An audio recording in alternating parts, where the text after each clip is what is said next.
For those of you who come with curiosities, with questions, heed the warning, you should beware.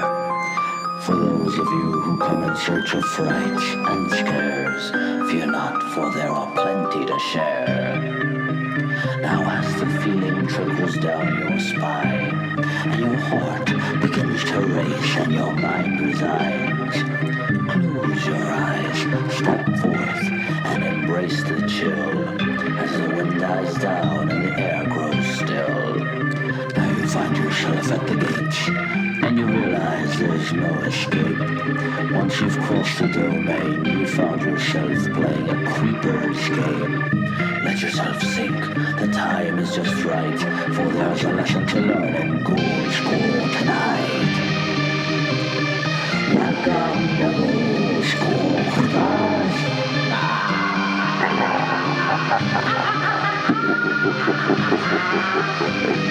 Welcome all.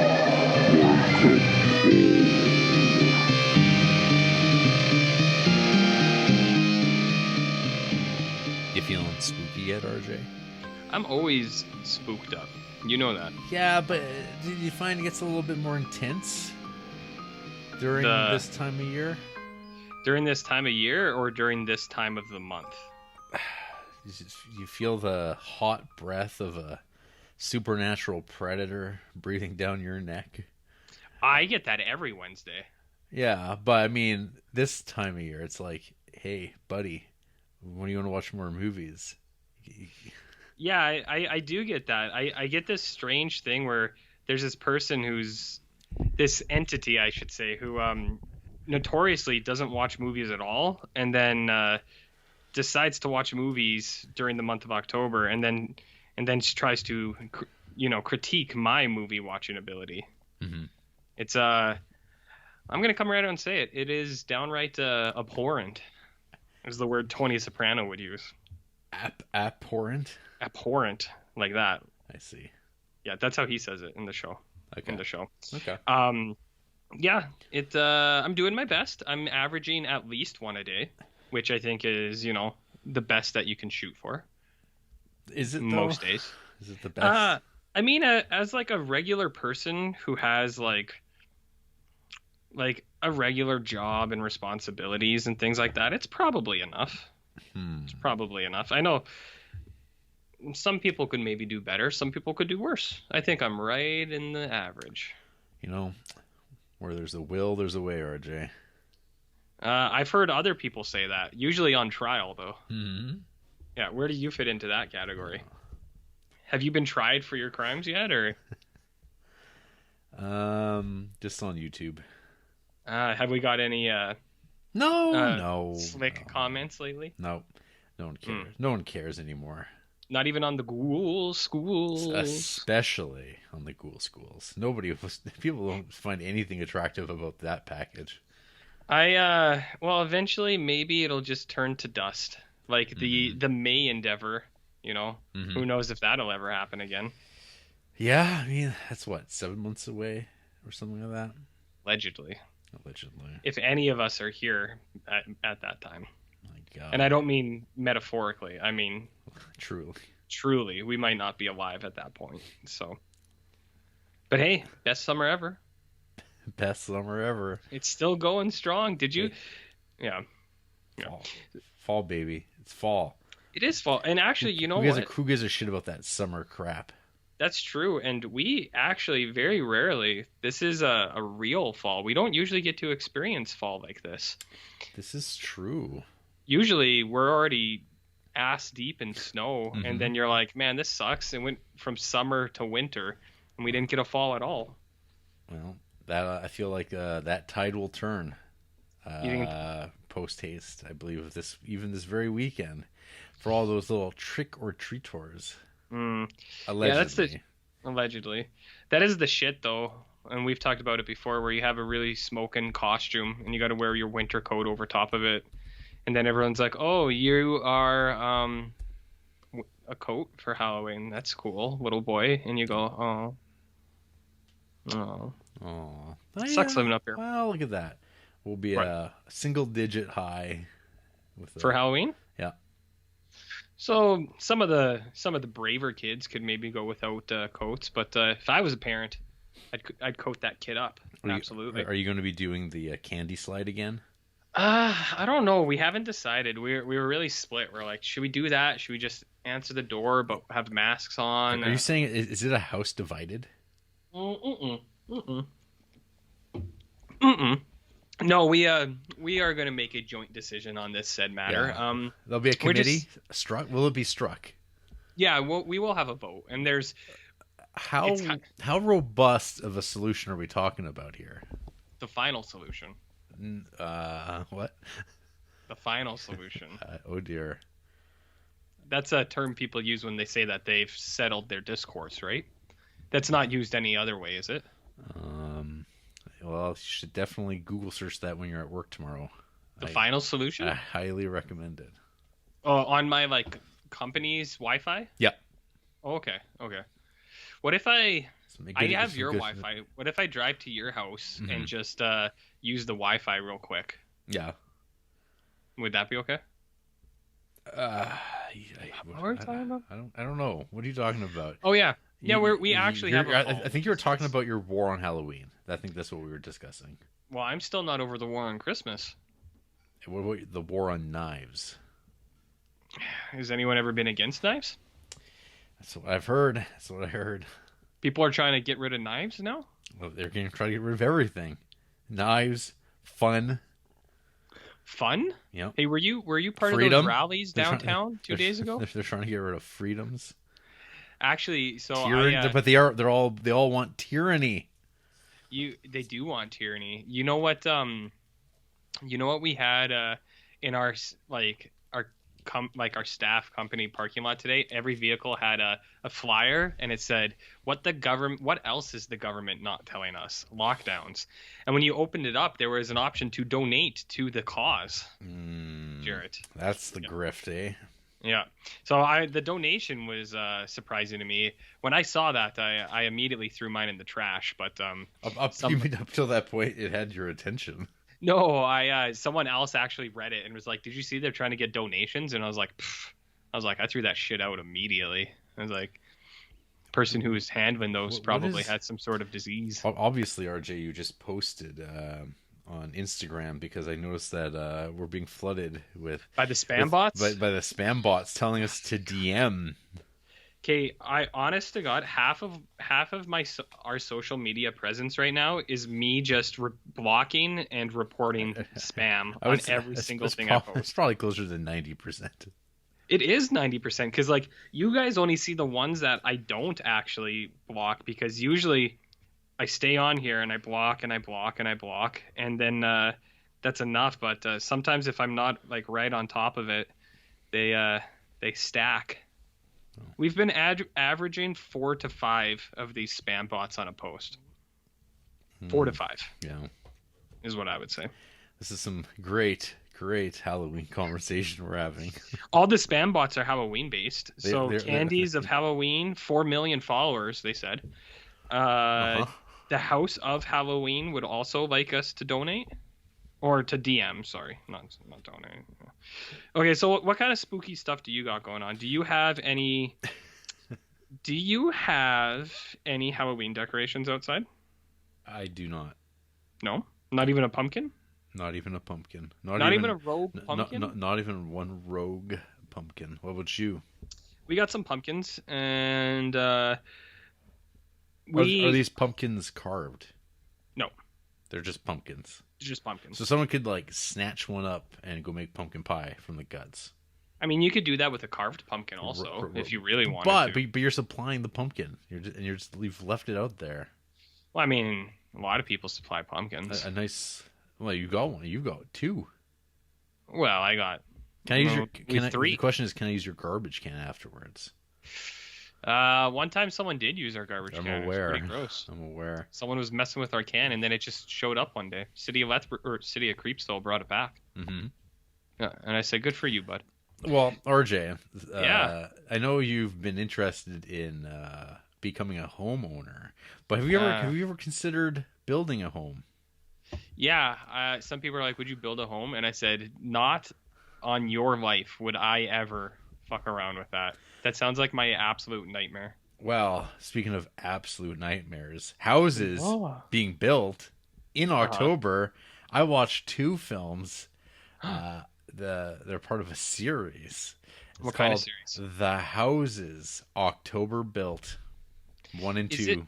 Is it like documentaries about how spook culture has kind of created its own niche in the world, and we're all in it together? It is about haunts. Yeah. Okay. So spooky. So the first one is, I think, a bunch of people, actors, Yeah. who get together and they film themselves going to haunts. Okay. So it's found footage, Yeah.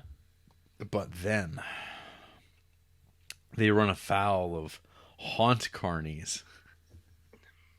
What's a haunt carny? Well, it's like carnies, but for haunts. Did you ever watch that movie Haunt? I did not. Oh, okay. I think that kind of fits into the wheelhouse. Yeah, 100%. And actually, I did. I watched one of the movies that was part of the Joe Bob, where Haunt, I think, broadcast on Shudder. Yeah. Yes, Hackle. Did you watch the Joe Bob of it? No. Jarrett. It's a waste of time. It just pads out time. I don't need it. Jarrett. You're never going to get those spooky details that you might miss otherwise. I'm fine. I think I'm going to live without the spooky details of Hack-O-Lantern. You know what? But you know what, RJ, though? It's not about that. Yeah. It's not about that. It's about the houses October built. So, the fictional conceit of the film is that they start hearing word from carnies that I'm sure they've prompted, because, this is the fiction. It's like, you ever heard about the blue skeleton? They're like the real deal, man. They're rogue, and every year they set up a new haunt, and they never tell you where it is. It's by invite only, and they're and of course they're like, oh, we're up for the challenge. We got to track down the blue skeleton, where they're going to be this year, and they start getting tips, and of course these haunt carnies, they don't take kindly to outsiders trying to expose their secrets, which is like, what secrets? You set up in the month of October, or some places year round. There's like zombie runs that go all year round if you go to certain parts of the Midwest. Yes, there is. Which are it's a curious thing where certain pockets of communities it's like horror all year round. I wonder if there is a Spirit of Halloween that's open every day of the year. There's definitely I think that's the one owned by Joe Spirit. Joe Spirit? Joe Spirit himself. And I'm pretty sure it's actually run out of his house. So in his house he has I don't know, it's not the full stock, but it is open year round. Like, there's some seasonal stuff. And someone just sent me a clip from Bow Valley, and it is a mystery solved. Who ate my pumpkin? A pumpkin was left on a front step, Jarrett. This is spooky related. Sorry to interrupt you. A grizzly bear ate the pumpkin. Well, shit, RJ. You're leaving 2 pumpkins out? 3. Are those bears are going to come for your goddamn pumpkins, and then they're going to come for you next. Happy to help them. I gladly. Are you wearing an orange shirt at the moment? Potentially. Well, I embrace it. Holy shit! Well, I mean, you better watch out, buddy, because they might mistake you for a pumpkin and go for your pumpkin guts. I embrace it completely. The roast your man seeds. Ooh.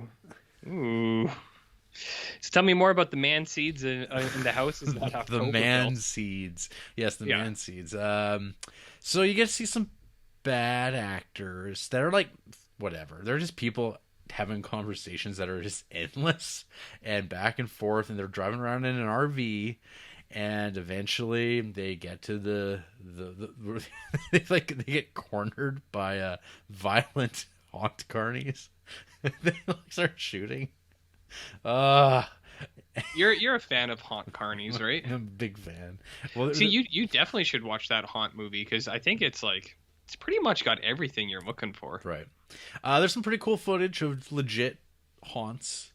Yeah. That are neat, and then you get to the fake ass one at the end, where it's I Actually, it's funny because when I got to the end of The House is October Built, I went into some Dylan Frew territory of people getting the vanishinged. Oh no! And that's how it ends. But then they decided, what is it, between 2014 and 2017 to retcon the ending, and because they leave you at the end of the first one being like, oh, they're all dead, they're all vanishing, but then you watch House's October Built 2, and it turns out it was all part of the Carney's revenge to really prove their point, to be like, we got you, didn't we? And then they're like, so of course, being vanishing is quite traumatic, and so but these guys are all like, hey, that was pretty crazy what happened, but we should do it all over again. But now this TV company is going to pay us to do a documentary about haunts. How about that? Going back on the road. And so the second movie is just literally them doing it all over again, and they're just going to haunts. But then there's like once in a while a guy in a blue skull mask pops up around a corner, and you're like, oh no, the blue skeleton's back, and they're gonna get you. I mean, that's okay. I'm on board with that. And so of course, there's this bit that's like pretty good in this, where like there's nothing scary about this crap, like nothing. But they of course like are led to this I don't know, some sort of construction out by this bay of water, and it's like pretty nice looking. It's kind of neat, nice ruin. And they show up in the middle of the night, and there's this bunch of like clown people. They're all the Carney clowns, and they're all quiet, and they just like wait. They come like follow this way, and then there's people are just like, okay, I guess. I mean, they tried to murder us last time, but I mean, it was just to teach us a lesson. So they start getting like kind of brought through this building, and it's like, I don't know, it's kind of effective, but it's also hilarious. These people are just being like, it's so serious about these clowns, and then they're like, hey, put these hoodies on, and they zip them up, and they're like, no, but it's all silent, they're miming, no, you gotta zip it all the way up above your face, which they do, and then the lights turn off, the lights get turned off, and there's like blue lights on, and so they're of course their hoodies have like a skeleton pattern, and then they get chloroformed. And you're like, oh. But then at this point, you realize, I bet that all the dudes are in on it, and the woman's not. And that's exactly what happens, because it gets ridiculous. And you know that they're staging this thing where like, oh, she thinks that all her friends are being murdered, but for some reason, that's the twist. But then she finds out that it's a twist. Oh, and don't let us not forget that one of the greatest things about The House is October Built 2 is we get some drone action, baby. You like drones? Is this the first time a drone has appeared in this Creeptober? Probably not. Well, definitely in this. It's here to stay, because this is not the last time I'll be mentioning drones. But there's a thing where it's like, hey, so wait, we got this new drone. And then they show them operating it, and then there's lots of drone footage for the rest of the film. Yeah. I'd be less excited about that. I was going to ask, though, what's your own personal blue skeleton? Like, I'm not sure what you mean. Well, you know how the blue skeleton clearly represented a lot of different things, metaphors, symbolism. What is it? No. What did it mean to you? What part of your life would you think fits that category? It taught what it is. Well, I learned my lesson long ago is don't mess with carnies. I mean, that is important. You shouldn't fuck around with carnies. No. Ever. Yeah. I think in the first one too, if I've got my timeline right, at one point like the guys get up and leave, the girl by herself, and a couple of city folk come and like harass her in the bathroom. And it's like, they're all like, but it's all like, it's supposed to be serious, but it's just like, again, it's haunt carnies, intimidating, and they're like pulling guns on one another, and it's like, what is this? Well, so it gets into different territory. Different territory, and then it has this non, and then you get to the end of the second one, and it's a non-ending. Nothing happens. Well, maybe they were trying to set up the third. Maybe the third one's gonna pick up with yeah. that drone footage for like 20 minutes. I can't wait till it drops. You never know. Well, I mean, hopefully I've really sold this one to everybody. This It sounds great. I mean, if you want to see some footage of haunts, there's a little bit of that, and that stuff's fine. You see some like Juggalo sex horror cornball fest in Texas. That's like supposed to be a spook house, but they talk about boobs a lot, so that's cool. When does that not happen in a spook house though? Wow, the ones that aren't Rob Zombie based, perhaps. The fuck-a-doodle-doo houses? That's right. Those ones? The fuck-a-doodle-doo house. Yeah, that's serious stuff. So that's sweet. I then checked out I guess technically this isn't, but from the original cycle of Texas Chainsaw Massacre, I had never seen Texas Chainsaw Massacre 4, aka Texas Chainsaw Massacre The Next Generation, starring Renee Zellweger and Matthew McConaughey. I have heard of this film. Yeah. But I have not seen it. Yeah, it doesn't have a very good reputation. Yeah. I remember the VHS tape pretty clearly of like the pair of lips with the lipstick, but it's a chainsaw coming out of the lipstick capsule. Oh, yeah. Yeah, I know what you mean. Yeah. Yeah. That's a cool image, no? Yeah, but it's pretty cheeseball, too. What do you mean? I thought it looked cool. I'm looking at it right now. No? Looks good to me. You think that looks good, huh?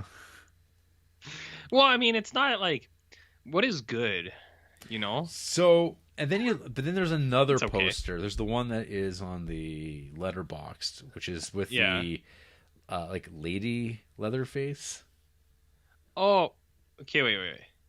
The first picture you're talking about is that's the head banner, right? With the chainsaw as lipstick? Yeah, but you've never the poster is but the you've lady. have you ever seen the full VHS tape? No. Okay. I was just looking at this one. Let me look it up. Yeah, it's I mean, it's just that, but you see more of the banner. That's not a shot from the movie. I see. It's not a miniature chainsaw that someone's using as lipstick. Could you imagine if it was though? That would be a pretty good show. That'd be groundbreaking. So this is apparently like a sequel, I guess, to everything that we've seen before, but that's impossible. But that's fine. Yeah.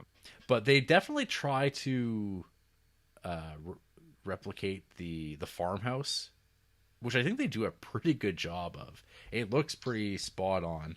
Like the house itself? Yeah. Not like the barn Like or anything? Okay. just like the interiors and stuff like that. But this thing sucks. Like the Renee's, I don't know. I don't know if we've ever talked about Renee Zellweger ever before on the podcast, but I've got to say that she sucks. And I've always thought that forever. I think she's a terrible actress. And here she's like really young, so she's probably even more inexperienced. So this is a whole nother level of bad. So that's great. Matthew McConaughey, he's kind of playing his character's name is Vilmer Slaughter, because they're the Slaughter family now. Is that better? No. Do you think? No. Oh, okay. No, it's not. I don't know. I thought you maybe would prefer that. Because you're a man who likes literal things. Literal things. What does his family do? They slaughter people. They're the Slaughters. Makes sense. There's the patriarch from the gas station guy. He's been replaced with this like kind of hot to trot lawyer who's the sister who apparently left the farm and went and did her law schooling and now's come back for her practice. Oh, you don't just leave the farm and go get a normal job. You're not part of the Slaughter family. Well, and then you're she like, picks up, I might go be an accountant. But she picks up pizza and brings it back to the cannibals. Like, that's what happens. So, like,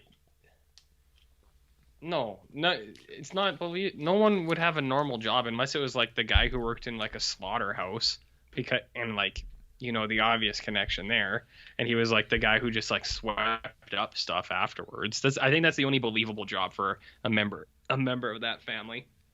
That's just me though. So anyway, she's a A lawyer, you say? She's a lawyer. Mhm. Yeah. What kind of law does she practice? I don't know. General.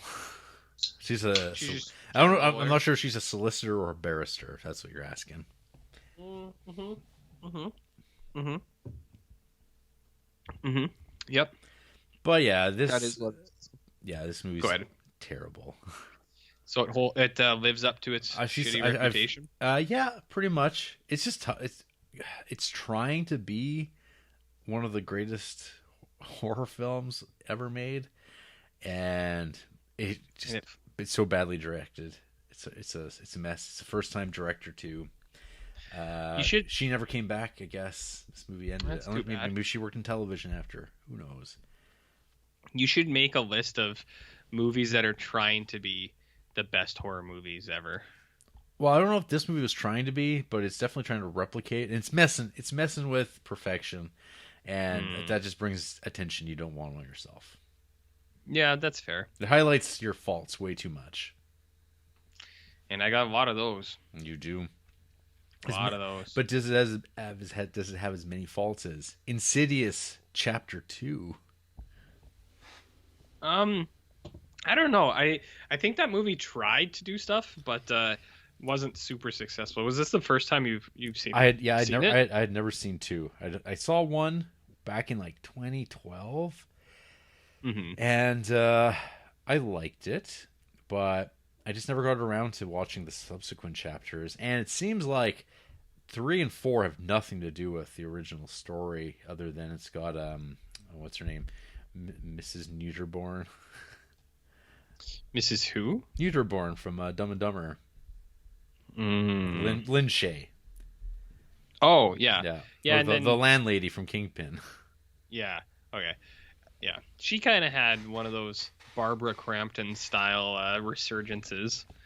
Not that I don't think she was a huge horror actor beforehand, no. Right? It was kind of. But then she got all sucked into this the James Wan verse, I guess, with these like few movies. Anyway, so yeah, Insidious Chapter 2. We got Patrick Wilson. He's possessed by witch lady. Yeah. And then, but we're supposed to like forget that the first movie ended with this being known. Because yeah, we know this, we know it's happened, and then we're supposed to forget all about it, and it kind of has a Amityville Horror 2 kind of thing going on, where Patrick Wilson's like getting paler and sicker and more possessed, and then finally, I think they're in a new home again. Yeah, again, and yeah. Or no, actually, they're staying at Patrick Wilson's mom's house, and it's this like mansion. It's this gigantic house. Like, wait, it's like why is this woman still living in this house all by herself? Like, this thing's like the square footage. It'd kill you. The property taxes, RJ. Well, if it was in Cruiseville, it would, because we got the highest property tax in the country, allegedly. That's what some would claim. So some people claim. I just pulled up my my old review of this, and it's all coming back to me. I talk about how Rose Byrne's character is frustrating because she knows her husband is possessed right when the movie starts, but ignores it even when ghosts and ghoulies are everywhere. And then she talks about moving again, even though she knows that doesn't work. And then is told by Patrick Wilson that she knows that's not how it works. Mm-hmm. So then why did they bring it up again? Mm-hmm. There's a lot of stuff like that where it's just like, this is not how this goes. And then they're like, okay, let's try it. And then you go, what? Oh. Say that's the opposite of what you're supposed to be doing. Then of course there's like the young actress. They get to play young Lynn Shay's character, but they dub her over with Lynn Shay. Oh, that's so yeah, gross. It's pretty like bizarre. Well, her voice doesn't match. And so, we got her right here. We'll have her dub over this woman. It's like, I don't. There's like strange things like this that CGIing over people, I get, because you're like, okay, we want them to look like Peter Cushing, but it's like, okay, we're gonna have a different actress. We're not gonna try to de-age the other person, but we're gonna like, dub them over, so people know they're like, oh, that's her when she was young. Yeah. Did it work? Do you think though? Do you think people in the theater was like, wow? I always forget that Lee Wanell is in these movies. Right, RJ? One day he'll be back. Maybe. But he's frozen in time. Maybe he's in the further. You turned into a robot for like about the last 20 seconds. But you've also been frozen in time. I've also been robotized. Yes. Actually, you were silenced. Oh, yeah, I thought it was maybe my cord, but my computer seems fine. I think it's just Bagul because he's mad we're not talking about him. Mm-hmm. I think. And I'm also kind of a little choked that we didn't get demon coolness in this one. I guess he's defeated, so move on.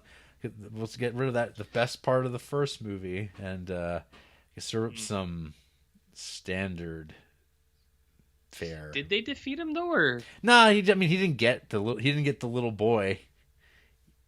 Yeah. So that's what I mean. He's still around, but you don't really see him again.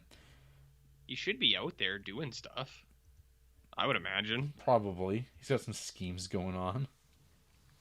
Well, we're all scheming one way or another. Yeah. You know what I mean? And then the movie but anyway, Insidious Chapter 2, it just wraps up with a nice, neat little package.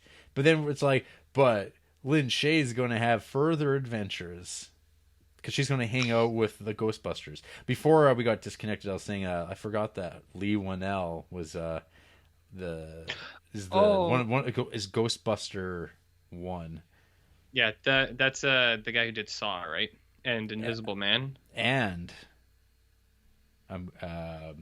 what's it called? The action movie. It's a good time. Upgrade, yeah. That shit's good. Yeah, that's good. Real good shirt. This is not good. Oh, that's too bad. What do you do? Sometimes you win, sometimes you lose. It's the way of the road, Jarrett. Mm-hmm. It's the way of the road. But I'm glad you actually watched it, just because. Yeah, it completely turned me off of watching 3 and The Last Key. Wait a minute, there's more of those? Yeah, there's 4. I think I probably knew that, but I think 2 turned me off as well. So I was like, yeah, what a success. What a treat, some would say. Oh, what the? Wait, what? Is there more than that? Oh, they're doing more a chapter. Apparently, there's going to be a chapter 5. Who's going to direct that one? Patrick Wilson. He is directing it. Yeah. Chapter 5 will pick up with the Lambert family 10 years after the events of Chapter 2, as their son Dalton begins college. Their son's name is Dalton? That's not a first name for someone. Well, do you know the name of the kid? Ty Simpkins. Like he's a real simp? He is. Think? He is a real simp. Like he's simp? He's a Simpkins. Damn. You hate to see it. Mm. Well, what about you, RG? You watch anything? Nope. Oh, damn. Well, let me. Okay. Did I tell you about Countess Dracula last week? No, you had not. 2 weeks ago? Nope. Okay. There's not much to say. Yes. Welcome to Hammer Horror. Welcome to Hammer Horror. Do you like bodacious babes kind of running around in vampire attire kit? You know, they got the teeth. Yep. They got the cleavage. They got the nice, what? They got like 60s like big hair and nice dresses stage. And stuff. You know. You know what I'm talking about. I do. So it's it's just Hammer Horror, and it's not that that's bad. Like Hammer serves its purpose too. I think there's some really good Hammer stuff, and then there's a lot that's just kind of like, this is fine to have on in the back while I'm doing laundry. You know what I mean? It's a laundry movie, Jerk. It's a laundry movie. Wow. Not to get you off topic here, RJ, but someone here on my letterbox just logged that they watched Hacksaw Ridge, which is a movie that has completely disappeared from I think anyone. And I remember when people had opinions about this movie and it was talked about, but that was 5 years ago. Well, do you remember that part when he picks up that guy's torso and is running through the battlefield like a using him as a shield? shield? Yeah. That's good stuff. Mm-hmm. I like that.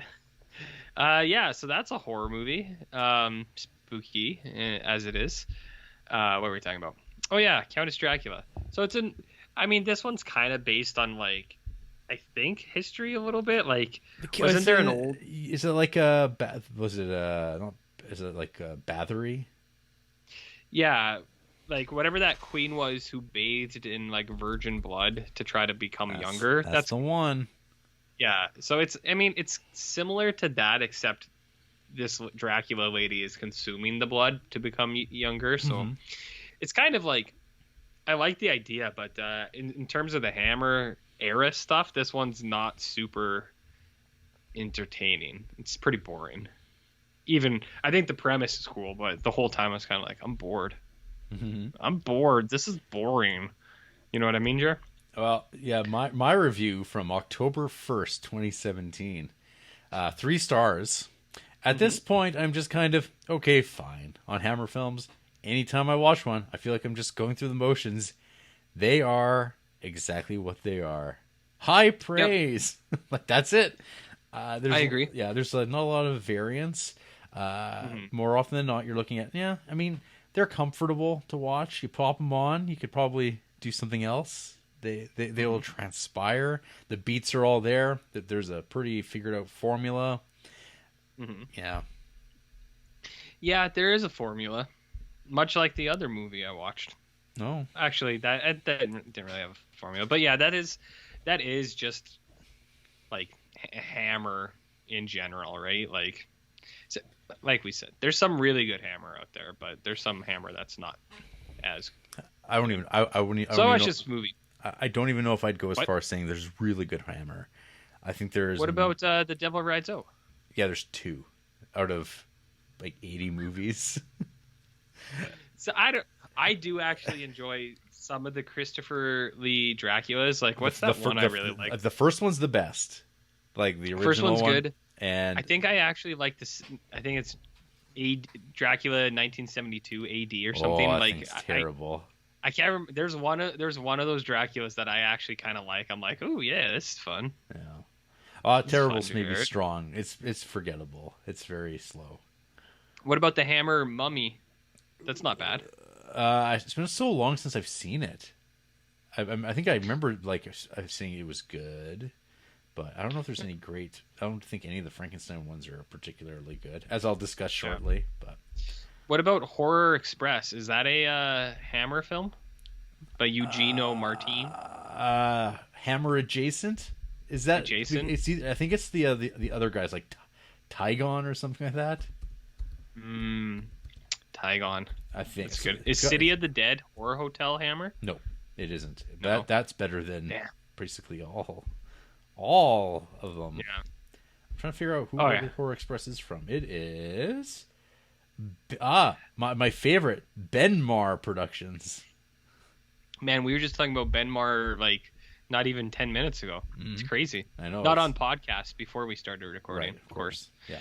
I don't know. I get something out of Hammer films, but what are you talking about? Yeah, Countess Dracula. It's fine. Kind of like Curse of the Crimson Altar, which I watched for my Christopher Lee.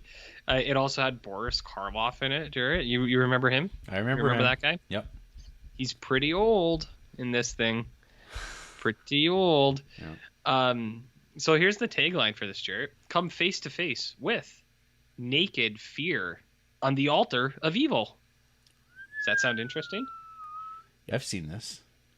Yeah. This thing has nice, good parts and cool ideas, but it doesn't really make it happen. You know what I mean? Mm-hmm.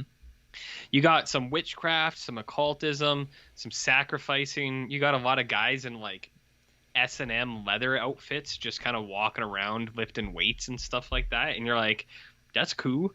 You have Christopher Lee and Boris Karloff kind of doing that kind of coy thing where it's like some young people come visit this mansion and they start getting dosed with LSD and they start seeing stuff. And Boris Karloff's like, well, You know, old houses make sounds. It's not a big thing. Don't worry about it. The Crimson Ultra is Tygon.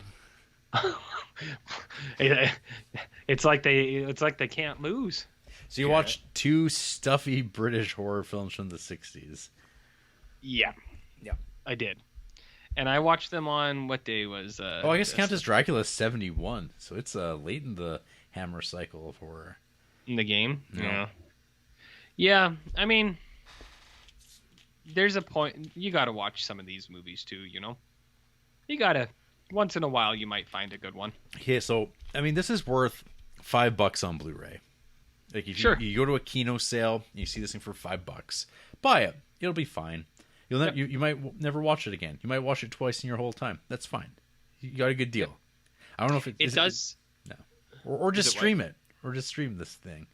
Yeah, I think I watched it on Tubi, maybe, or Prime or something. I don't know. I watched it on something, but it's got a funny like disclaimer at the start talking about like the effects of LSD and stuff like that. And I think it was trying, like, I don't know why. It was just like, ooh, it's like illicit drugs. And it's like, are they dreaming or is it real? And you're kind of like, okay. You're like, all right, whatever. Sure. So anyways, it's fine. You know what I mean? I hear ya. I agree. It exists. It exists. It is definitely a movie that exists. High praise. High praise.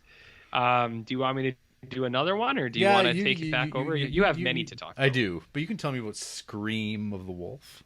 Scream! I'm surprised you'd watch this, because I mean, there's like a risk.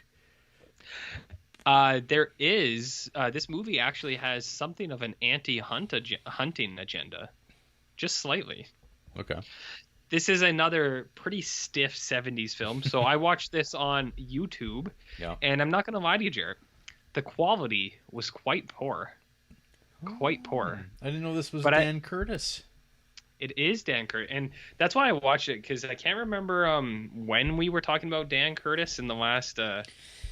I talked about there was the Night Strangler. Night Strangler, which you watched this year? Yes. Yeah. I literally just watched it. Mm-hmm. Because it's not the Night Stalker, but I did just watch Night Strangler a week ago. But he comes up. He comes up. Him and Richard Matheson are pals. Mm-hmm. Yeah, well, I think they did Burnt Offerings together. I think because Burnt Offerings is a horror and Trilogy of Terror. Yeah. And so I was gonna watch Burnt Offerings this year too, but I think it was when I think pre-Creeptober I checked and it was available on something, and now that we're in Creeptober, it's no longer available on anything. So I was like, it was on Shudder. Like, yeah, and I don't think it is anymore, which is annoying. Or maybe it is. Maybe I just overlooked it. But Dan Curtis has a few things. Like he's got that Alien movies Intruders, which I was gonna watch as well. Maybe Burnt Offerings is on Shudder. For some reason I thought it wasn't on anything. But I'll tell you. You tell me about this Scream of the Wolf.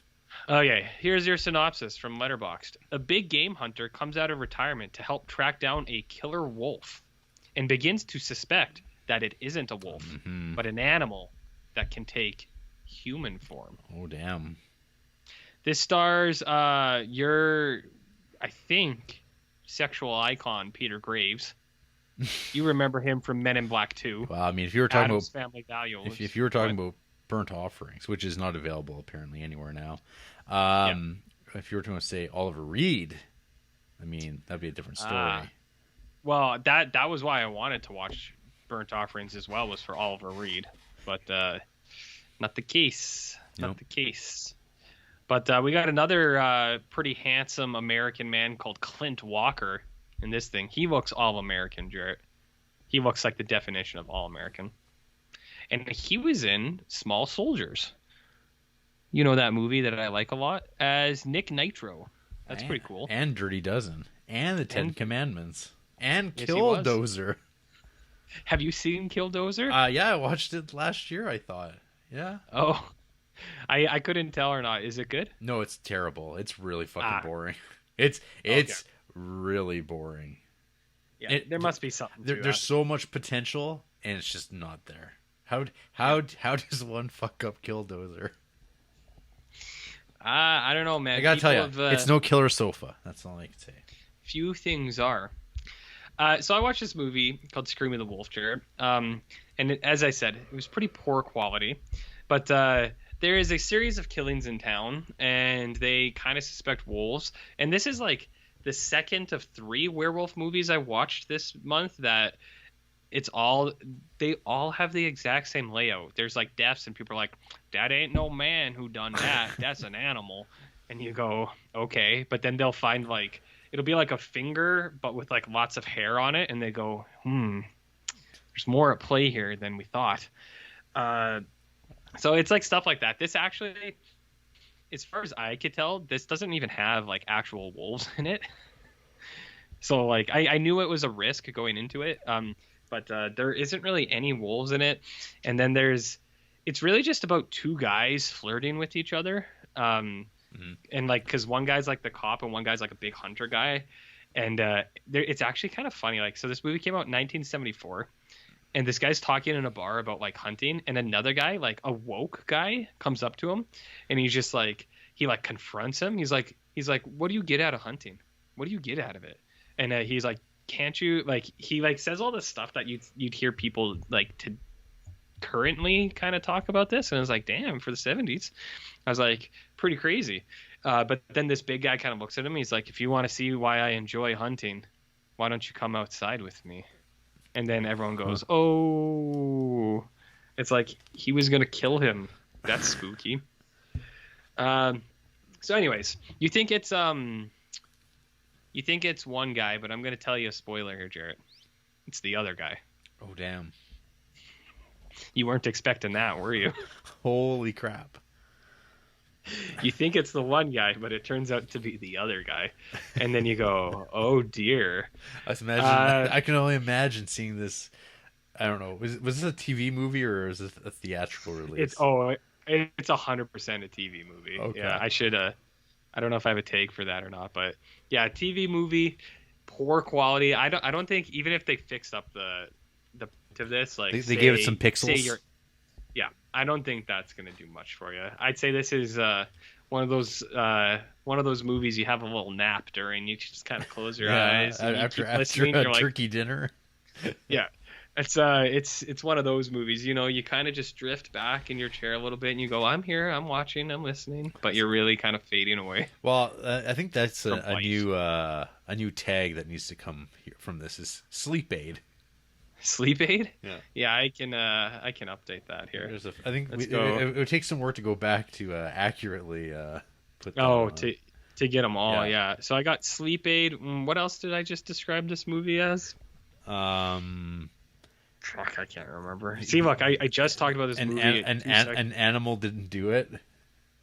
Yeah, I don't know what kind of tag could I use for that. No, and the animals are innocent. I don't know. We are the real monsters. No, that's too confusing. Well, somebody does become the real monster in this one. If you know what I mean. Not the guy you think. Right, it's the other guy. It's the other guy. Yeah. So anyways, what about you? Did you watch any movies? You ever hear about Bloody Muscle Bodybuilder in Hell? It sounds awesome. I have not heard of it. It sounds wicked. Which is also AKA the Japanese Evil Dead, which is accurate. It is 100% a riff on the Evil Dead movies. This one has the trappings of a J-horror. It's got like, because I mean, obviously it's in Japan and it's in those like kind of like a residential area. So I mean, it looks like that one Noroi movie. Naru. You know the one. Yeah, I know which one. It has that kind of look to like the neighborhood, but that's like kind of the outside scenes, and then it goes inside, and it's a bunch of So there is a, as the synopsis says, a beefy bodybuilder, and so this is like the second Japanese movie that I've watched and for horror month with bodybuilders. Last year it was the movie called Muscle, which was the one with the guy who's like obsessed with watching Pasolini. Oh yeah, I remember that one now. So that was also about a bodybuilder, and then I was thinking like, oh yeah, this is like this Japanese nationalist thing, because you have Mishima, who also got really into bodybuilding. And Mishima the person or Mishima the movie? The person. The movie the movie didn't get into bodybuilding. Well, that's why I needed clarification, Jared. For a second, I was a little confused a bit. I said, the movie? Okay, so how much buff stuff is there in this thing? When he realizes how buff he is at the end and saves the day through muscles, I guess. But there's a little bit about him getting buff, and then his girlfriend asks him for some help. They're joined with a professional psychic. And then they're kind of like stuck inside the house for the rest of the movie. It's only like 62 minutes long. And there's lots of blue makeup and very simple gore effects, people getting possessed. He's trying to save the day and save his girlfriend from being possessed. And then he's not having a lot of help with that. He's not being very successful until he remembers, I got muscles. I got to use my muscles to save the day. Do you think that applies to real life as well? Do you think muscles is the solution? Well, I think only muscles will end this lockdown. Are you saying that there's some kind of final solution, potentially? I hope not. Oh. I hope not. Oh, okay. Okay, so not bad for the muscles. This is what you're saying. At 62 minutes long. This felt very long. It is, even by my standards, it felt kind of aimless. And so I think the production of this, it was originally shot in 1995, and then it took 17 years to finally be edited and released. So if it's strange. So this got released in 2012, but it's clearly from 1995. I don't know. I don't think even if I had seen this in 1997, I would have been like, oh, this thing's amazing. It just feels like a fan film. But that's just me. Some people, I think, are really into it. Are fans. Yeah. Well, I mean, it was worth a shot. I'm glad you title. You checked out the Buff Boys at least. Yeah. Little Buff Boys, that is. What was it called again? Bloody Muscle Bodybuilder in Hell. It sounds awesome. Yeah, there you go. You nailed it. Yeah, I got that offhand. I didn't have to look at it. Yeah, the director, this is definitely the peak of his career. He made a bunch of short films. Going back to 1983, something called Bloody Demon, followed by Ripper, followed by Nightmare Scoop, followed by this. And that's it. Damn. Was Ripper a fart movie, do you think? It's probably a slasher. Yeah. It'd be better if it was a fart movie. Or have you ever heard about Hammer Horror? This is news to me. It sounds super exciting, though. Studio, back in olden times, back in the 50s, 60s, 70s, they made horror movies using like classic Universal characters, one of which was Frankenstein and his monster. And I've been making my way through the horror Draculas and the Frankensteins, and this year it was Frankenstein Created Woman's Turn. And is that the one I just watched? Oh no, I watched that last year. You watched this last year. I watched Frankenstein Must Be Destroyed this year. The tagline for this film: now Frankenstein has created a beautiful woman with the soul of the devil. What? A deformed, tormented girl drowns herself after her lover is framed for murder and guillotined. Man, that summarizes like the whole first half of the movie. Baron Frankenstein, experimenting with the transfer of souls, places the boy's soul into her body, bringing Christina back to life. Driven by her revenge, she carries out a violent retribution on those responsible for both deaths. I remember this movie. It's not bad. It's not too bad. Dr. Frankenstein is definitely in the back seat of the action. This is a story about this like nice guy whose dad was guillotined, and he saw his dad get guillotined as a boy, as a wee little man, and then he grows up and he's kind of a latchkey kid, all lumpy and oversized, and he has a soft heart toward the horribly disfigured girl who has to like wear her bangs across her disfigurement on her face. There's some bad lads that like to go by her window and call her ugly. Yeah, it's not nice. But they're louts and they don't like to pay their tabs. They viciously assault the innkeeper, murdering him, and they flee. And they are able to pin it on our protagonist man, who was that very night was with her, and he had to keep it on the down low, I guess, to protect her. I don't know, virginity or decency or innocence. I don't know. Her honor, Jarrett. Yeah, it was for honor because she's out. Glory. She was out of town and they couldn't discuss it whether it was okay. So he kept his mouth shut, and that led him immediately to being tried and executed. And of course, he's executed just as she gets back. How about that? Whoops! Yeah. And she's like, "This is horrible," and she goes and kills herself.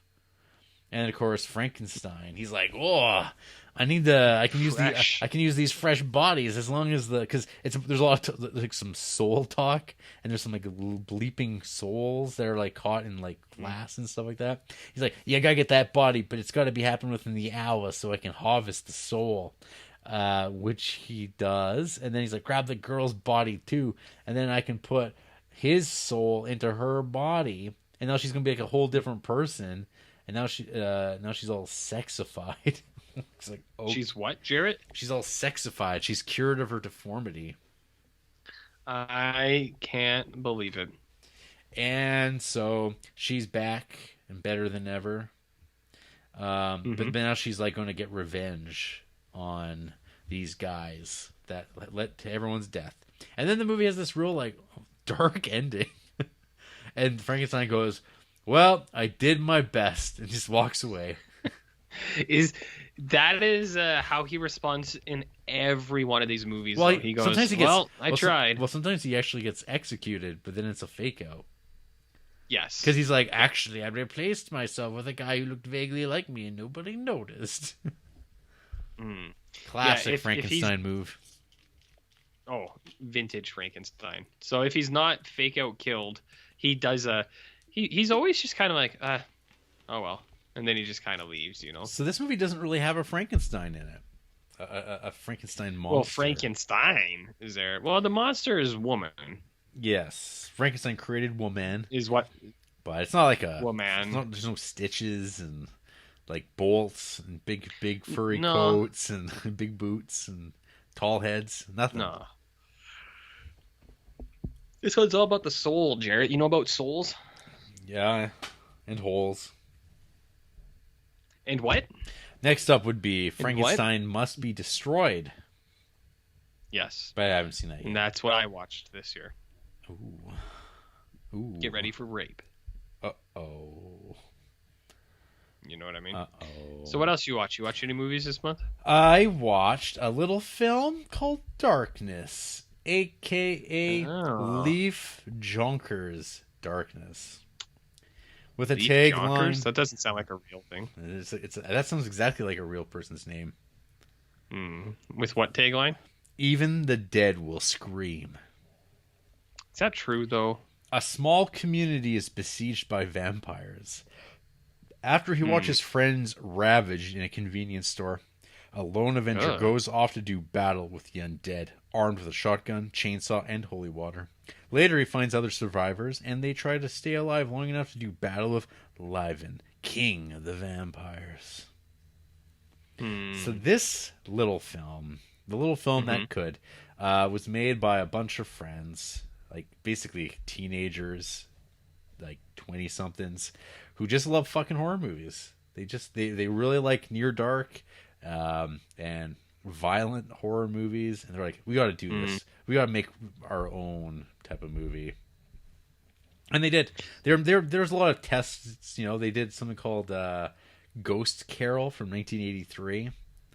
That sounds cool. And I mean, they've worked their way up to making Darkness, which, man, the opening of this, if it was remade with like a real budget, it would be so badass. You'd be just like, oh, like I want all of it. I want all of it. And then the movie kind of like, because of the scope of it, it doesn't really go beyond that too much. It's a lot of like warehouse vampire killing, like, but it's like pretty well nonstop. Like you almost get numbed to the vampire kills and the survivors killing vampires and people just getting constantly staked or their blood drank or getting murderized. So you're just kind of like, oh, it's kind of played. But then you get to the end, and it's like, I would say that this has the vibe of Deadbeat by Dawn. Ooh, I like that. Yeah, the ending, the last 20 minutes are kind of like out in the open, and then it gets good again.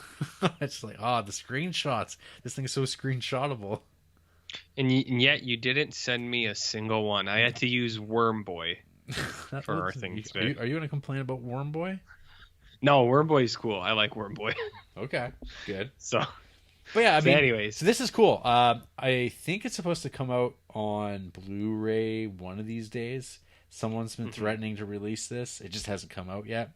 But I think this is really. I've heard about this for a while. Do I think it is an all-time classic? No, but I think it's like for super low-budget independent stuff that some kids made. This thing's awesome. That sounds cool. And what I would say is, when it does get repackaged and put out fancy, and you buy it, yes, give me a lend. I can do what that. I would say. I can do that. Give me a lend to that bad boy. Sure. So yeah, I can't remember. Someone asked me about this. Maybe it was Corpse. He watched it. Okay, that's who it was then. Yeah.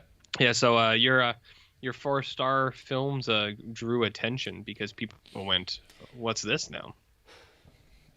What's all this about then?" What's That's this what all? they said. Pip. What's all this then? Speaking of Corpse, looks like we're on the same page with the next little thing I watched, a short called South Mill District, directed by one Joe Meredith, who has made a trilogy of these movies, of these ultra low budget independent body horror films.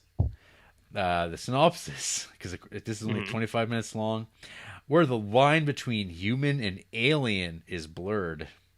10 years have passed since the Alien War, and now the line between human and alien is blurred.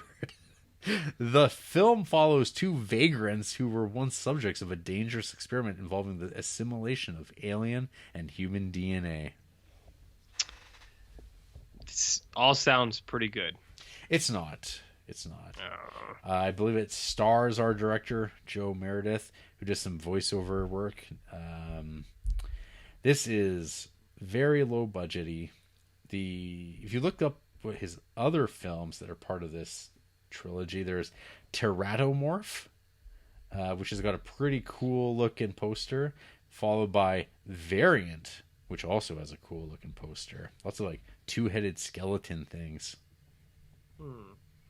I'm into skeletons. I guess like when I popped in these Joe Merediths, I was hoping for something more like a Brian Pollan experience, who you might recall did such classics as Cryptic Plasm.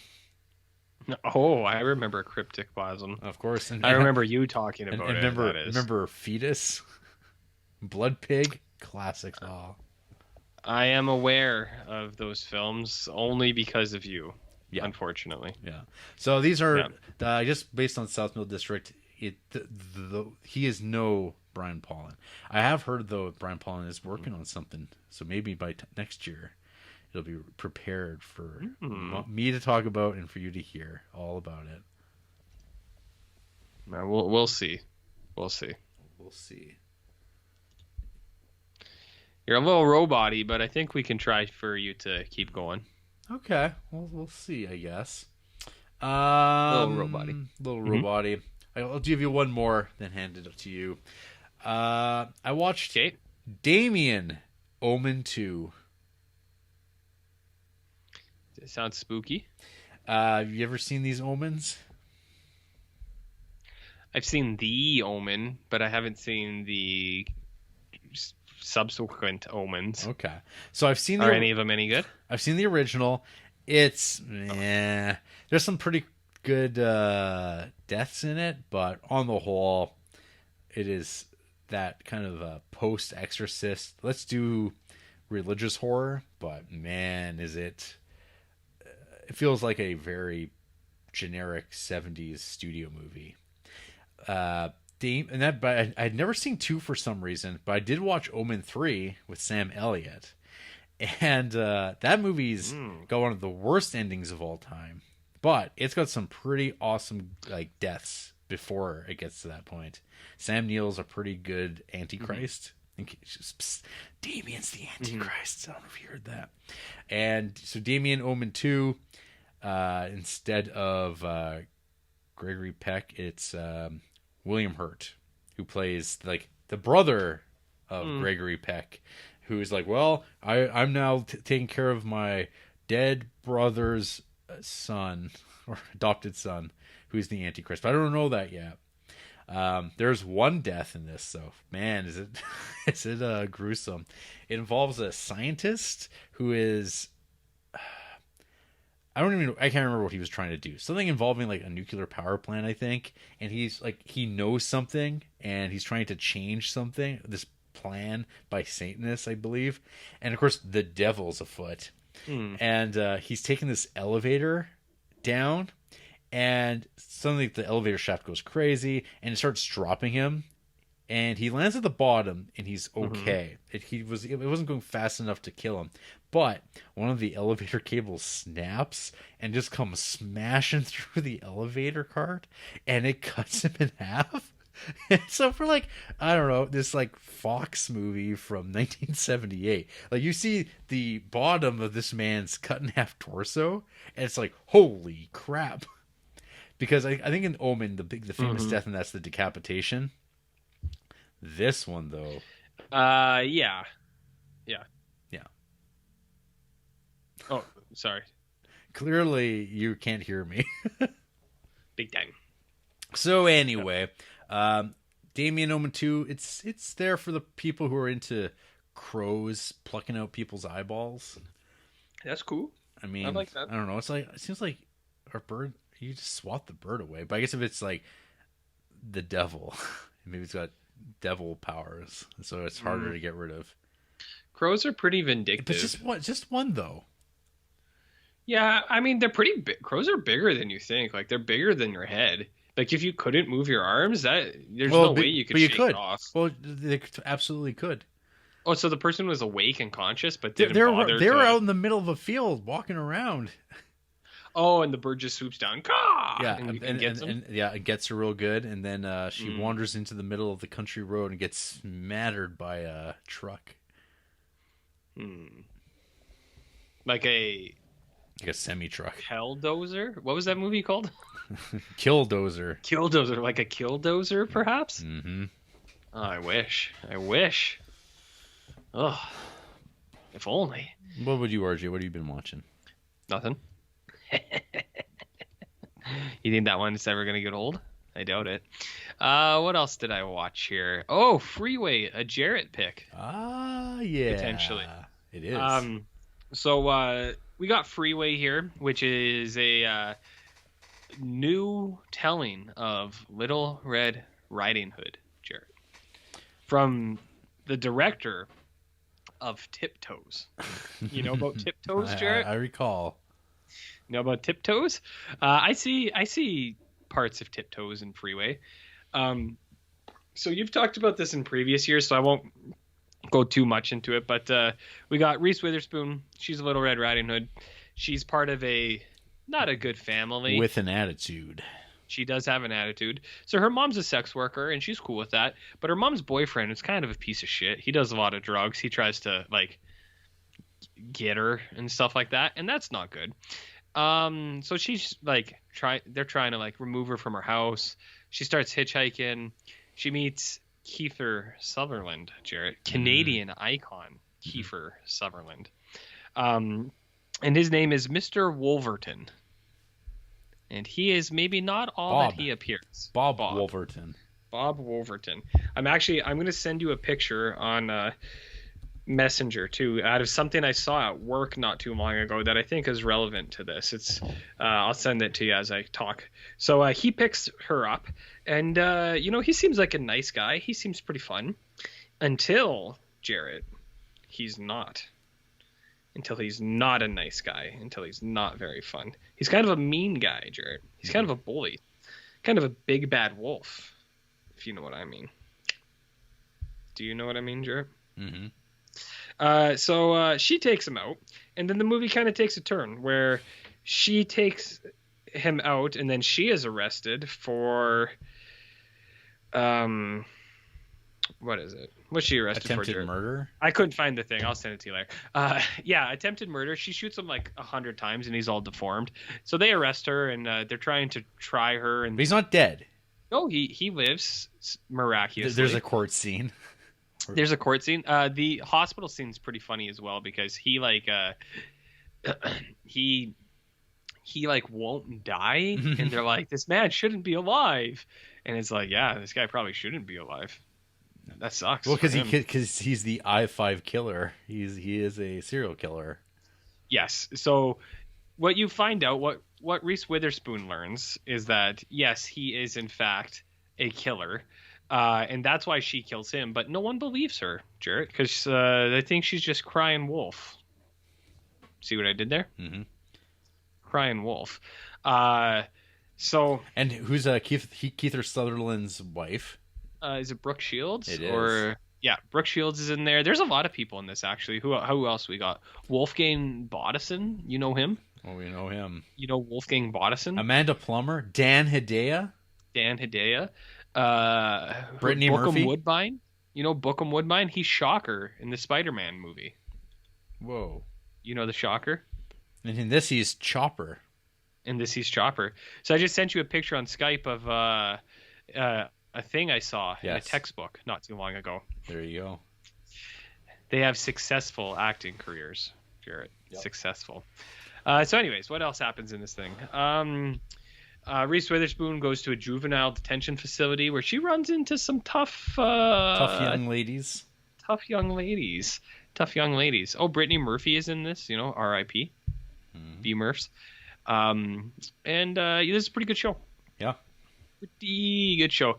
I like it. There are a few things in it that I went, ugh. Like the bar soap in the truck stop. I went, oh. I was like, I cannot. Not in my wildest dreams can I imagine something quite like that. What else happened? It's good. Like, it's kind of playful. Like all the Kiefer Sutherland won't die stuff is really playful, but it doesn't come off as hokey. Well, because he's like in the head halo. Yeah, he's got like full gear, but his face is also like deformed. Like he definitely wore like facial prosthetics for a good chunk of this movie to make him like snarly like a wolf, like his lip is raised up to show his teeth kind of thing. It's all very tongue in cheek, but it works, and that's what I mean. It doesn't come off like cheesy or anything like that. You watch it and you're like, I like this. It's like they're playing it straight, but they're letting themselves have fun with it a little bit, Jarrett. You know what I mean? You ever like to have fun with it a little bit? A little bit. Well, yeah. So yeah, Freeway. I really like this movie. I think you did. It typifies this like '90s independent, polished level that post Tarantino, but it's so its own thing, and it's genuinely actually kind of funny and smart. Mm-hmm. That's like so rare. Sometimes these movies are really unwatchable, and I could imagine there's people who'd watch this and fucking hate it. Like they would think this is like complete garbage. I felt that way about Freeway 2, the sequel, the sequel to this, which I think is bad. Pants. But I have not yet. I think I tried watching Matthew Bright's third movie, which is Bundy? Ted Bundy. Which hey, don't dress like that for Halloween, kids. Yes. And then did you see that thing today? I of course I did. Okay. But then his last film for some reason was Tiptoes somehow.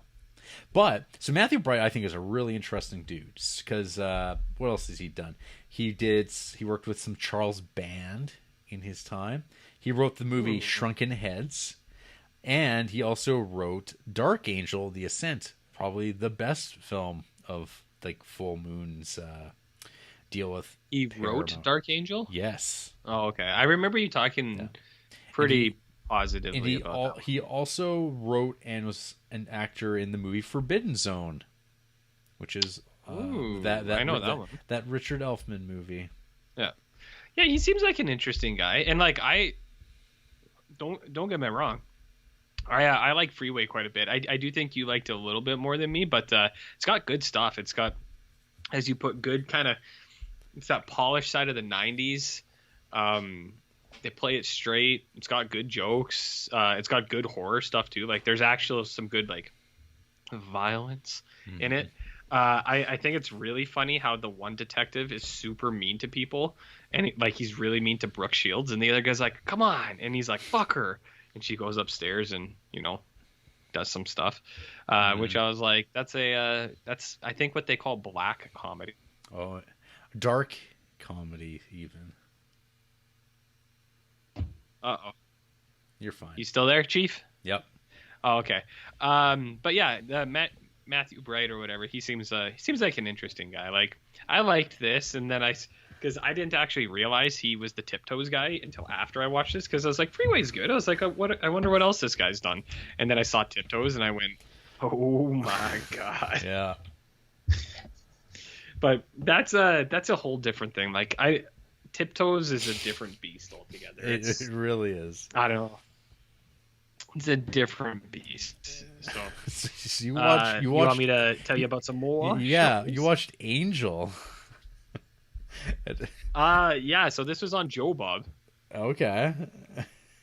So Joe Bob did his It was called like I think it was Halloween Hootenanny or something like that, or maybe that's what last year's was called. Whatever. It was his Halloween special, and it was a double feature, Angel, and then actually conveniently a movie I already had in my watch list this year, Terror Train, which I'll talk about later.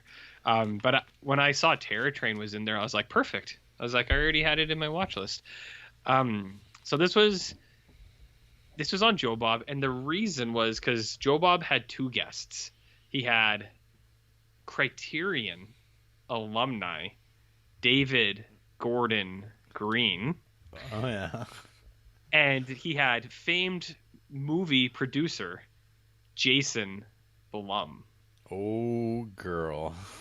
So in the first feature, the movie was picked by David Gordon Green, and Joe Bob kind of played how no one's ever happy with the movies they pick for Halloween. So he's like, well, we got two guests, and we let them pick. He's like, we gave them a list. These are all the movies we have available that we have like the rights to.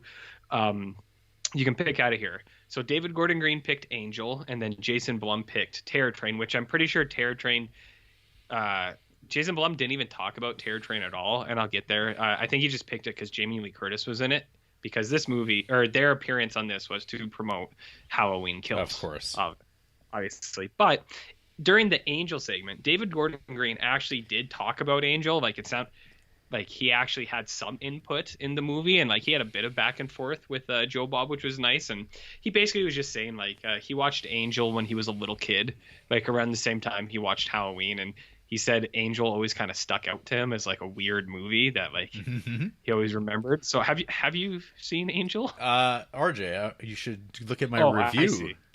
I see. I didn't look at this. Oh, I didn't even. I didn't realize that 2015. You caught that. But RJ, did you look at what the thing I watched after Angel was? Holy shit! Mm-hmm. I'm not even kidding. I did not realize that at all, because I logged Angel and I didn't even bother looking at other reviews. This is what plagiarists always claim. Oh, I didn't even look. I didn't even know. It's just so influential. The Dan Klaus is just so influential to me. Well, I didn't watch Freaked right after Angel. Yes. It was like 8 or 5 movies later. But anyway, so Jarrett did watch Angel, in and 2015. he noticed the same thing I noticed. The Whisker Biscuit conversation, which is deeply upsetting. How can you miss it? Oh my god! I heard it, and I think I was by myself, and I think out loud I went, "Ugh." Like, ugh. Yeah, even now, like I mean, I had totally forgotten about it, and then your review is just Whisker Biscuit, and I was like, "Oh fuck!" And then you just look at the poster and you go, "Ugh." Yeah. Okay, well, yeah, it's deeply troubling. So Angel, here's the tagline: high school honor student by day, Hollywood hooker by night. Yeah. And this movie is highly problematic. I should have tagged it as such. I will now. You did take it problematic. Oh, did I? Okay. Well, here's the synopsis. 15-year-old, 15, Jarrett, Molly Stewart, prep school honor student who moonlights as a Hollywood prostitute. After a serial killer begins stalking and murdering some of her street friends, she becomes a target herself. So her street name is Angel. And so she goes down on the strip, and she knows all the working people down there, and they're all just, they're trying to get by, Drew. They're all just trying to do their thing. But there's some guy who likes to suck eggs, and that's a big that's what David Gordon Green said. He's like, I've seen that image of that guy sucking that egg for like my whole life. He's like, that's why I picked Angel. He's like, because it hasn't left me. So you got this weird incel-y guy who's like picking up sex workers and killing them, and I think he does it in a weird way too. Like there's some pageantry to it, so it's like actual serial killer style. You know what I mean? You still haven't watched 10 Before Midnight, right? Mm-mm. With the Charles Bronson masterpiece. No, is that a horror movie? It's like a thriller, but it's awesome. And this is as my review notes, RJ, if you had read it. This is sub that. Like this is like there was a lot of this crap being made in the 80s. Not perhaps with Charles Bronson does not play a 15-year-old high school girl. Why not? Who's moonlighting as a sex worker, talking about Whisker Biscuits. He would never. No. 10 to Midnight's already on my watch list, so you must have brought it up before. It's got a scene in it, RJ, that is an all-time banger that you will, when you see this movie, you will know exactly what the scene is, what the moment is, and then you will burst out laughing. Mm-hmm. You will rewind and you will watch it again. I'd like to believe so. Do you own 10 to Midnight? I do. Is it easily accessible or not? It is. It is not. But is it not streaming anywhere? One day. No, I just looked. It's only on Apple Pay to Rent. Yeah. One day you'll lend it to me. Yeah, well, see, actually, the one thing I should buy is I think it actually got put out on Blu-ray from like Scream Factory. Ooh. So that's cool. Maybe I should get those pixels. I mean, you can always use more pixels. The Adam Sandler movie, mm-hmm. Right? It's kind of a Halloween movie. Oh, you should watch Hoobie Halloween this year. Since you're watching so many movies, the Adam Sandler Netflix one that came out last year, Hoobie Halloween. No. You should watch it. Yeah, I bet. No. I don't think you'd get by 5 minutes because there's a scene which is unfortunate. There's a scene in the opening which is like, I know you would turn it off. I know the exact scene you'd turn it off. You'd say no. But it's got to do with eggs. Hey, it's $37 and I could have it by Friday. Ooh, I like that. It sounds good. It's pretty convenient. It is convenient. Pretty convenient. So Angel, I don't know. There's a serial killer going around, and there's one guy. Who's the guy who the trans individual? He Rory Calhoun, I think it is. He's like an old dude, and he's kind of like dressed in drag the whole time, and he's really like sassy. He's really fun in this. Okay. I think it's Rory Calhoun. Okay. Rory Calhoun. You know him from Motel Hell and Hell Comes to Frogtown. I know that guy. And Angel. Night of the Lepus. Anyways, he's a fun character in this thing. All the older gals that work the street, they're all kind of fun too. They try to help Angel out. They're all in it together. Some of the high school boys find out that Angel's down there, and they give her a hard time. Like high school boys will. Mm-hmm. Jared. So I don't know what else there is to say. I think my opinion of this movie is a little bit higher just because I do like watching the Joe Bobs. He kind of, he gives you a little bit like they are an investment because I think the Joe Bob of just this movie, which is an 89-minute movie, I think it was 2.5 hours, so it added like an hour to it or something like that. But yeah, that's what's really been killing me. But time wise, but I don't know. Angel's okay. It's nothing great, but I did like watching the Joe Bob of it, which is why I do it. So that's good. Angel. Yeah, I like watching the Joe Bobs. It's like when he did the Maniac one, he was talking all those stories he told about Joe Spinell. I was like I know you could probably just like Google that and find it on Wikipedia, but Joe Bob's a good storyteller, so I just like to sit and listen. You know, Jer. But yeah, Angel, I don't think would be a hot recommend for anyone. So you're not going to watch probably all 4 films? Well, I know there's Avenging Angel. Is there more than that? Yeah, there's Angel 3 and Angel 4. Fuck. Is it all starring the same late actress, or do they recast young every time? I haven't seen them. I'm not 100% sure. Mm-hmm. I thought, have you seen any of them? I thought No. you had maybe seen the sequel. Never. I think actually, I think Vinegar Syndrome put them out in a box set that's out of print, but then they released them by themselves. Like all of them? Yeah. I don't know where you take this story, to be honest. Like, I know you could just make. I think know there's you some can new make characters. shit Well, up, there's obviously but- some new characters that they come up with after the fact. They always do. Yeah. And I mean, I get that. I know you can just make like it's all made up, anyways. But like the way this movie ends, Is it? I was like, it's over. Yeah, it is. Is it all Nothing made is up? real, Jared. Oh. It's all made up. Oh, damn. It's like I don't know if the guy who commented on my aliens thing. He was like, "There's no aliens in Dune, buddy." He's like, "This is all made up, man. Just fucking relax." Calm down. Calm down. But I don't know. Did you watch any movies? Did I ever? Because we already talked about amusement park, so Yeah, we did talk about Yeah. that. Sure. So I watched a little film, RJ, called Plank Face. This is a follow-up film by Scott Shermer, who also directed Harvest Lake and Found. People can check out the conversation that we had last episode about Harvest Lake. Harvest Lake. Yeah, you like to get fucking a lake with like a plant creature. No. RG shaking his head. No. So Plank Face. Are you familiar with Plank Face? You ever seen this? I'm looking at the poster right now, and I mean, it looks okay, but it also looks a little bit like what you would sometimes refer to the Astron 6 guys as being a little try-hard. Well, it's a little misleading because okay. this poster does not resonate with what how this movie presents itself. Synopsis here: a man is taken captive by a feral family in the deep woods. They are determined to transform him, body and mind, into one of their own, whether he likes it or not.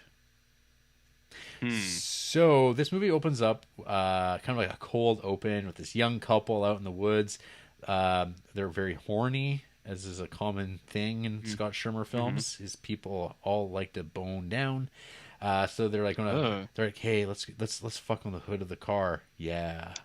So and she's like, hey, the hood's cold. Grab your jacket so I can like sit on it or lay on it while you bone me. And then a giant hillbilly man who's got a plank on his face, like a piece of wood, just like on his face. He shows up and he butchers them all, kills them all. So it's dead. not just a clever title. Nope. He actually has a plank face. Yep, and he kills them dead. And then we transition to like, I don't know, sometime in the later, and it's a young man, a young fit man with his lady, same actress from Ellie Church. She was also in Harvest Lake. She's in Plank Face, and they're going to go off camping in the woods. As they're walking down the track, the path, they see a guy, and for something about him puts off the main character. He kind of gives him like a double look, like what the fuck's that guy's problem? And they arrive at their campsite, and everything's going great. And the lead guy goes off to like, I don't get wood or something like that. Get some wood for a fire. And this guy has shown back up. He pulls a little bit of jiu-jitsu, a little bit of MMA on this guy, chokes him out. He's like, don't fight it. Jiu-jitsu, huh? Yeah. He chokes him out, and he wakes up and he finds himself passed out in the woods, kind of poorly restrained. He gets himself out of it, and he finds his girlfriend being raped by this guy. So guy's response is to beat the shit out of him, hits him over the head with a rock. Yeah. The guy rolls off, and he says, "You tie yourself up." He pulls out the guy's knife that he had. He's like, "Oh, you weren't going to hurt me. I wasn't going to do that. I was just here for a good time," or something like that. And the guy just slits his throat, kills the rapist. But this isn't before, of course, while he was like off in the woods, he noticed that there was this girl in like kind of like barely clothed, but wearing a rabbit mask. Well, that all becomes important now. As why? Well, because apparently that this guy and his girlfriend, who disappears at this point, have kind of stumbled upon the grounds of these women that live in the forest with their giant hillbilly man who's dying. He's not well. He's got a wound, and it's festering, and he's dying, and he dies. This guy is like, what the fuck is going on? He's being held captive by these feral women. And of course he tries to escape, and they're like, no, you're not escaping. And then they take a nail and they just hammer it through his foot. And so he has to stay there standing for a little bit until they can get to him, until the big man dies. And then stuff happens, RJ. Can you describe what that means? Weird stuff. So there is... Weird to you? Yeah, that's like, at some point, there's some sort of some ritual where they take off the plank face off of the big hillbilly guy, and they put it onto him. And he's bestowed with the wood that like kind of fuses with his face. Is that good? It's not. I don't know. I don't think it'd be a good time. It all sounds horrible, and they're all like into eating just like raw meats. They start eating this dead guy, and then they offer him some testicles, which does he take them? Yeah, because otherwise they're going to nail his other foot to the ground. So he gobbles up these testicles, almost pukes. They force it down, make sure he doesn't puke it up, and then they give him another one. And through coercion. Through like, it's like getting him housebroken. They win him over, and he becomes Plank Face, and he continues the great old tradition of Plank Faces, which I guess is finding people hiking through, and bringing them back to the family. And there's a lot of fucking. There's a lot of fucking that goes on here. And there's bathing. There's some washing in the creek.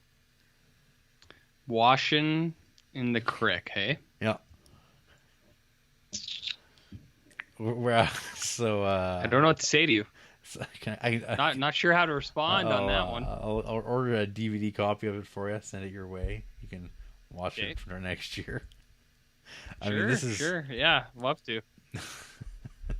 Yeah, this guy's movies all sound like movies I would particularly enjoy. Like me as a person. That's my first thought when I'm watching these things. It's like, oh, this is RJ cinema. You said bona fide RJ pick right here. That's, so this is one of the real ones. This is definitely the weakest of the three Scott Shermer films, but he definitely always leaves me marked with some images or strangeness of the scenario. That's just like, he's committed. He's committed to his vision. I'm not looking forward to his last movie that he made called The Bad Man. Is it about you? It's about a clown. Okay, well, let me read you. Let me tell you. It's not a documentary on Jared Duncan. Let me ask you. Let me read this to you. You get me. Oh, okay. The guy's name's PJ. That's pretty close to you. The tagline is, "How long can you hold on to your humanity?" A young couple, Mary and PJ, are kidnapped in their own home by a sadistic clown who wants to break their spirits and sell them into servitude to a cult of wealthy deviants. Mary holds on to her humanity through trial after trial, desperately looking for a way to escape her torment and rescue PJ from his own madness. But time is running out, and auction day is coming. I've seen some auction day. Auction day. They're gonna get sold by the clown guy to some rich deviants. How about that? Corpse gave this half a star. I mean, that sounds right. Sometimes I mean, I trust him. I trust him. And what did you give Plank Face? I gave it 3. Corpse gave it 2.5. Okay. Do you stand by that? Are you happy with the decision that you made? Absolutely. Yeah. Yep. I stand by that. I think it's interesting. I think my review is brilliant as always. So. Brilliant as always. You're a big fan of this guy, eh? I liked his 3 movies. They're not. I wouldn't recommend them to you. I don't think. Well, you know better than you got more sense than that. Yeah.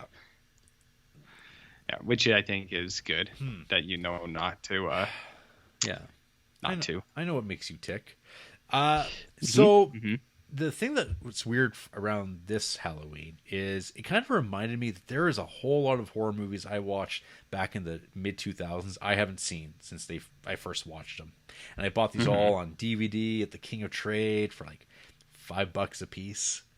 And hadn't seen them since. And some of these movies I remember liking. Other ones I was like, I don't really know about these. But now it's like, oh, these are from a different decade.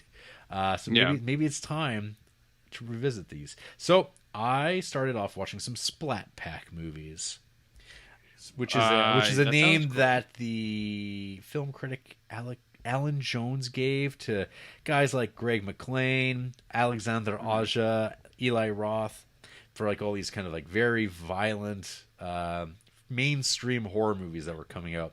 A lot of them have like canvasy looking rusty brown posters, which I've argued that Passion of the Christ is totally a Splat Pack movie because it was advertised. Like it's like the poster looks so much like The Hills Have Eyes or High Tension. I don't know. It's I think it was some good thinking there, Mel, or whoever came up with that. I mean, I think that was all Mel. I'm pretty sure it's confirmed that he did all of that himself, and the other thing is he was good at it too. Yeah. So I watched The Hills Have Eyes to kick things off. This is the remake. Have you seen? Yeah. So you know who plays the dad in The Hills Have Eyes?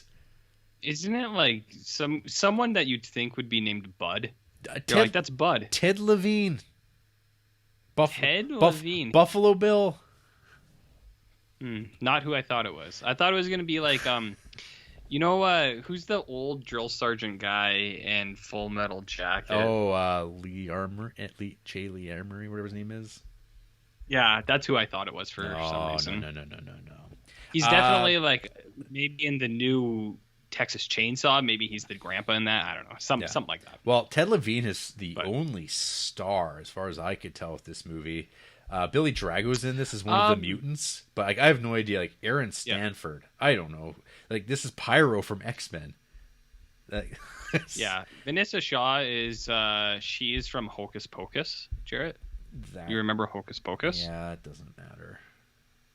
What about Greg Nicotero? Do you think he's related to? Oh no, it is just Greg Nicotero. You don't know Greg Nicotero? No, I do. For some reason, I was like, "Why?" I didn't think he was an actor. I was like, maybe he's related to the props guy, and then I was like, "Oh, it's he's the makeup. It is. It's the director, makeup man, actor." Yeah, Billy Drago, obviously. Oh, I know Billy Drago. Yeah, Billy Drago's in lots of stuff. Yeah, don't be silly. So Hills Have Eyes. I remember actually thinking it was pretty cool when I watched this in 2007.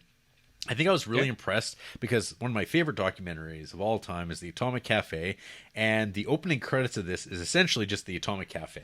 And I thought it was really a nice idea to say, hey, these mutants are a result of nuclear bomb testing in the desert back in the 50s, and there's people up in those hills, and they've all turned into mutants. It's like, sure, why not? But watching it now, I'm like, wow, they lay it on pretty thick with this. They could have left it a little, like, if they completely took out those opening credits, it would leave it a little bit more mysterious what's going on and have a little bit better tension. Because other than that, it plays out the Hills Have Eyes story almost exactly the same.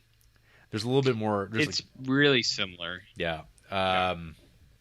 Yeah, you get, the dog has less of an arc, which is unfortunate. So, I mean, yes.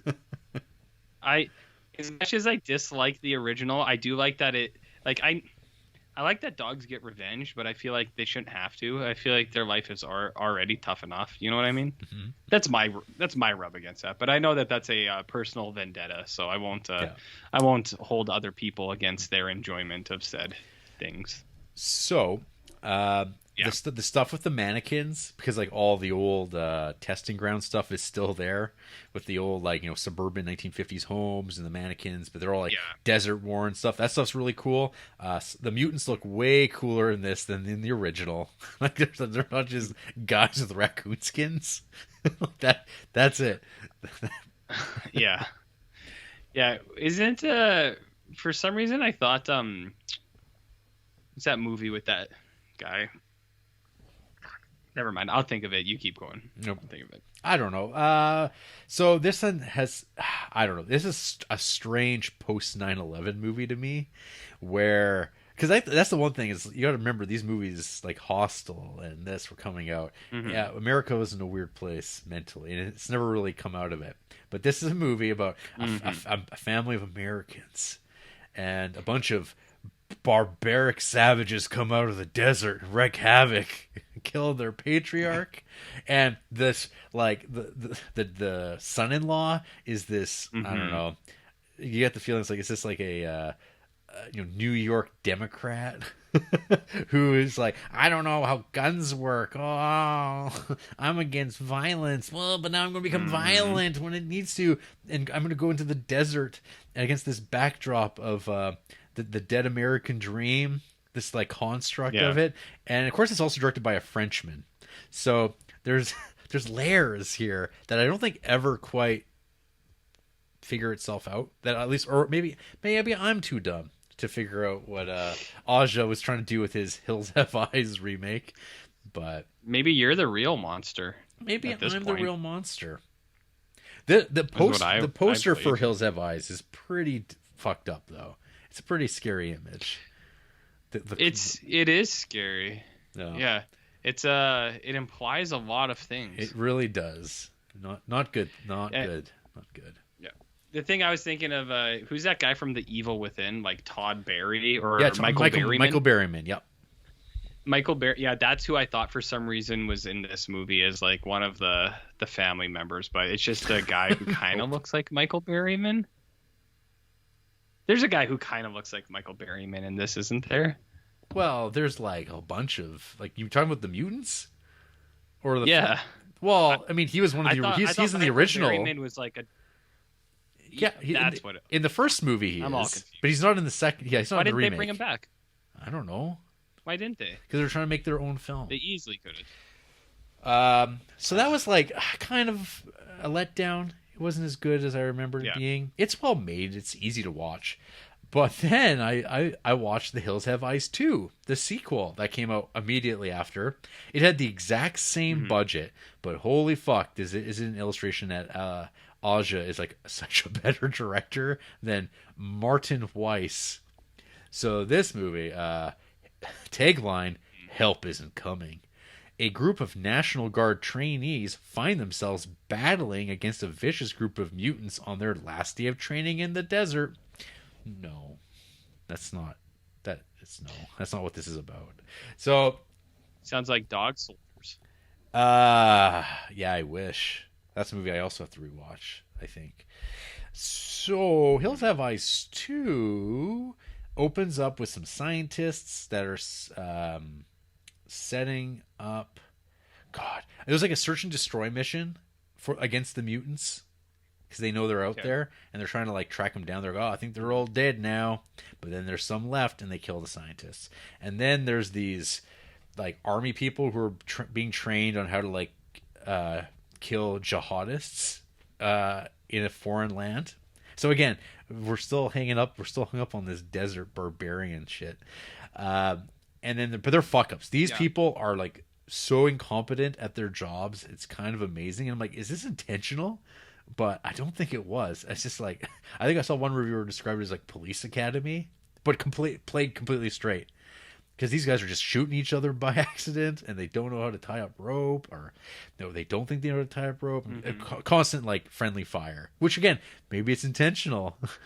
They're like, this is what happened, man. Just like Iraq, we shouldn't have been there. But this is like, well, these are like giant baby-eating rapist mutants. Like, no, they are bad. They ate a baby? They would have. They almost shot a baby in the first one. They were going to eat the baby. Of course they were. Okay. So I don't know. Like, what are we doing here? There's another good mutant. There's always one that'll help. There's a blind mutant who's got like a gun shooting away.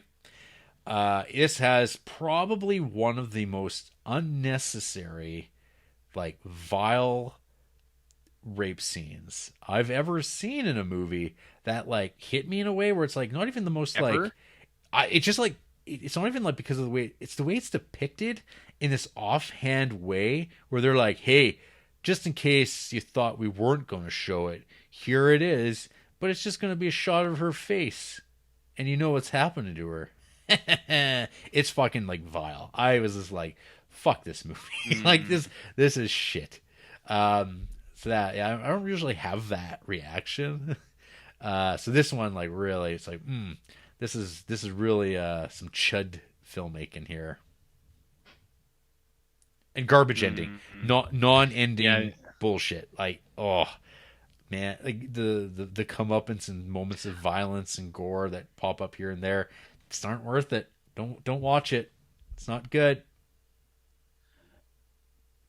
I was never going to, but now I feel better knowing that I was making the right decision all along. It is bad in a completely different way than the original Hills Have Eyes 2, which is bad.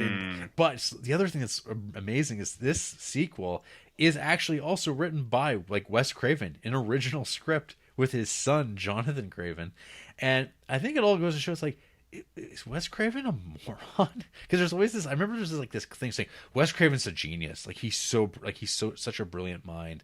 Like with Scream and Nightmare on Elm Street. But it's like, no, I think he got lucky, and his stuff, some of it is so bad.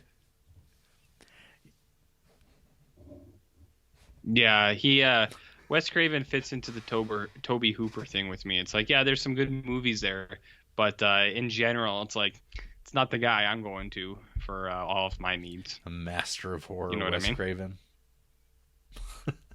Nah, not in my books. No, he's fine. I like Wes. I like some of his movies are really good.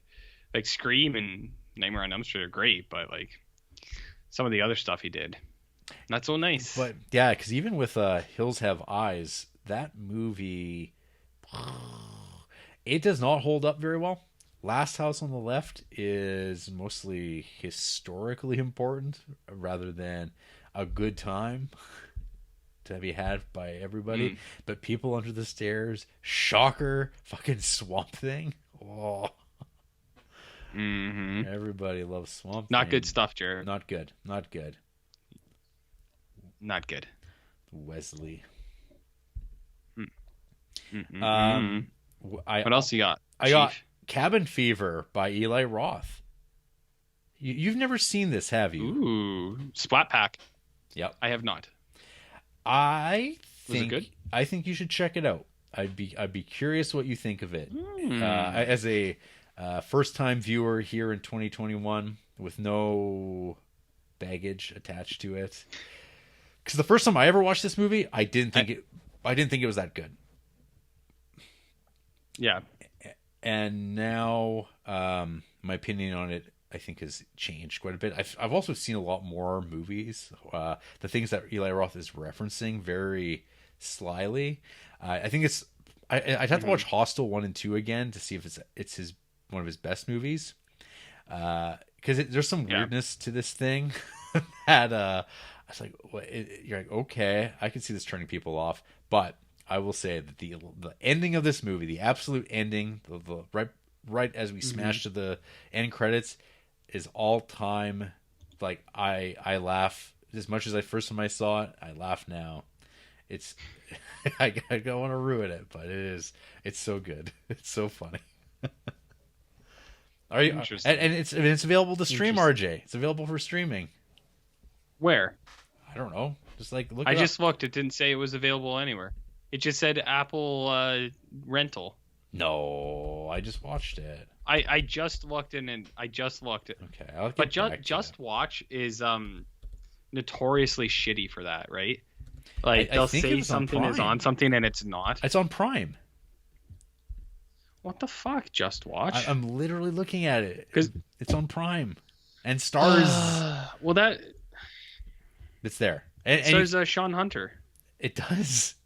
It does star Sean Hunter. Yeah. Who actually strikes a resemblance in this movie to a certain podcaster I know. Which podcaster? You'll have to watch to find out. Better not. Interesting. Yeah, I'll check this out. I don't know if I'll check it out this year, but I will check it out. Oh, come on. If I can get it in this year, I will. Okay. But I'm really disappointed with Just Watch because there's probably lots of movies I could have watched that I didn't realize were available because that shit ass app frigged me over. Frigged you over. It's worked pretty good for me. The only one I've been hosed on was when it tells me something's on Hoopla, and then you go look, it's not. It's not on fucking Hoopla. I got a short film I'll mention too, RJ. How short? 15 minutes short. It's pretty short, I guess. You do you like short films, RJ? Sometimes when they're good. Cool. Well, this one's I don't know how I feel about it. You know about Thomas Ligotti? Oh, I know about Thomas Ligotti. Yeah. Oh yes. Oh yeah. Oh yes. What's he into now? Well, he's a writer, as you well know. He's a big fan. Yeah. He became very well known, I think, online because of accusations of plagiarism that happened with True Detective. Yep. And then people are like, who's this guy? Because people like that True Detective. And then they're like, what's this conspiracy against the human race stuff? And he also writes these horror things. And you start looking up this guy. And remember, people are like, the people who are in the know are like, this guy's like the best horror writer going. King in Yellow, they say. Yeah. Some say. So yeah, he's a recluse. He's no Stephen King in terms of like everything that comes out every week. It's like, oh, here's a new Stephen King movie that's based on a novel. Let's do this every year. Every year there'll be a new The Stand. Well, who doesn't want a new The Stand every year? That's where we're at. Well, so his former press agent for doing these types of deals, Michael Schlane, he was like, there should be Ligotti. Everyone should be talking about Ligotti. This guy's fucking good. And he'd been trying to get people to do it. Apparently had no success. So he's like, you know what? I'm going to make my own short film to shop around because I think this could be Boffo box office. This could be an HBO series set in the Ligotti verse. Whoa. Same as the True Detective verse, I guess. Mm-hmm. So this is where In a Foreign Town comes from. This was, I guess, put out in 2018. It's just available online now. And apparently it's kind of drummed up some interest. There's some talk that it could become like an anthology TV show. It could be kind of like an American Horror Story, but Ligotti-fied. Set in the Ligotti town of like this, I don't even know what you would call it. Visually, this thing at times, I think, nails well what Thomas Ligotti writes about. Kind of this not 1950s town. It could be any city, but it definitely has this.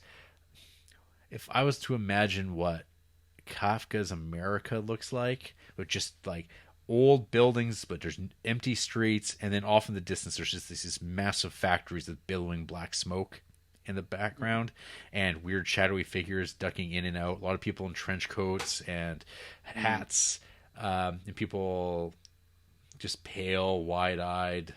They look completely dejected. That's kind of what I would imagine this would be, and this kind of touches on that a little here and there. It stars Ronnie from The Shield. He plays a dad in this. It opens up with the current day, where a man is talking to a psychiatrist about his childhood, and then it flashes back to this child of his, and there's a figure that's been haunting him his whole life. Ooh. A man who never turns around, and he's like hunched backed, and he looks like he's from some sort of deranged circus, kind of some might say a haunt carny, perhaps. Oh, is there any blue skeletons in this one? There's no blue skeletons. There's no metaphors. Not a lot of blue in this one. But it's kind of... but I just saw it. Guess who's in a foreign town playing the showman? John Lee Emery. Remember last week talking about Strange Dave? Oh, yeah. Yeah. Strange Dave's back, baby. And he's playing the showman. Woo, I'm going to get you. Does he do any kind of appropriation? No. Okay. So, I don't know. This is 11 minutes long. You can check it out for yourself. I was some people. My favorite is like on YouTube. I wish that we saw his face when he turned around. It's like, and then there's all these people with these comments and like, this is my reading of it. This is my understanding. I'm like, nah, this is just like a test reel, folks.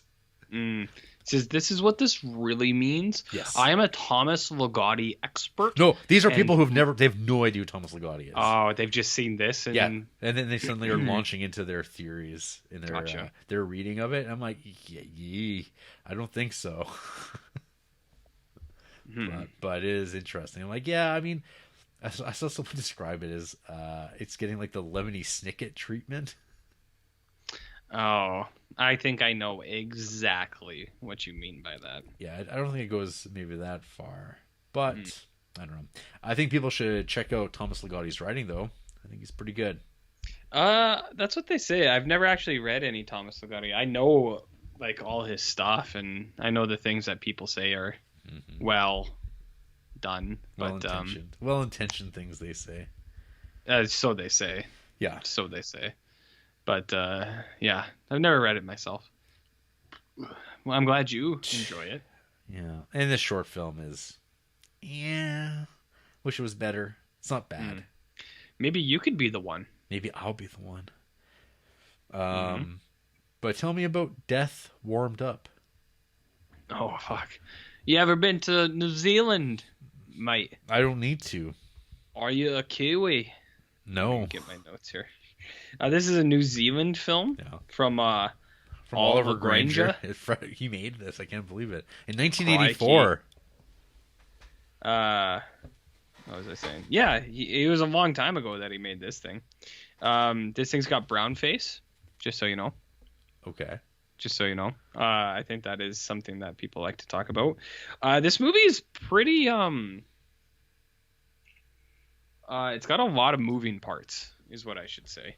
So, Death Warmed Up. Apparently, people compare this to Peter Jackson, which I don't really see.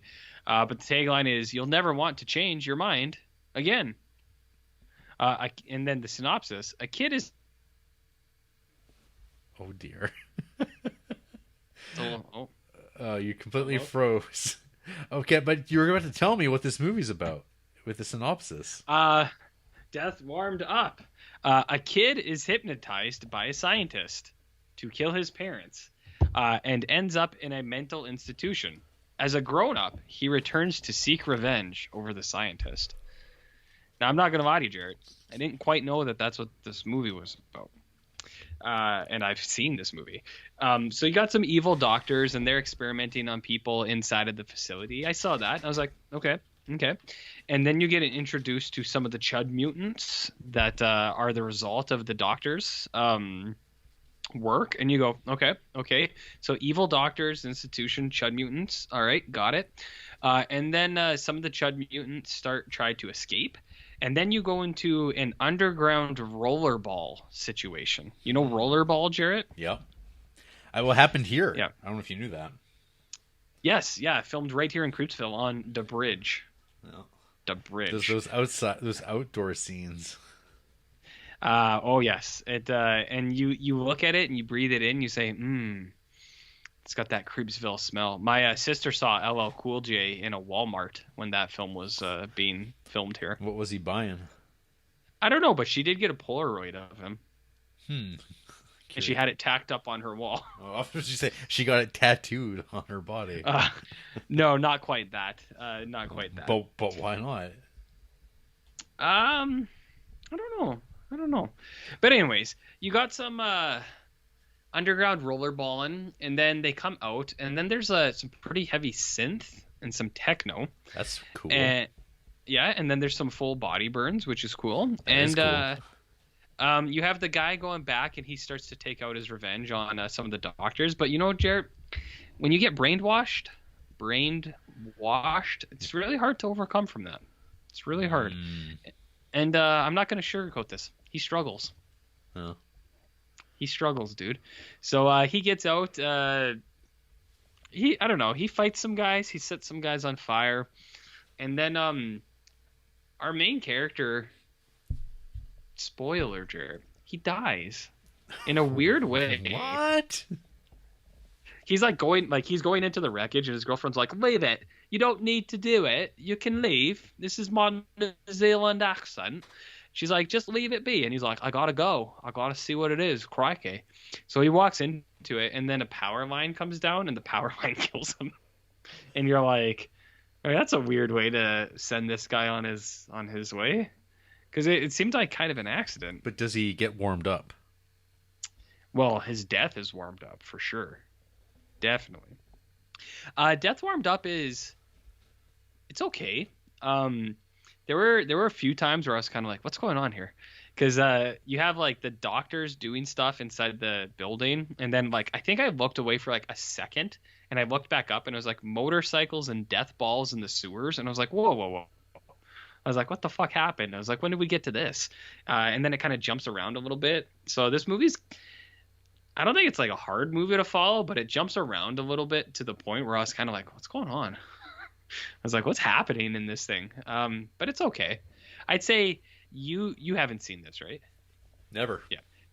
I'd say this will. I recognize the poster art or whatever, the VHS tape, but I've never seen it. Yeah. I didn't know it was from New Zealand.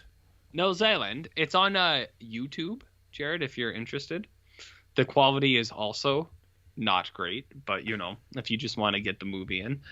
I'd say that this will eventually be one that you watch, and I bet you go, it's all right.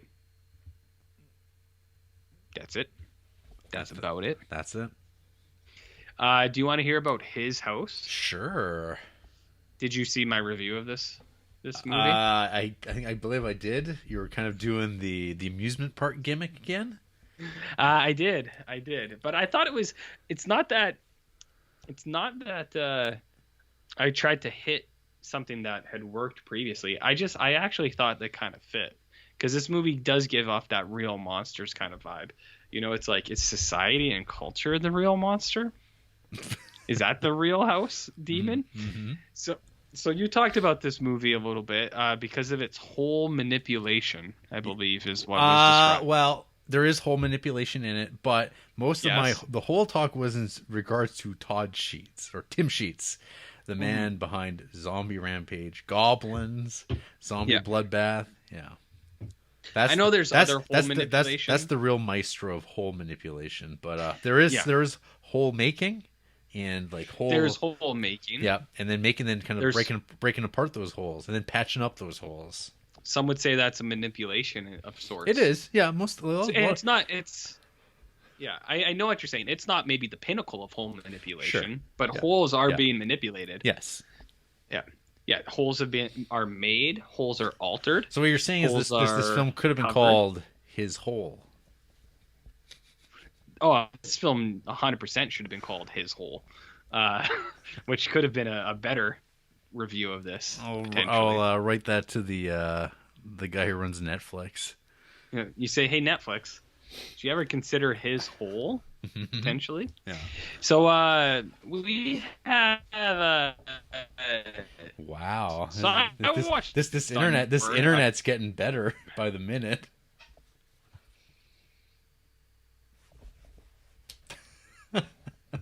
Have we got begooled?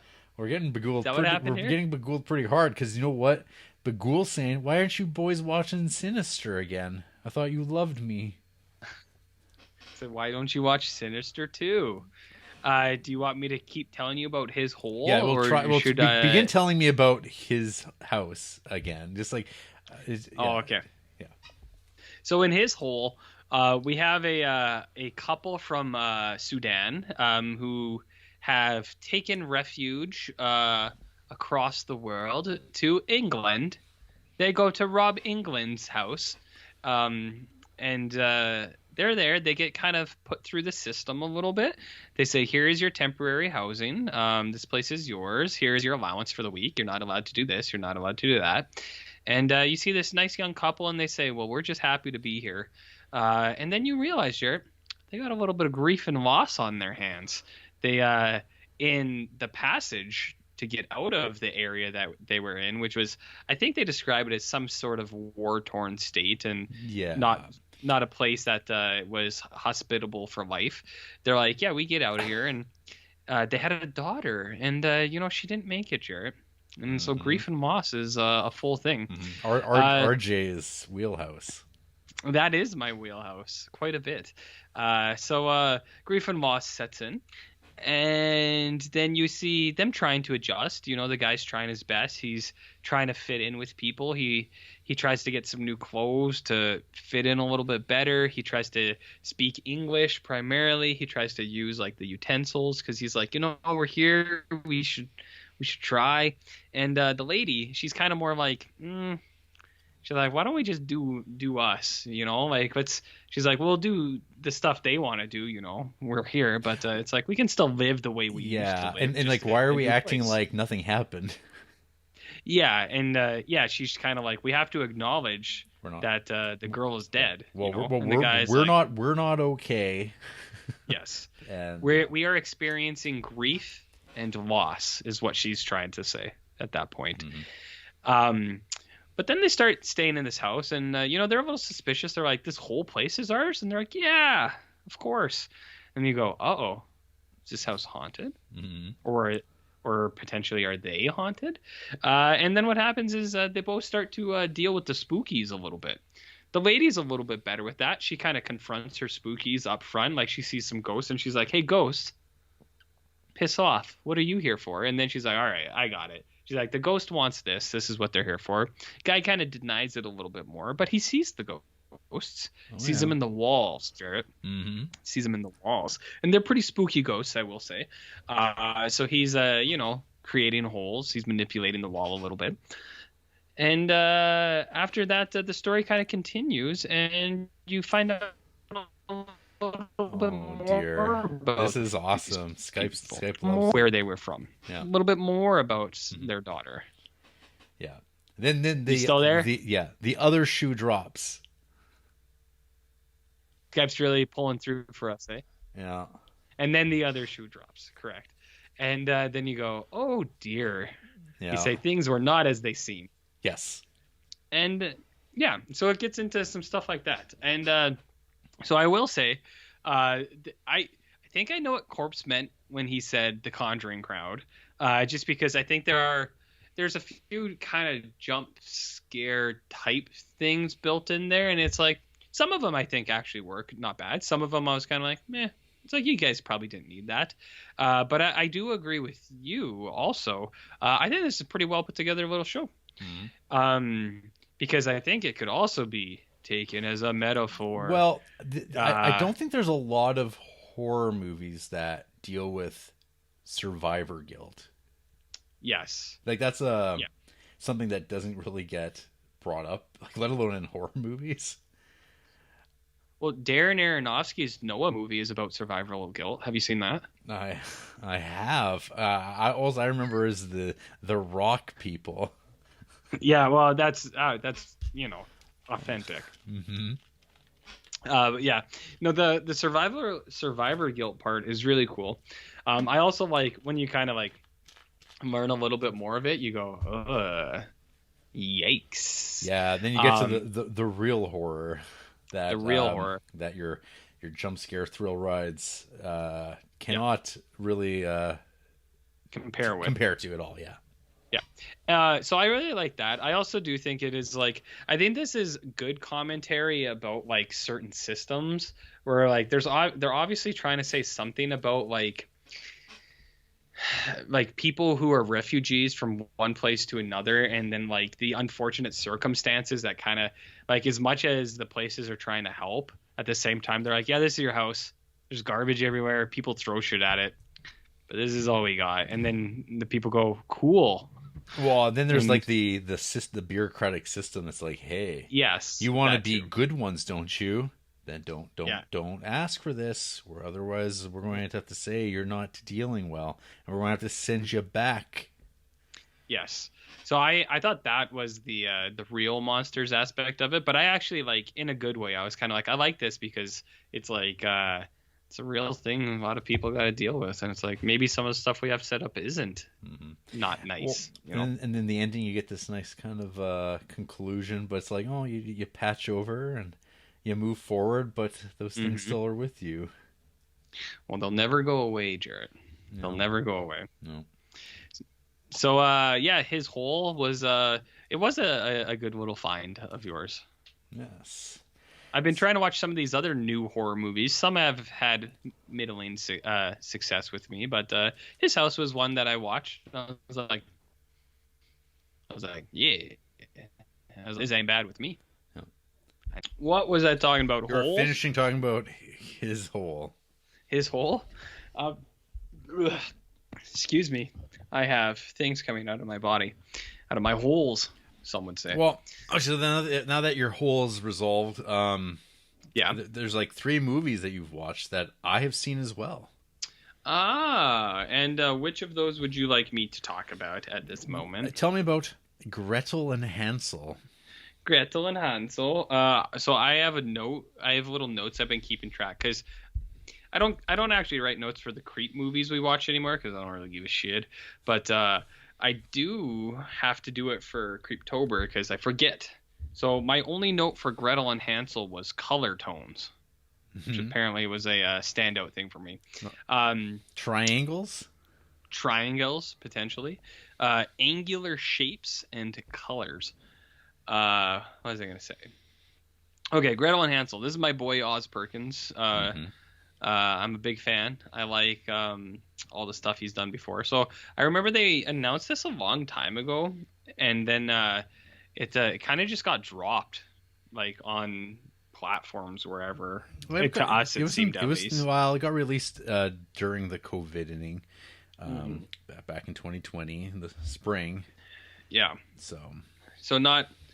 It didn't have a great opportunity to shine, which I think is too bad. I think this movie is pretty good. It does a lot of things right. I also think it's not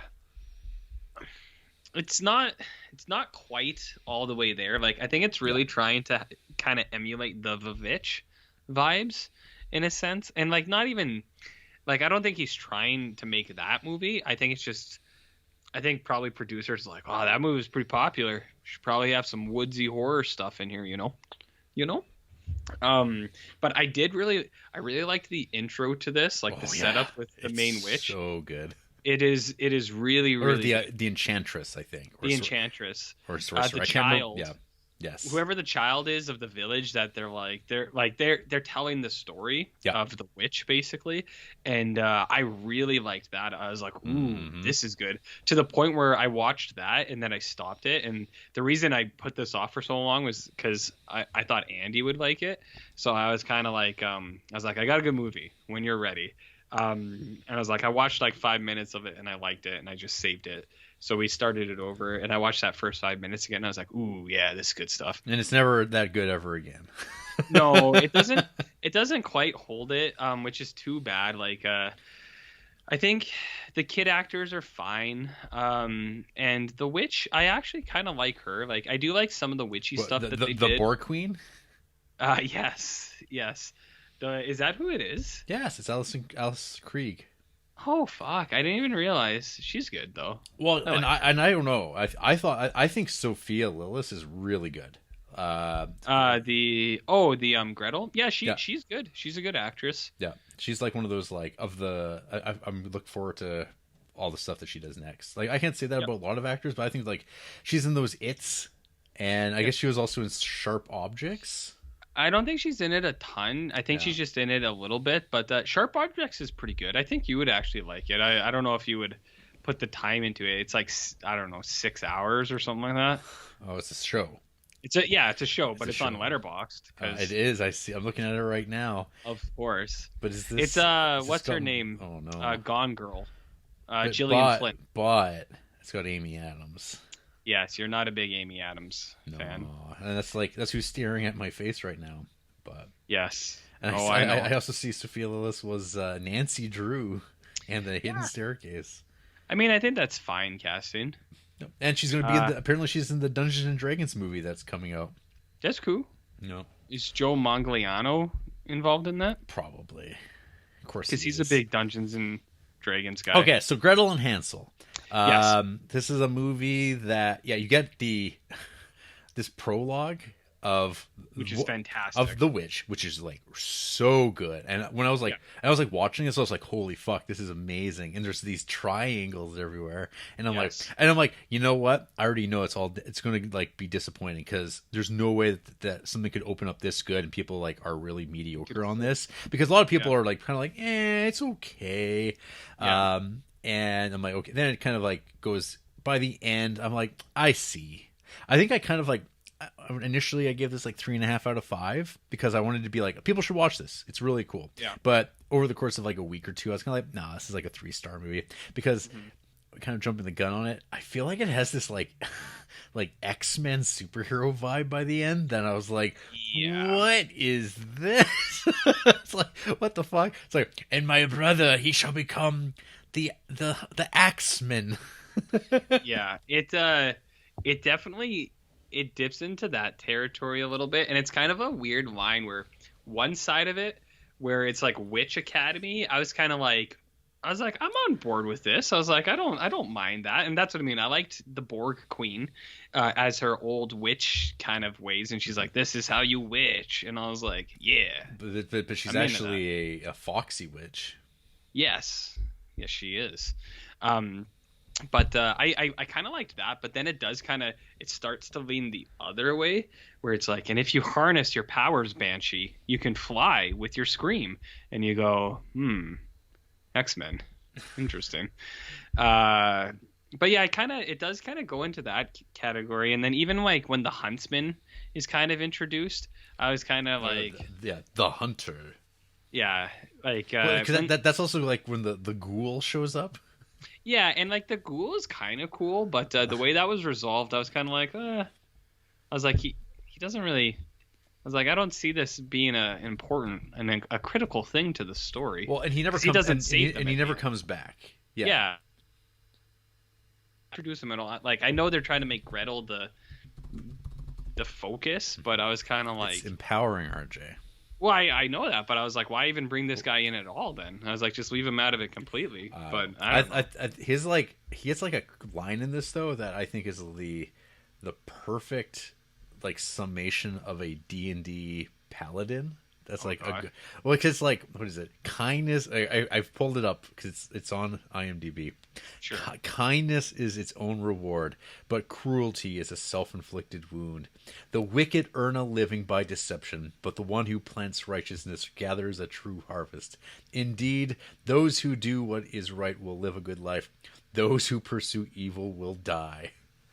Nice. Yeah. So it's like, well, there's some like nice. That's the one thing that Oz Perkins is all about, though. He's got a good way of wording things. Yes, he's a good writer, as discussed with the Pretty Things. Yes, yeah. Which is like got that amazing voiceover narration script. I am the pretty things that lives in the house. Yeah, great stuff. And that's the thing where it's like this movie has really good like. One thing that it focuses on a lot is just dialogue. It's just people talking to each other. Like that's what this movie is. But moodily and very well compositioned. Yeah. And then when the mother chases her kids away, because they're like because she sends her daughter off to clean the Lord's house, and yes. Lord's of course like, are you intact? And of course this young woman, she's ahead of her time. She's like, whoa, fuck you, dude. Said I was here to be the caretaker. Yeah, I'm not here to caretaker. I'm not here to take care of you, dude. And so her mom's like, what the fuck? I'm a single mom trying to raise 2 kids. You got to go out and earn, and I'm gonna kill you.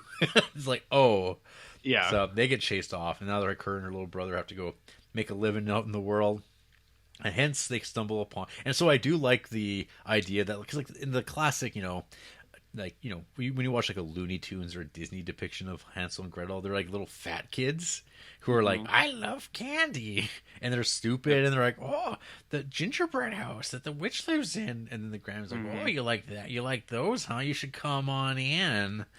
And it's like a lure, but it's like, this is like, oh, these kids are starving. Yeah, and I really liked the depiction of the starvation stuff, where like before she goes to the job, the like Hansel's like, maybe you'll smell cake when you're in there, and it just shows that because they're just like, we're so hungry, and he's a little boy, of course he likes cake. So I kind of liked how they played that up, where it was just like, the witch, all she has, she's just offering them like food, and they're just like, we are starving, and this is amazing. And the kid's just like, maybe a cookie, but it's not the overkill of the gingerbread house, And I do like kind of when Gretel starts getting wise to things not being on. She's like, hey, pomegranates, those are out of season. Hey, this food would be turned, and it's like, because I think that would be a thing that even like I don't know how old she is supposed to be in this, like 13 or something. Like yeah. And she's like, no, you'd have a pretty different relationship with food and how it's made in a like agrarian setting, where you're like, yeah, that's like literally all you have to look forward to is like, oh, what am I going to eat next? Where does food come from? And there's certain times of the year that you just get used to it. Like her little brother wouldn't necessarily pick up on it or be thinking about the ramifications. No, he's just happy to eat. No. And that's how they show that. And I do like that. Like they kind of outline that really well. And that's the thing. It's like this movie's it's got the stuff of Oz Perkins that I like, but it doesn't hit the levels of Oz Perkins that I want. You're denied satisfaction, I think. A little bit. I think the broom witch battle at the end is pretty good, though. It's kind of like that is good. Yeah, that's more violent than I was expecting, and also just like, oh, what happens when the little boy goes up that ladder? It's like, and then it's like, well, some good stuff happens there. I do like the people melting at play there, and that's quite good.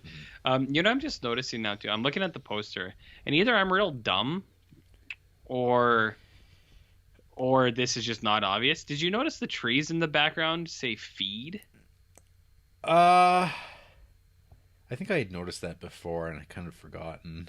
Yeah, because I didn't realize that before, but now that I'm looking at it, it seems very clear that it just says feed, which makes sense because it's Hansel and Gretel and they're eating. Or like Ryback, feed me more. Feed me more. I mean, that could also be nothing, but it seems like it's saying feed. It does 100% say feed. Yeah, I didn't quite see that one before, Jarrett. Mm-hmm. But yeah, Also, this movie's got great. It just looks nice. The Looks score is great score. Yeah, it's nice little movie. Doesn't get all the way there, but I think 3.5 isn't bad. Just to be like, yeah, it's a good show. You should watch it. Yeah, just don't go in thinking this is gonna blow any dicks off. My 3 is for like a 2020 movie, I guess, as opposed to like a 1973 Euro horror where I'm like, yeah, this is worth watching if you know what you're signing up for. I agree. Yeah, I agree. Yeah, but good show regardless. I still like Oz Perkins. I'm excited to see what he comes up with next. Okay. Yep. I'll run through. Yeah, why don't you hit a couple? So, one of the more pleasant surprises for me this October was finally watching, when I saw it on Disney Plus, Fright Night, the remake, which is actually a movie I've been wanting to watch for quite a long time. So somewhere between a year to 10 years since it actually came out. I had zero interest in watching this when it came out because I was just like, what is this shit? Ugh, Colin Farrell, fuck off. And like that was it. That's the only thing I knew about this movie. I never really paid much attention to about who the rest of the people were. Yeah. And then I was finally, sometime in the last 2 years, someone had been mentioning like this movie is actually way better than you'd expect. I remember liking it, yeah. Yeah. So finally, the opportunity struck, and I was just like, I don't care. I'm trying to watch something like watchable that might actually hold my attention. So Fright Night it was that I finally jumped into, and fuck, I like this movie a lot. Nice. Yeah, I thought it was actually really good. Colin Farrell is so good in this. This is probably one of the. He's awesome, just outright. Is he awesome? I like Colin Farrell. He's gotten better. I think yes. I know you don't like In Bruges. I don't, and that's probably one of the reasons why. And I think he sucks in Minority Report.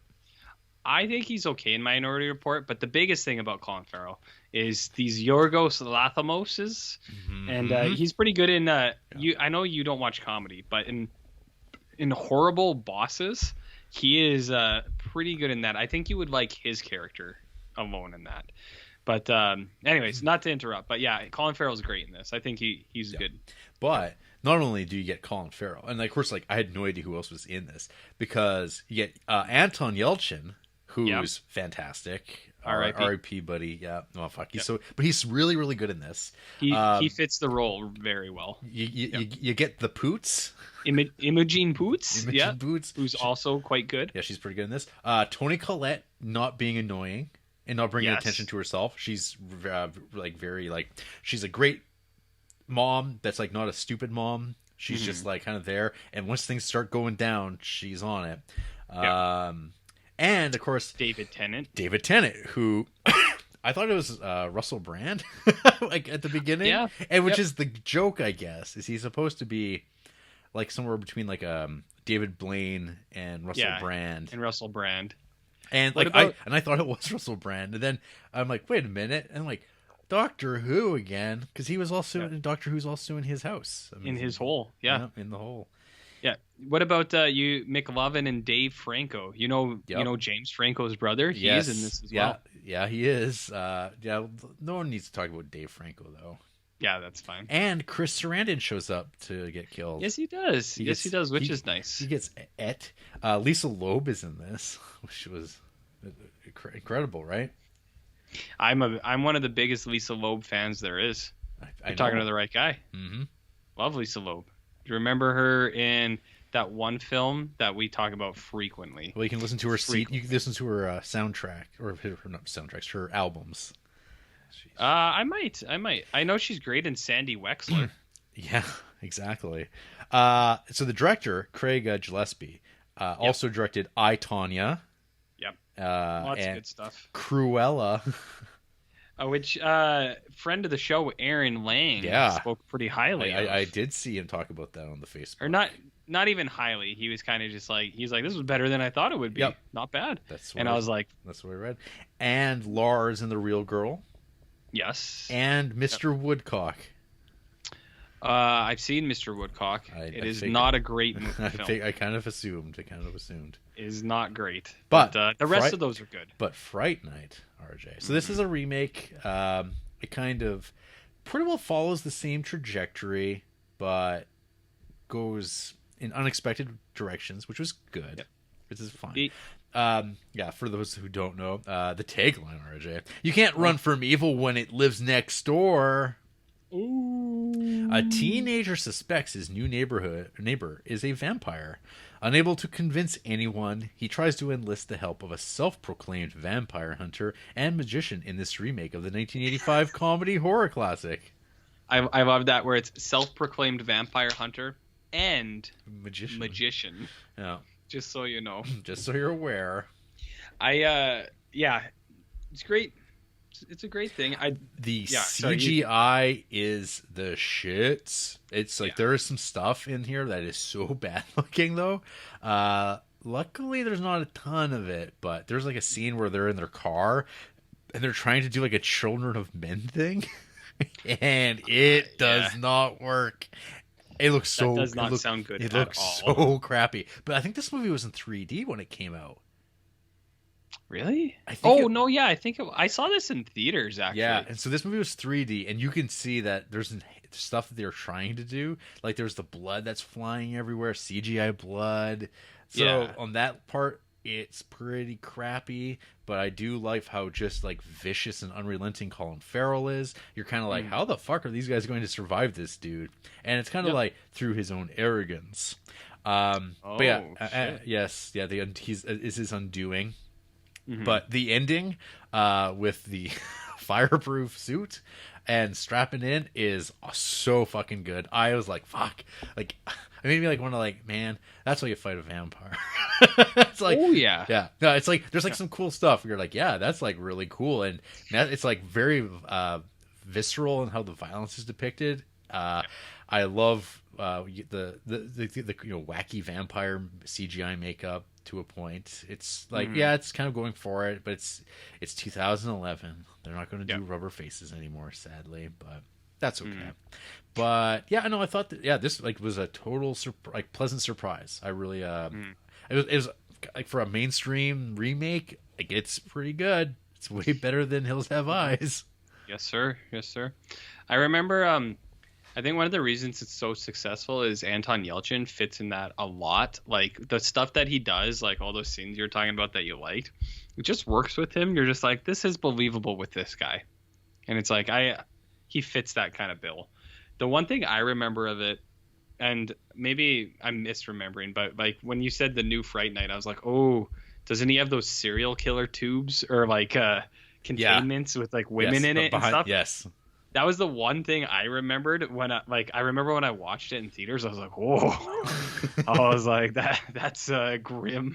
Yeah.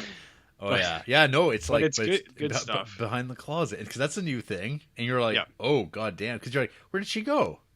And then you find out, and it's like, "Oh, he can come back whenever he wants to." Yes. And then of course there's like, "Oh, where do the bodies go?" And you're like, "Oh yeah, they have the answer for that too." Yep. It's very good. You know what you should watch next? And I don't know if you've seen it, but have you ever seen Disturbia with Shia LaBeouf? I have not seen Rear Window 2.0. No, just go with me with this, Jared. Yeah. I think that because you like this Fright Night, I think you might like Disturbia. And I won't lie to you. I actually kind of liked that movie when it came out. I saw it in theaters, and I watched a copy of it in my private home not long after because I went, that's a good show. I like this. Okay. I'm just saying, check maybe 1 year for Creeptober. This year, next year, you should check it out because I think it fits into the same wheelhouse. Wheelhouse. So yeah, Friday Night, pretty good. Pretty good. And then I watched a movie that I've also heard positive things about over the years. Never saw it when I was a kid, but I think you've seen it. My Boyfriend's Back from 1993. That was a frequent rental in the Baylog house. Really? Not frequent, but I'd say like around Halloween or like October, it'd be like, let's go rent some movies. And I'm going to say more than once or twice we rented My Boyfriend's Back just because, we were kids and we're like, oh, it's fun. Yeah, I know this movie. It's a pretty wholesome movie, but it's also bizarre, and yes, like it's a bizarre movie. So this is directed by Bob Balaban, yeah, who's like a deadpan comedian. If you recall his work in Seinfeld. yeah, yes. I just know Bob Balaban. He's a close personal friend of mine. Yeah, good dude. Good dude. Shows up in those Wes Andersons, and he's in Ghost World, all kinds of stuff. Like little Bob Balaban. I know Bob. Yeah. So he directed this movie. So in my review, I mentioned I have my whole life thought this movie had Tim Robbins in it for some reason, because I look at the poster of this and I go, hey, it's Tim Robbins. It's a different guy. I don't know what his name is. This guy's name's Andrew Lowry, and he's in him and his co-star Tracy Lynn have like no career outside of like this period of time. They made a few movies and then they just stopped. They haven't worked in movies since. I mean, Tracy Lynn's in Bugsy, so yeah. I don't know. I'll tell you about Bugsy during the real podcast. But so let me say, so Matthew Fox, Jack from Lost, he's here as Buck. But you know who's also in this fucking movie? McConaughey. Yeah, for like a second. But do you know who's in this movie? Cloris Leachman?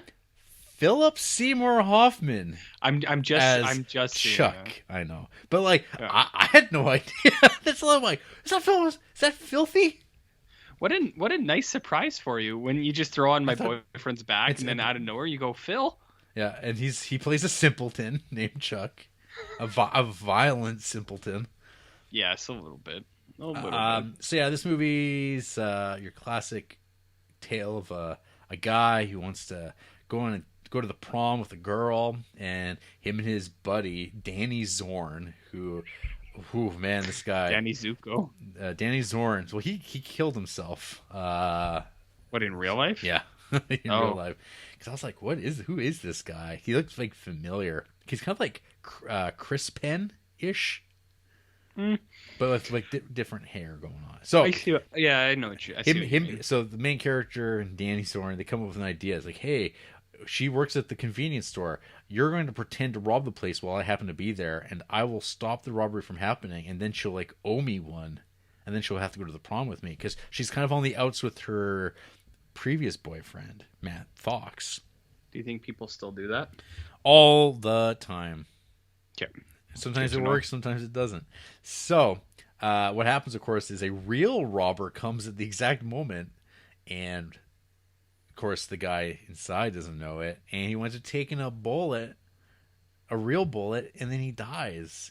And everyone, they bury him. Yeah. He's done and out. But he comes back from the dead. And everyone's like, oh, yeah, he's back. So that's like one of the strange things about this film is the way that everyone just rolls with the fact that, oh, this guy's a zombie. He's like blue. He's falling apart. And I like that though. I know, right? So it is like, but I could imagine watching this in a theater. This would be death. This would be brutal to watch with a live crowd. Like, oh, it'd be yucking at everything. Not even. I don't even think they'd be laughing. Because it is so like the humor is so low key and non-existent almost. You're like, huh, I can't imagine people loving this when it came out. I don't know. I watched this and I was like, this would work better as like a comic. I think this would be actually an amazing comic. It is definitely not as good as Bob Balaban's other horror film, Parents, from 1989. I don't know if I've seen. With Randy Quaid, Mary Beth Hurt. I know. I mean, I got some Randy Quaid not too long ago here. So, but yeah, I would say if you haven't seen Parents, watch Parents instead. That'll be on next year's. Okay, I'm gonna watch Parents for sure. I'm glad you watched My Boyfriend's Back because I feel like it's a movie I've probably mentioned a couple times. Might have. And I've been. You haven't seen that? You know how I do. Yeah. You've never seen that? But okay. RJ, are you familiar with The Uncanny? No. Well, I know The Uncanny X-Men. Well, The Uncanny is a co-production between the UK and Canada. It's directed by a guy named Denis Heroux, who I think recently directed some movie that came out this weekend called Dune, I think. Denis Heroux. Denis Heroux. Yeah. That guy? Okay. So this is a horror anthology that is entirely about cats. Am I going to like this film? I think you would. Because nothing... Are you sure? Other than, like, some cats being, like incentivized. Do they get thrown? I think at one point a cat gets... I'm trying to remember if anything really even happens to any of the cats. I'm pretty scrutinizing. Don't forget. I don't know. I mean, there's like maybe like a thing where a cat jumps on the table and then like a dad like brushes it off. That's about what we're talking about. There is some ridiculous cat footage in this, though. My God. So Peter Cushing plays a writer who's like gone crazy, and he's just he's in the midst of finishing a book that he's trying to sell to Ray Milland, that he's written about like the true nature of cats, that's actually it's like a conspiracy against the human race. And it's cats are to be blamed. That's kind of like, have you ever seen the hit film Cats and Dogs? Nope. Because in that hit film, Jarrett, plot is that the cats have an ancient control over humanity to be their servants, and the dogs come in to try to save the people, but then it's this age-old war that they've since forgotten. It's kind of similar to what you're describing, I think, where cats have a hidden agenda. So there's three stories here. The first one involves an old cat lady who has written a will to write out her nephew. The maid who's banging that nephew catches wind of this, and she conspires to get rid of that will. So when she does die, that money goes to the nephew, and then hence her. At least that would be her hope. Of course, there's cats everywhere. There's like kind of like a leader cat, and there's just cats in every single room. They're all running around. He's chilling, being little buddies. And then, so of course, the maid goes up to get into the safe that she gets the combo from the sleeping woman. She's in there. One of the cats leaps up to like warn the cat lady. Cat lady wakes up. She's like, I'm going to call the police. The maid panics. She suffocates the old lady. And of course, kitties don't like that. So this woman winds up being trapped in the house by these cats that keep attacking her and jumping off of things and scratching her up, and like little fake cat paws come in to stop her from like grabbing this piece of paper. That's kind of fun. Yeah, she gets chased into this closet or into the pantry, and she starts like running out of food because days are passing. And then finally, like she notices the cats have moved on, and she's like, "Okay, I gotta leave." But then she's like, "Wait, that note's still up there. Well, maybe I'm gonna go get it still." And it's like, "Oh, dude, you had your chance." Greed, RJ, greed. She goes up there, and there's a few cats still hanging out, and they're right on top of this will. And then she goes toward it, and then she sees what the cats have been eating in the meantime. And everybody gets what they deserve in the end. The next story is about a young girl who is orphaned. Her parents have died. All she has left is her mother's books on witchcraft and a little black cat whose name I can't remember.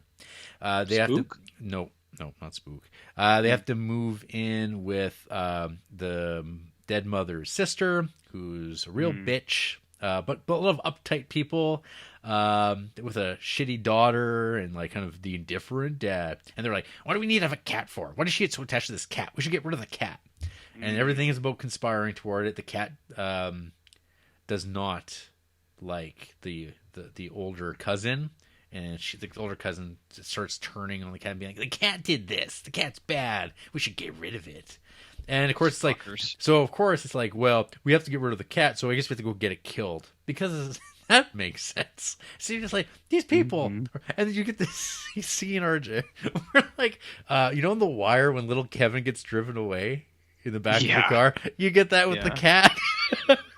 The cat gets driven away, but don't you worry, the cat comes back. I don't know if this is one for me. Oh, it is. It's fine. It's fine to watch because you're just like, oh no, and then the cat comes back. It's like you don't see anything happen to this little guy, and then the cat starts to plot with the little girl, a fitting demise. So that's some fun, and it's all set in Quebec province or Quebec territory, or whatever it's called. It's got quite the weird title that they give it. I like the Quebec-based films though. Yeah. Those are always fun to watch because you're like, I kind of feel like I know this place. The worst one is the third story, which stars Donald Pleasance. Yeah, he's always in that bag. Yeah, he has conspired to kill his wife, make it look like an accident on a movie set, using like one of those like Pit and the Pendulum blades, but then the blade got swapped out by accident. Wink. And then him and his new girlfriend, that's just like his wife but looks younger, and I'm going to make you a big star. And he is just a horrible asshole. And of course his dead wife that he's murdered, she had cats, and of course that cat has babies. And of course, what does this bad person do? Kills the cats? Yeah, he walks off set, and you hear water run, and you're just like, this son of a bitch. And Garrett, this does not sound like a film I would enjoy. But it's not like you're not seeing cats drown, RJ. Yeah, but I mean, it's implied, and then you're like, "Oh, these people." Not much for implied stuff. But they're going to get their just desserts, RJ. Everyone's going to get it, so that's fine. It's perfectly fine. And then you get the ending, some good times. Uncanny. It's a 3 out of 5 YouTube experience. That sounds okay. Yeah. I mean, I don't want like all this cat stuff, but the It'll other be- stuff you talked about sounds okay. You'd be fine. I mean, you could stick to Porky Pig in Scaredy Cat, a Looney Tunes short, where it's Porky Pig moves into a haunted house with Sylvester. This is a silent Sylvester, and it is overrun with a mouse cult. I'd prefer that. Yeah. Yeah, I'd be on board with that. Yeah, I'd be okay with that. Yeah, I think I'm all right with that. Yeah, you do that. Yeah. Or you could also check out The Case of the Stuttering Pig from 1937.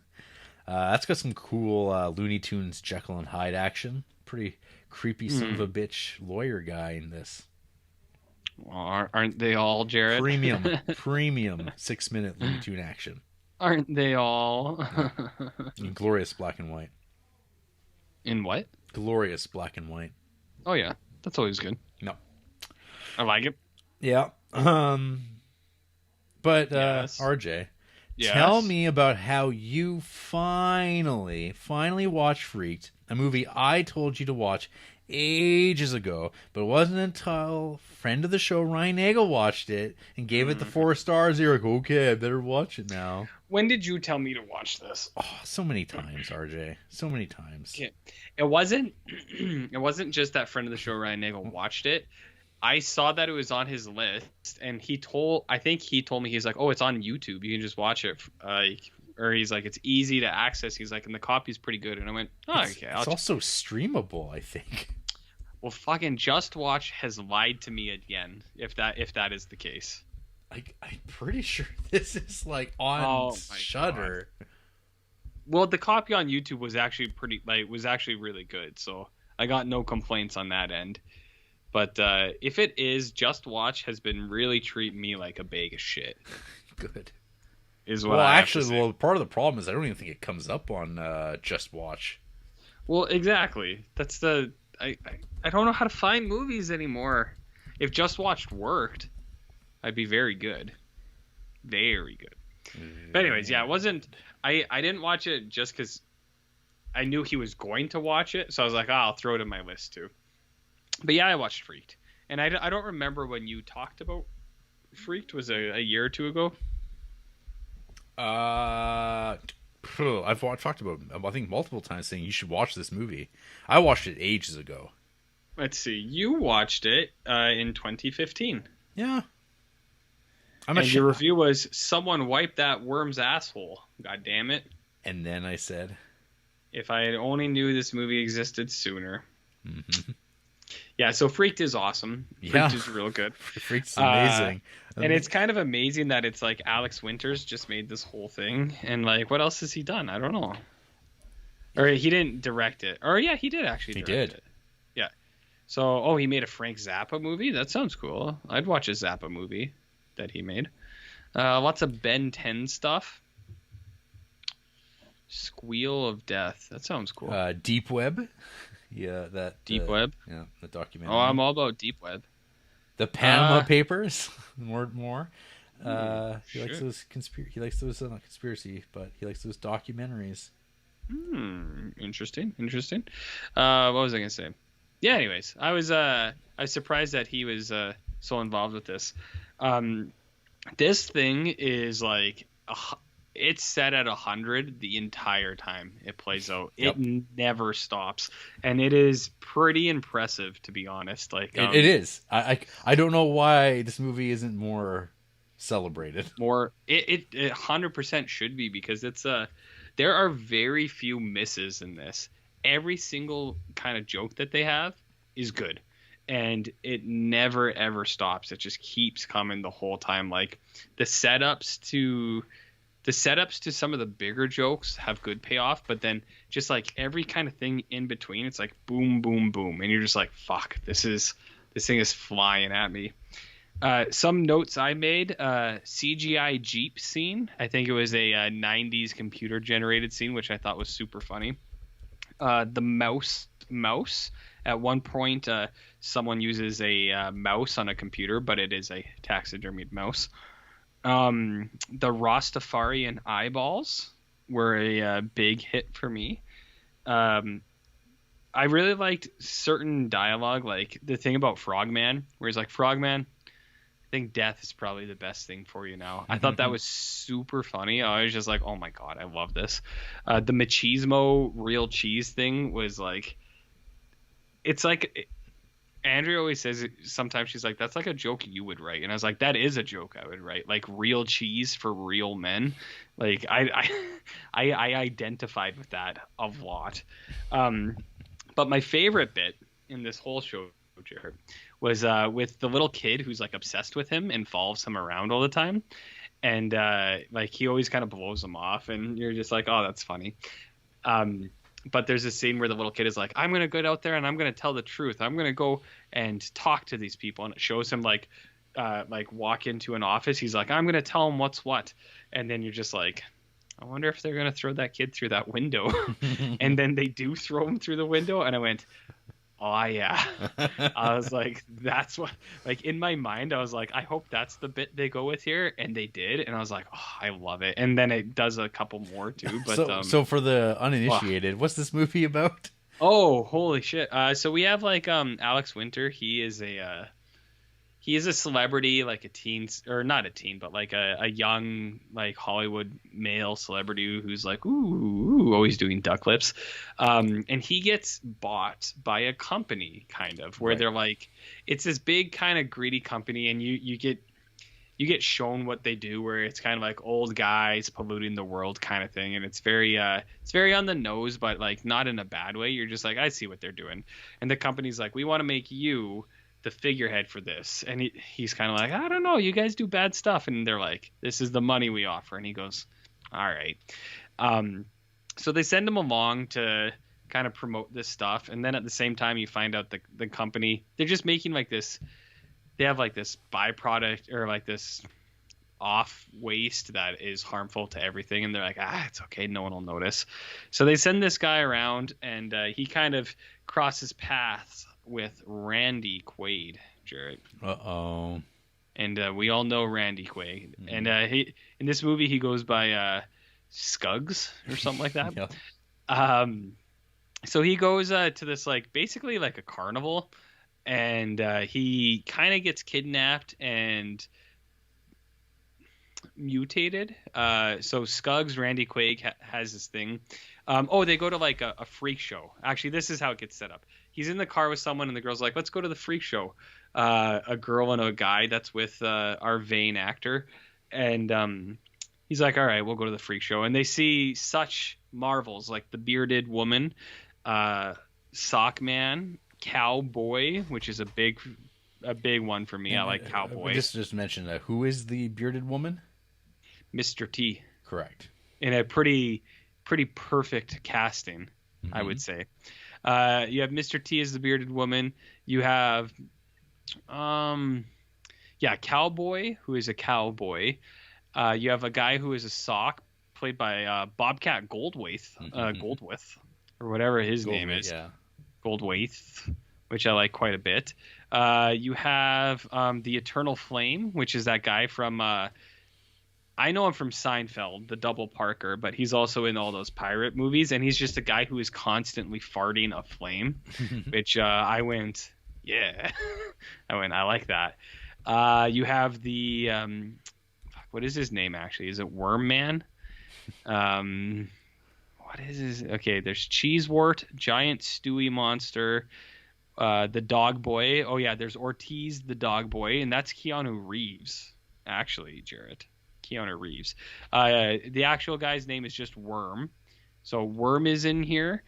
We have Nosy, which is a giant nose. We have the eyeballs. Just all-star cast, Jarrett. All-star cast. And then we have Alex Winter, who eventually becomes like the Beast Boy kind of thing. So then they're all in this carnival, and it's just kind of a freak show. But they all know that Randy Quaid is kind of doing some suspicious stuff, and they try to fight back. And Freaked is real good, real good. Creeps approved. Yeah, this is one of those certified ones where it's just like kind of how you put it. You're just like, it's like whoa. Why does nobody talk about this thing?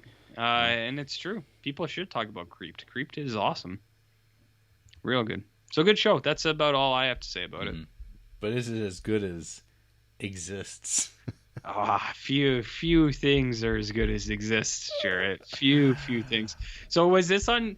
Well, I mean, this was probably. I think I was gonna say, was this on your radar? But then I realized I was like, I'm pretty sure you told me about this. I don't think I did.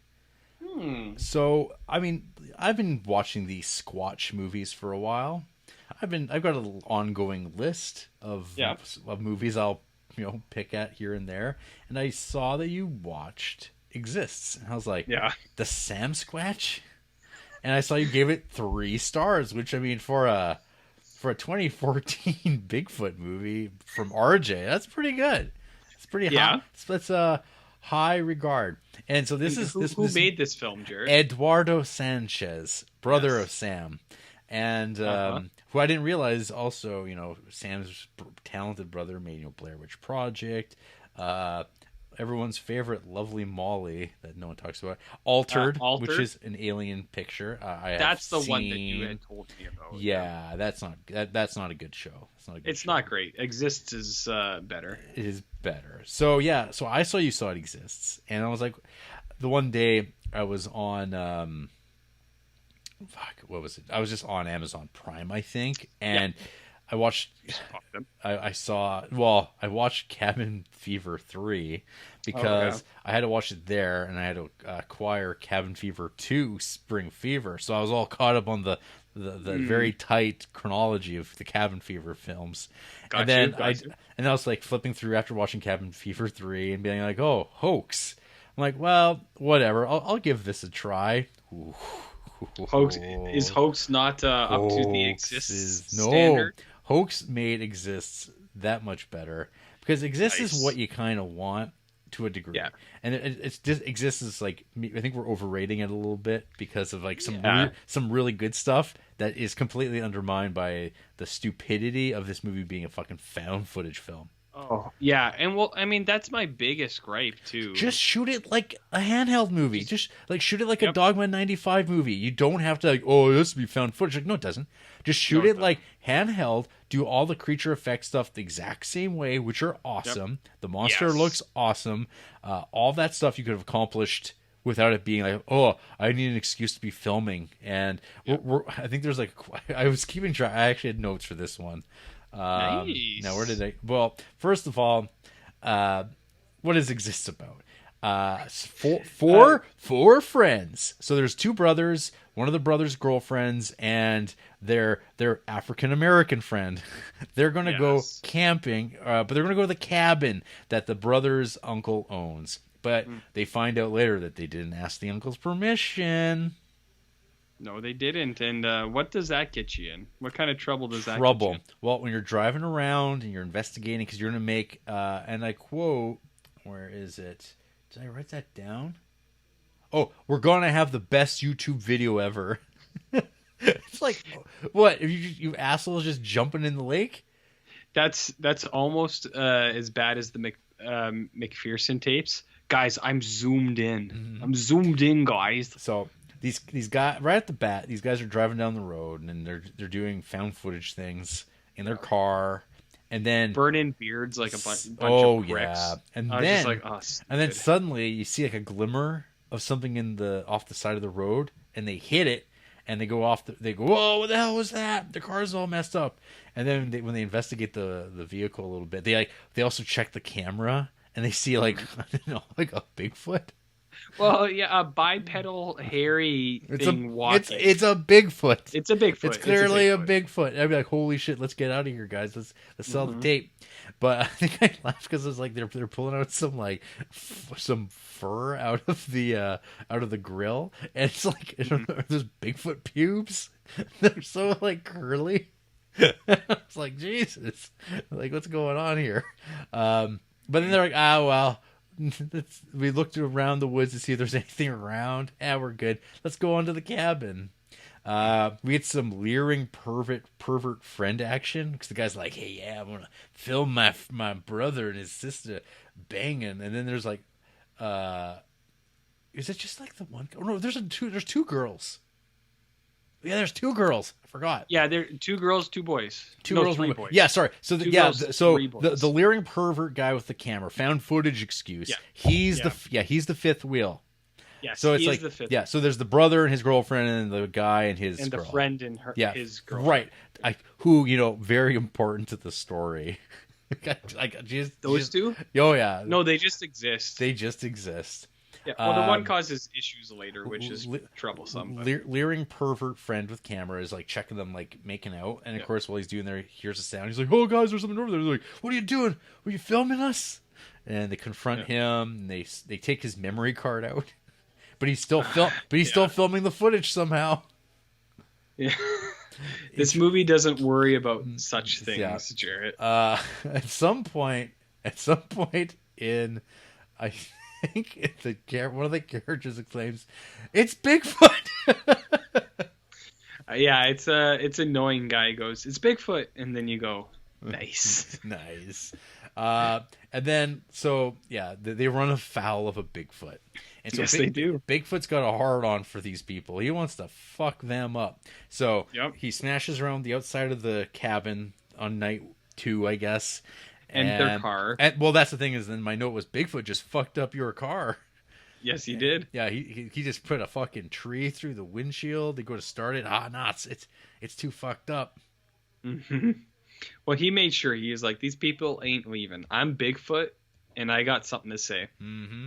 That's pretty much the exact. So way that these played guys are in trouble because Bigfoot just comes through windows.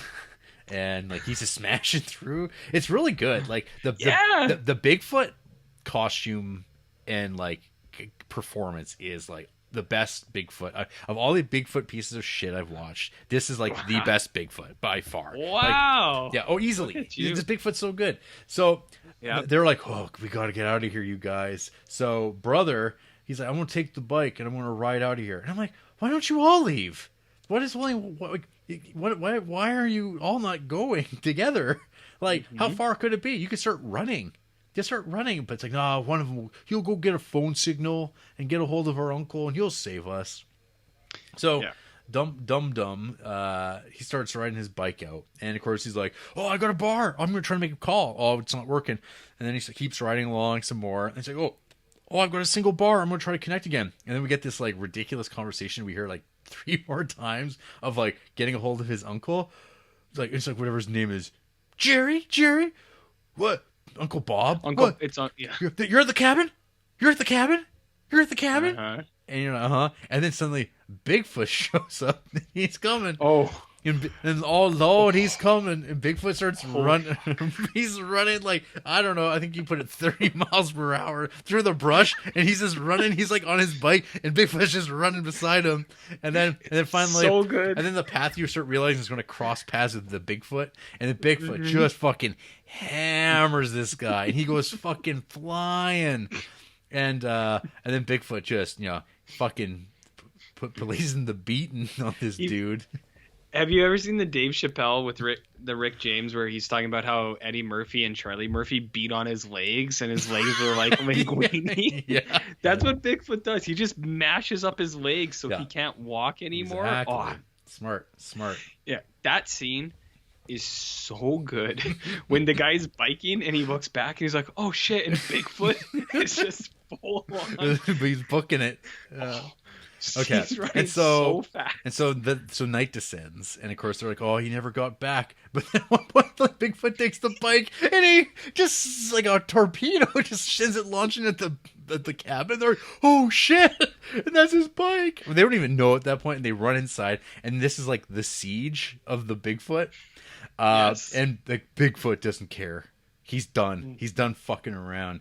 And so these guys, the one guy, he found the rifle down in the basement, in the basement, in the Evil Dead, in the Evil Dead basement. Yeah. And so like they're taking some shots, but Bigfoot's fucking people up. Bigfoot, I think the implication is he breaks the neck of the one girl as he reaches through the window, and he's just like got her by the neck, and she's dangling by her feet, and they're trying to like trying to pull Bigfoot's hand off her, but they can't. And again, this is all found footaged up, and it's so stupid. It's like doesn't need to be.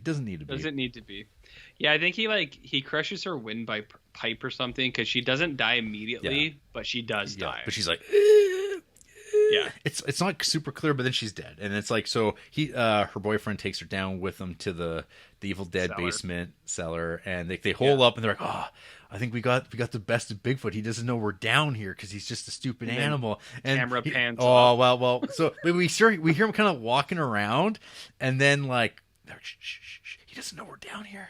And then like the cameraman, he points the camera up between the beams of the floor, and then Bigfoot's face shows up. And it's like, oh fuck yeah! Because it looks so good. Like the face on this Bigfoot is so expressive, and Bigfoot's like, he's like, fuck, I know you're down there now. I see your camera, and he starts pulling up the floor, and you're like, holy shit, these guys have nowhere to go. Bigfoot's gonna get them, and then they do get a shot off with the rifle, and they shoot the Bigfoot, and Bigfoot takes off running.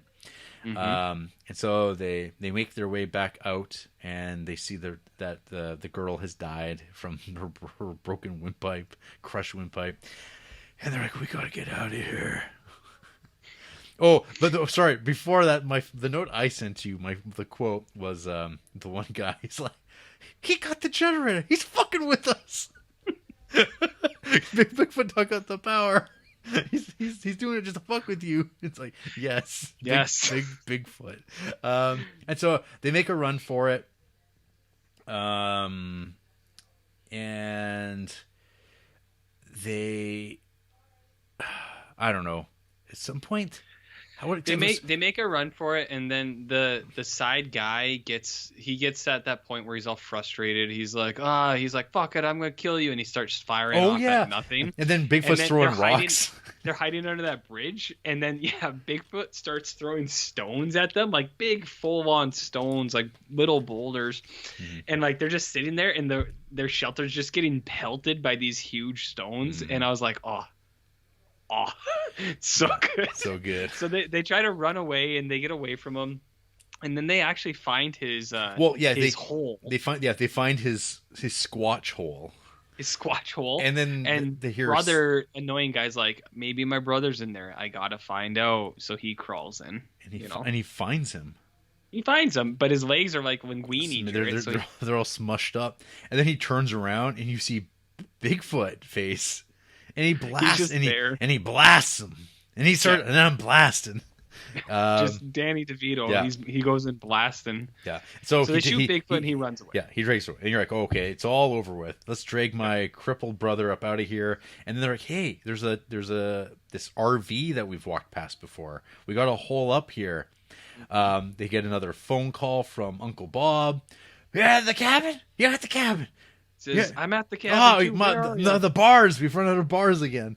And then the one friend, he's like, I'm going to take these fireworks I have, and I'm going to let them out so that Uncle Bob knows where we are. He can find us. And so he kind of runs down the path. He unleashes the fireworks. They work, and it's like, that's a really good idea. What a good idea.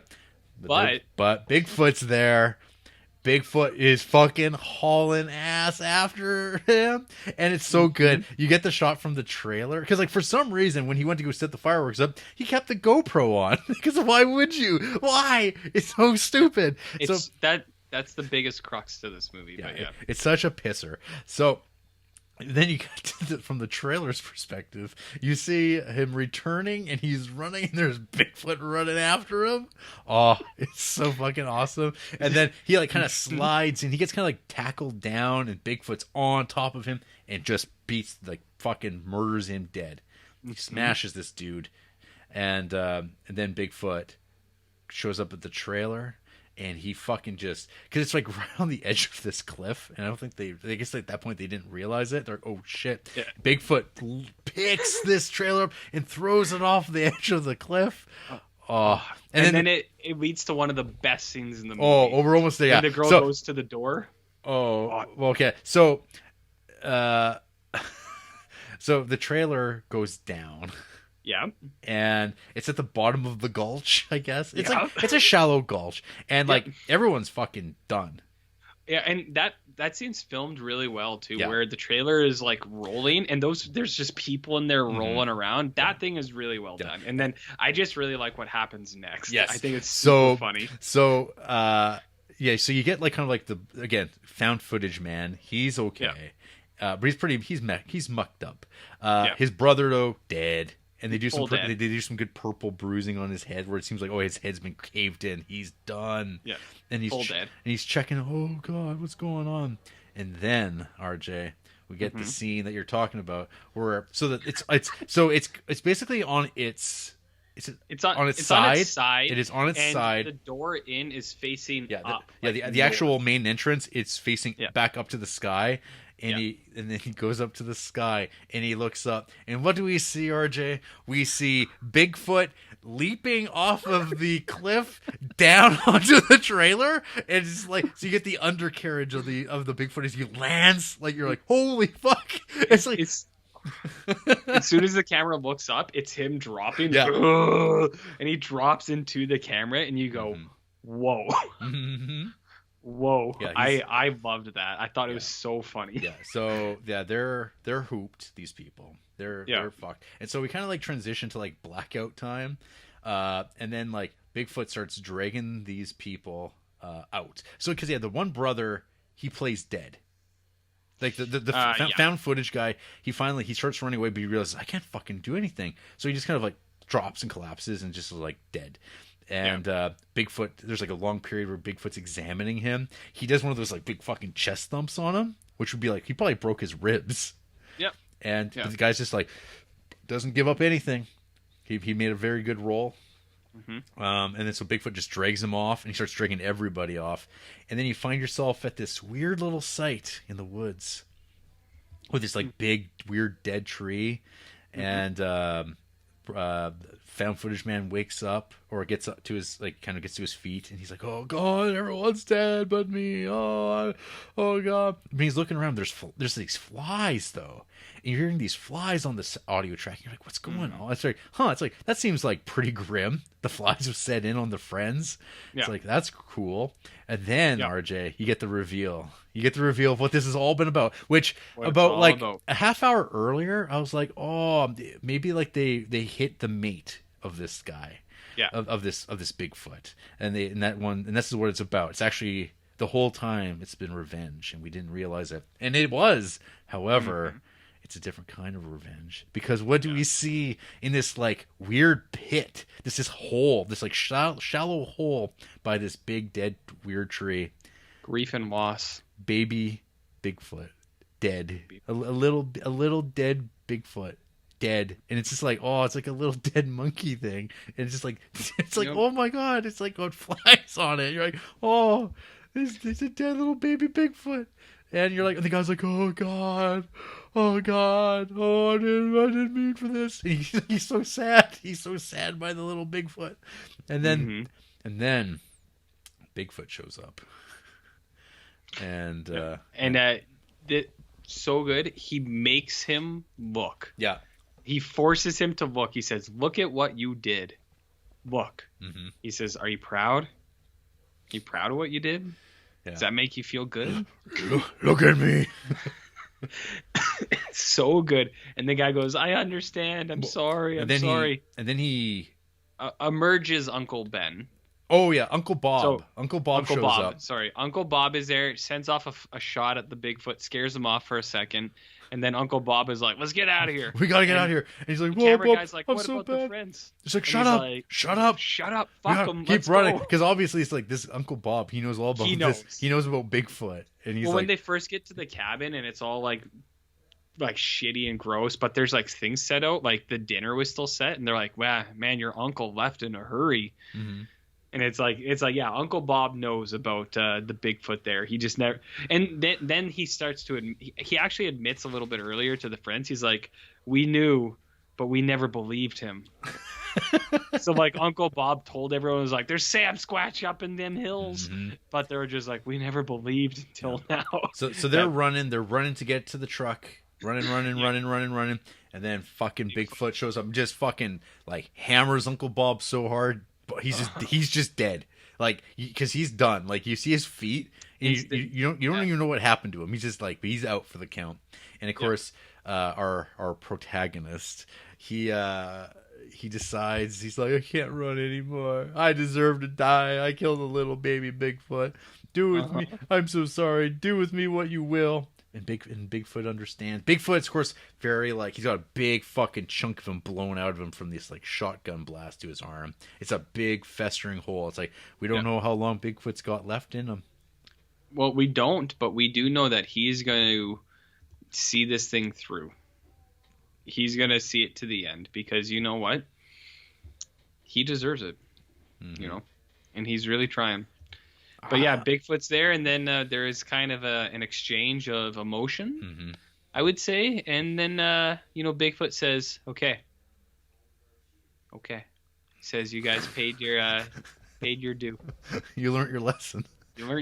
Don't fuck around with Bigfoots." I'm really glad that you like this. So here's a funny story about Exist. Okay. I have movies that I know, like, in my heart, I'm like, Andrea's not gonna like that movie. I was like, she's not gonna be in on this. So like, she was we have like a little exercise bike like around our TV, and she was like, "I'm gonna go on the bike for like half an hour," and she's like, "Then I'll like go shower or whatever." And I was like, "Okay." And I was just watching this because I was like, she'll come down at some point. She probably won't stay very long, and she'll leave. And she was on the bike watching, and she came in right at just before when the guy leaves on the bike, and then when Bigfoot runs 30 miles. And she started watching it there. She's like, "What are you watching?" I was like, "It's a Sasquatch movie." I was like, "I didn't think you'd like it." And she went on the bike for like half an hour, and then she got off the bike and then came and just sat beside me and just was watching. She's like, "Fuck, this is good." And I was like, "It is good. It's really good." And I was like, It's like, it's kind of like absolute shit, but I love it. It's so good. The only problem with this movie is the found footage thing. Yeah, it's the only thing that like brings it down. If they had done like it just as a movie, just like shoot it handheld, like I don't know, like and just go with that, and it'd be awesome. It'd be so, because the Bigfoot so is better. like top tier. I think it's one of the best Bigfoots. Yes. Yeah, the Bigfoot is awesome. I love how he does stuff, like how much he fucks with them, kind of, but is also like he is what slashers try to be. He's the unstoppable monster. Like the ways he does stuff, just like breaking off doors. He's like, "Whoa," and you're like, yeah. And then like the petty stuff where he's like, he throws the bike at the cabin. Like when I saw that, I laughed so hard. I was like, oh my god, Bigfoot's doing it. He's a great Bigfoot. His siege on the house is great. All the scenes with him are just awesome. But yeah, the only problem is it's found footage, and it falls into a lot of those like bad things that it has, where it's like every single scene, why are you still filming? Stop filming. And it's just like, if they just took out the found footage aspect, none of that dialogue would exist, and you would like, which is a good thing. Yeah, it'd be a better movie because people like, there would just be silence, where instead of silence they always have to fill it with, put the camera down, man. And you're just like, ugh. It's annoying. But yeah, this like 3 stars is a bit of an undersell for Exist. Exists is pretty good. It's just the found footage thing is a bit of a bummer, and that's all it is, really, for me at least. Yep, I agree. Yeah, it made me think of you know those like videos on Facebook feeds, like from like animal like pages, where they're like some douchebag on Instagram. It's like, I was just driving along in the desert and I found this beautiful puppy just abandoned. I saved it. You go, did you though? Or did you get it from the pound and go drop it off out there? And then just drive out to the desert and like set it on the ground for a few minutes and act like, oh look, it came right up to me, and now we're going to have adventures together. You're like, okay, it's like, is that how that works? And you're like, yeah. I'm driving down a motorcycle, I just happen to have my camera out. And then there's people who mention this in comments saying this is bullshit. And they're like, why are you ruining a beautiful story? It's like, because if it's not real, then it's not beautiful. It's actually, in fact, ugly. I need to believe. I need to watch the video of this woman saving this cat on the highway interstate. Where it's like, why are they filming? Why are you filming? You do this. Like, all your hands and attention should be on like grabbing this. It's not like, I gotta film myself doing this. I'm an imbecile. Yeah, it does have that vibe a little bit. Well, it's that type of like characters, I suppose. It's the characters, yeah. And I'm like, this is not what I want. And it's like, why are they doing that? Like, just cut that bit out. Like, you don't need them. Like, have them like, we're going up to our uncle's cabin to like hang out with our ladies, and like, oh, stupid buddy, he's got his camera, and just have one camera. You don't need like, everybody's got GoPros. Because it doesn't make sense at points. Like, literally, just like, there is no footage here. Like, they're just filming stuff, and it's like, just do that. Just do that movie. I feel like the way it was, like, I don't even think it was Eduardo Sanchez. I think it was like the producers were like, you are known, and this is just the voice I assume they have. They're like, you are known for the Blair Witch, and you're going to make the Blair Witch. It's somewhat Italian for some reason. I don't know. Is this the mob? Yeah. You're going to make the Blair Witch again. You're going to make the found footage. But with the bigger foot. With the Bigfoot. The found footage. So I don't know if it was actually him, or if it was just like the pressure is like, you made one found footage, you're a found footage guy now. You make a Bigfoot one. And he went, okay. Which is, it's too bad. Exists could be primo in the pantheon of Creeptober films. It's definitely, I think, based on our reads, it's one of our most liked of the month for sure. Just has a few failings. That's all. Yeah, the medium, like it's like on a pretty fundamental level. It's like, oh, this did not need to be a found footage film. It doesn't work, and it's like, but the strength of our friend the Bigfoot is like so good, and it's like, the Bigfoot. The Bigfoot. Yeah. which is it's a mixed bag. Great big, hot Bigfoot action, Sweet action, yeah. Sweet action, and then there's how the movie is made, and you go, eh. Yeah. So I don't think anyone was expecting half an hour on exists. No. But there it is. There it is. And enjoy. Check it out. Yes. Yeah, it's a big thumbs on up. Prime. On Prime. Yeah, it's easily available. So I mentioned I watched Cabin Fever 3 and Cabin Fever 2. These are not good motion pictures. Cabin Fever 2, Spring Fever, directed by Ty West. This movie was in development hell for years, and fortunately for Ty West, it came out after House of the Devil came out. It's like almost this like a weird cash-in of like, hey, you like Ty West? Well, he made this piece of shit movie for us that he's disowned. Mm-hmm. This is like a sequel to the first one, and it's got like animated sequences to fill in the gaps where they needed to like explain the rest of the story. Mm-hmm. Yeah, pretty bad. So good. Pretty bad. So stop at 1 is what you're saying? Yep, stop at 1. And I know there's a remake of Cabin There Fever. is, like, what, 2 years ago it came out or Yeah, it's kind of weird that like the movie's old enough to have remakes. something? Yeah. Yes. It Doesn't seem that old. Yeah, I might watch that next year, I guess. Cabin Fever 3 is directed by Care Andrews, originally from Calgary, and also noted comics guy who does a lot of covers and interior art here and there. He's a jack of all trades. I still haven't watched his feature film debut, which is this movie called Altitude, which seems to be kind of like Lovecraftian stuff going on an airplane. Lovecraft on an airplane? Well, it's like there's tentacles in the air, and there's a plane. Do the tentacles do anything? I don't know. I haven't seen it. I just know the cover I saw, and I'm like, oh. And I had no idea it was Care Andrews this whole time. I was like, well, damn. But I didn't know either. He also directed this. This is it's Patient Zero, and what is interesting with this Cabin Fever, Cabin Fever 3.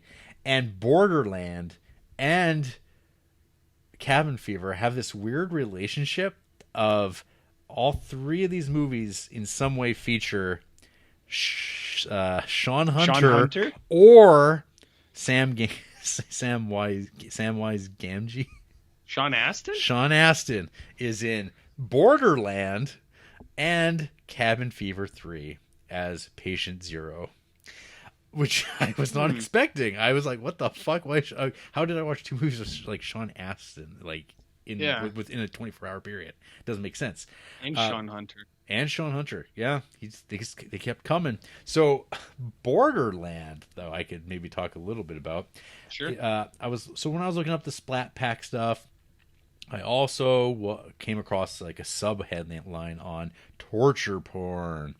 The torture porn movies that were very popular and marketable, and they made a lot of money. So this Borderland movie is based on a true story. It's based on... though? It is, vaguely, yeah.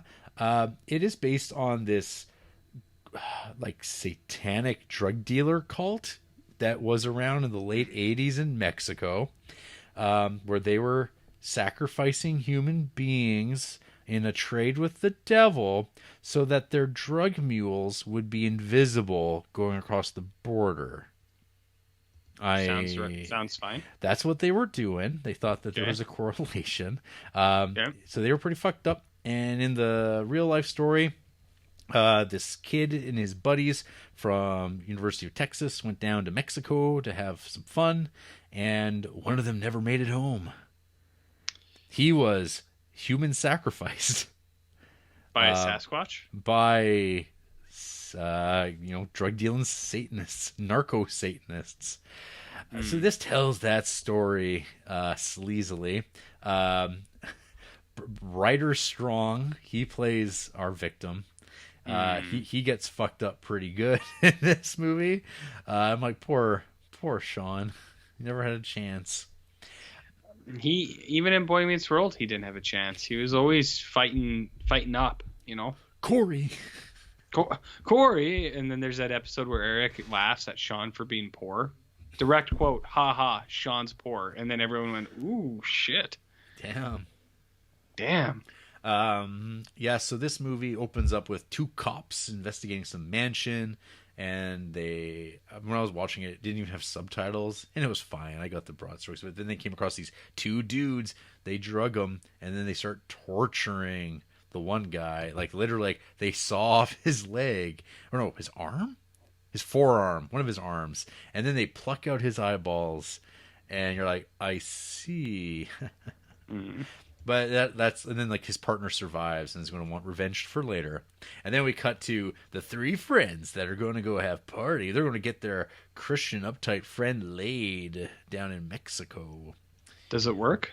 Well, they hook him up with a woman who also has like a child, and he's a little like skeeved out by it because, you know, I see her as a human being.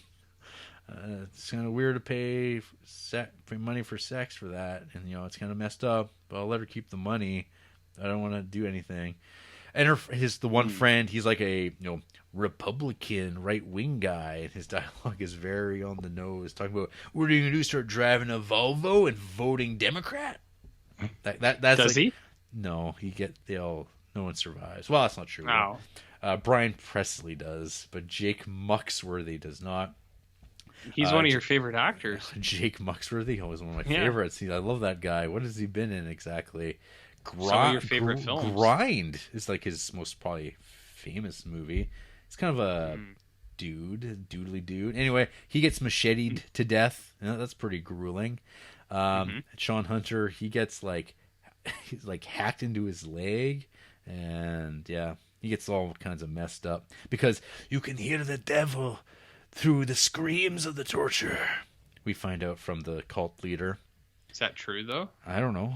It's like I'm like, is this martyrs? But inverted martyrs. So anywho, Borderland, not very good. It's like watchable, but not pleasant. And of course, they do my favorite thing, which is not my favorite thing. But how do you know you're in Mexico? Put a yellow color grade on it. Yellow. Yeah, just make sepia tone. Color code it, so people don't get confused what world they're in. They say, "Oh shit, this looks like Mexico. It's pretty yellow out here," and you go, "Yeah, shit's crazy." Always weird. And then Hoax I mentioned. So Hoax is about it opens up with a Sasquatch attack, and then some like shitty reality TV guys like I need a break. We heard about this Sasquatch attack, so we're gonna go find that Sasquatch.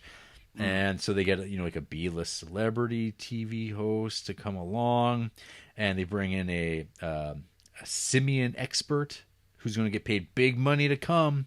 Adrienne Barbeau shows up for like 45 seconds to get a credit on this movie. Nothing happens to her. She's just there at the beginning. What's his name from Cobra? Stallone? No, but Brian Thompson's in this. Oh, he's the hunter. You know the guy. I know Brian Thompson. Yeah, he's in a lot of good stuff. The bounty hunter. Yeah, he was in a lot of Fred Olen Ray movies and lots of X-Files and lots of Star Trek, and he's all over the place. That guy. Many things. So blah blah blah. They go hunting. People are going missing. What's going on? Well, it turns out also in this wood are a bunch of like cannibal people. This like woman with her sons. One of them like kind of looks like Bigfoot, and then there's like this sketchy dude with parted hair. He's got a real doll that was actually a real woman that he's now turned into a taxidermy girlfriend. Yeah, that's fun. And of course it's like, so you get like, this also turns into like the torture porn realm of, they're all like, these people get kidnapped and they're all tied to chairs. And of course, one of them is the dad of one of the girls whose body was never found. And then we find out where she went, and he's there, and he gets his throat slit, and you're like, okay. And then the girl escapes and messes up most of these people, and then randomly just cuts away from that, her like apparent escape, with like a cliffhanger of an ending, and then we also find out Bigfoot is real. And there's like a Bigfoot, and you see you're like, oh, that wasn't just a guy, that was like there's also a Bigfoot, and it's like, when's Hoax 2 coming? It's like, it's never coming. Oh, this when tell me when Hoax 3 okay comes out. Then you watch the trilogy. Yeah, Hoax sucked, and so Exists in every way so much better. But what about the drones, Jarrett? Did that not impress you? Because I feel like that's kind of a shitty thing to just talk about how good the drone footage was. Yeah, that happens at the very beginning of the movie with the people are like, hey, let's play with the drone. And then you get some overhead shots. And then later on, during the news broadcast that's covering the deaths, they're like, we have exclusive drone footage. And you're like, drones. You go, okay. Yeah. Okay, I understand. One more movie talk about, we got helicopter shots. Drones. But I wish Kubrick had thought of that in The Shining. Drones? Helicopter shots, and actually have like Jack Nicholson say, yeah, I rented a helicopter to get footage of us driving to the hotel. It's exclusive. No. He would say it like that. It's exclusive. Exclusive. I think he would say it like that. So that was poor. Do you want to talk about a movie, or should I talk about Bats? You can talk about Bats. Have you ever seen Bats with Lou Diamond Phillips? I have heard of Bats actually a couple times, but I have not seen Bats. Scientifically enhanced, experimented upon super bats. The mad scientist is the warden from Shawshank Redemption. Ooh. Are you talking about that real big tall guy? The warden. Oh no, wait, the warden. The warden, not the guard, gotcha. not Clancy Talking Brown. about Bob Gunton. From Ace Ventura, Pet Detective. One in the same. Well, Ace Ventura 2, that is. But, yeah. So, bats. Fuck. So my review, RJ, is a GIF of Chief Wiggum walking along, and then the cloud of flu comes, and he turns around and he pulls out he throws his food at it, and he pulls out his gun and starts shooting at the flu virus. His keys, I think. And then he throws his gun at the cloud, and then he's consumed. So that's kind of like a big chunk of this movie is like this action scene where the bats descend upon the city, and there's Lou Diamond Phillips shooting his gun at there's like fucking thousands of bats. He's just shooting at them. You're like, what? That's not going to help. It's like, isn't it? It's not going to scare them off. They're enhanced. The one main character, she asks Bob Gunton, who is the scientist who developed them. It's like, but why did you do this? Oh, because I'm a scientist. Says I'm a scientist. Damn it! Don't you know? Well, don't you know? Yeah, they're experimenting with bats, but it turned them into a weapon. But it turns out that's exactly what I wanted. I wanted them to hunt man. And of course, the issue is that these bats will spread to other bats, and they'll turn into super bats, and then they'll kill humanity. And he will control them. What do you know about super bats? Not a lot. Not a lot? This is a movie that I never saw in theater, and I've never heard anyone actually talk about at all anymore. It came out in 1999, one of the great years of all movies, and Bats came out too that year, so it doesn't get brought up. These are fake-ass bats, and only fake-ass bats. I don't think there's a single real bat in Bats. These are. I'm actually kind of on board with that. I kind of prefer that. These are some rubber bats. I prefer that actually. Yeah, but this movie sucks. It's not good. It kind of sounds like a movie I'd be into. Rubber bats. Kind of sucks. Sounds okay. CGI bats. Ooh, well, no, rubber bats I'm into. CGI bats, not as much. Yeah, well, you have to make those clouds of bats. And they're trying to get into the car, and they're sneaking in. They're getting in! Should have just been 1,000 rubber bats, is what I would have did. Yeah, well, there's some rubber bats for you. I like rubber bats. Real good. Yeah. How about The Wolf of Snow Hollow? Oh fuck. From your buddy Jim Cummings. I will. I'll tell you about Snow Hollow, and then other movies I could probably rattle off pretty quick. Because what are we approaching 4 hours here? Probably. Well, we've had some interruptions. Where's my Snow Hollow? I don't really have a whole lot here. I had Fuzz Wolf. Is there werewolves? Do you want me to actually tell you, like, spoiler? Yeah. Or... I mean, Christ. Oh, hold on. Cheese and rice. Okay, you want me to tell you? We're live, pal. Yeah, I know. Cheese and rice. What did I say? You want to know if there's an actual werewolf in this? Yes.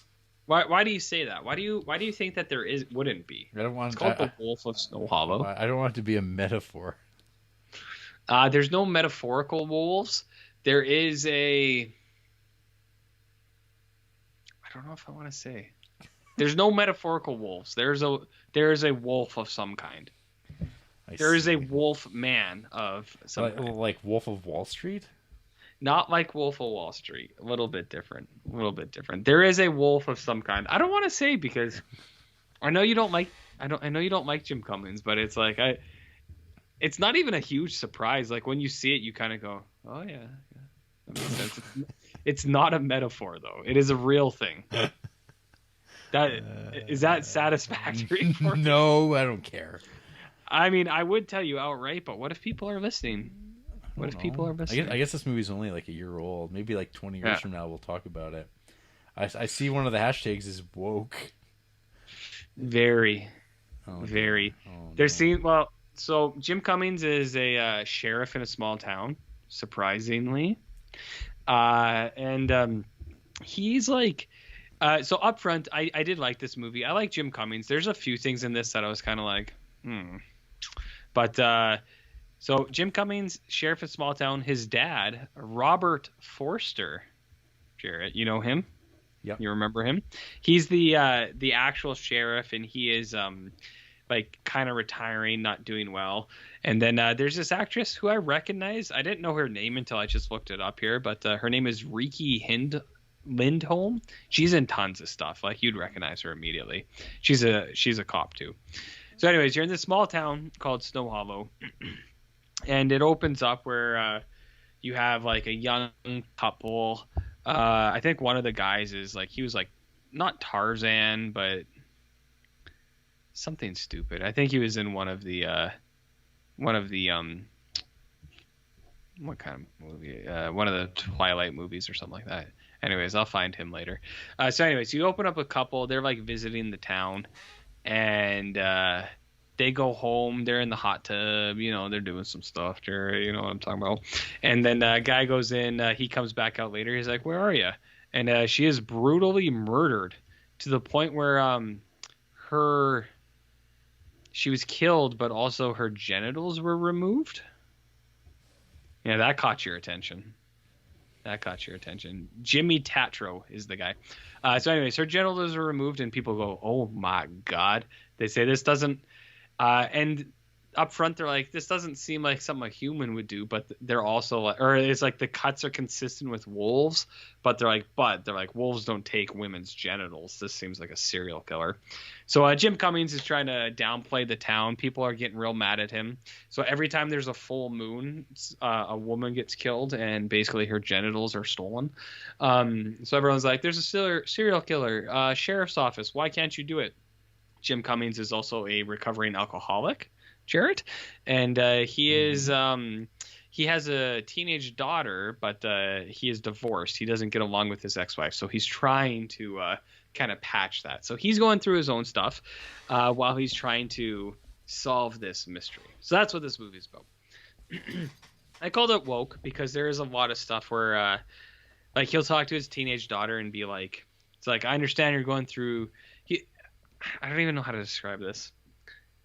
The stuff he says, it's just like, it's very influenced, I think, by like current culture things, where it's like he's very like open and supportive, but then also kind of judgmental at the same time. And I don't know how to say that. Like, I'm not saying good or bad. It's just like it's a woke movie. There's lots of those kinds of things in here. I don't know how to say that. You know what I mean, Jared? You know what I mean? Anyways, what else? Alcoholism is big at play in this bad boy. This movie's kind of goofy.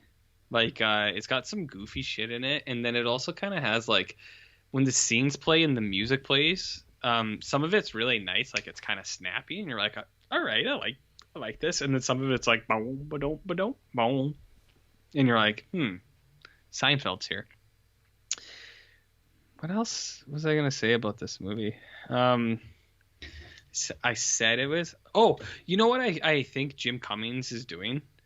I think he's trying to do his best Jim Carrey impression, and I think that's why it's off-putting.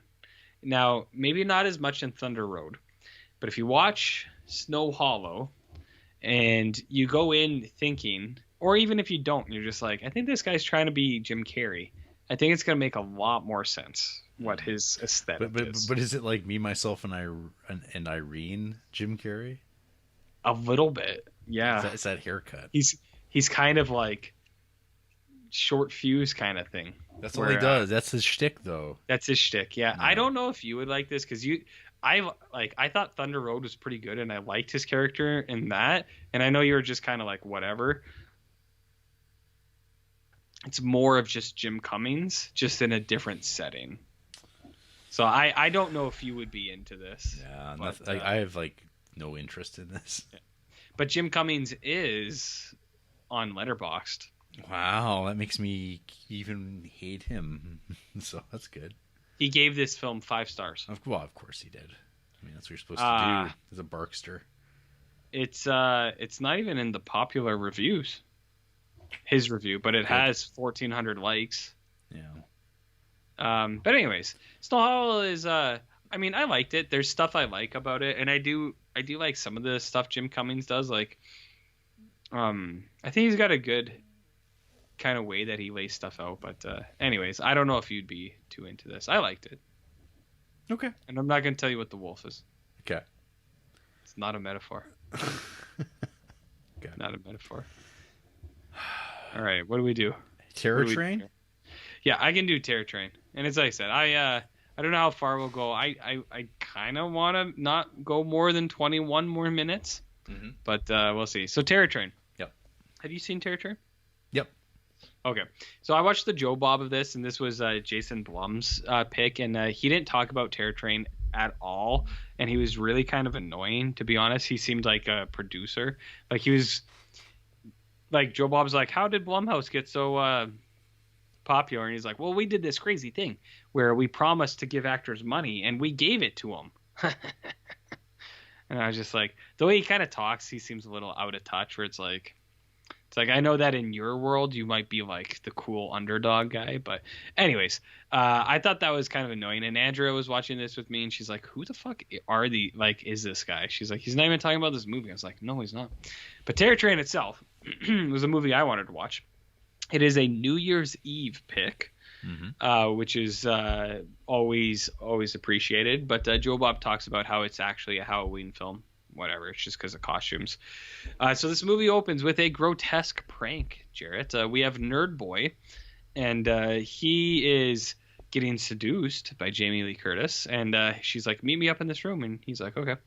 And she's on a bed behind a curtain, and she's like, come to the bed. He's like, okay. He goes, and he starts like, he's like, what's up, girl? And then he realizes it's a corpse, which they never really explain how they got a corpse and how people were just okay with that. Oh, they're med students. That's what it was. It was offside talked about. So guy sees the corpse. He freaks out. He loses it. Goes out Cut the window. to like. Does he go? Oh, I'm sorry. That's another movie. I'm like, does he go out the window or something? No, it's like, so the bed had like one of those curtain things, like, and he just starts spinning. He's like, ah, and he spins himself up in the curtain, and it's implied he gets like all cut up, and you're like, oh shit, did that dude die? What's going on here? Yeah. Okay. Yeah. There's another movie. I think it's the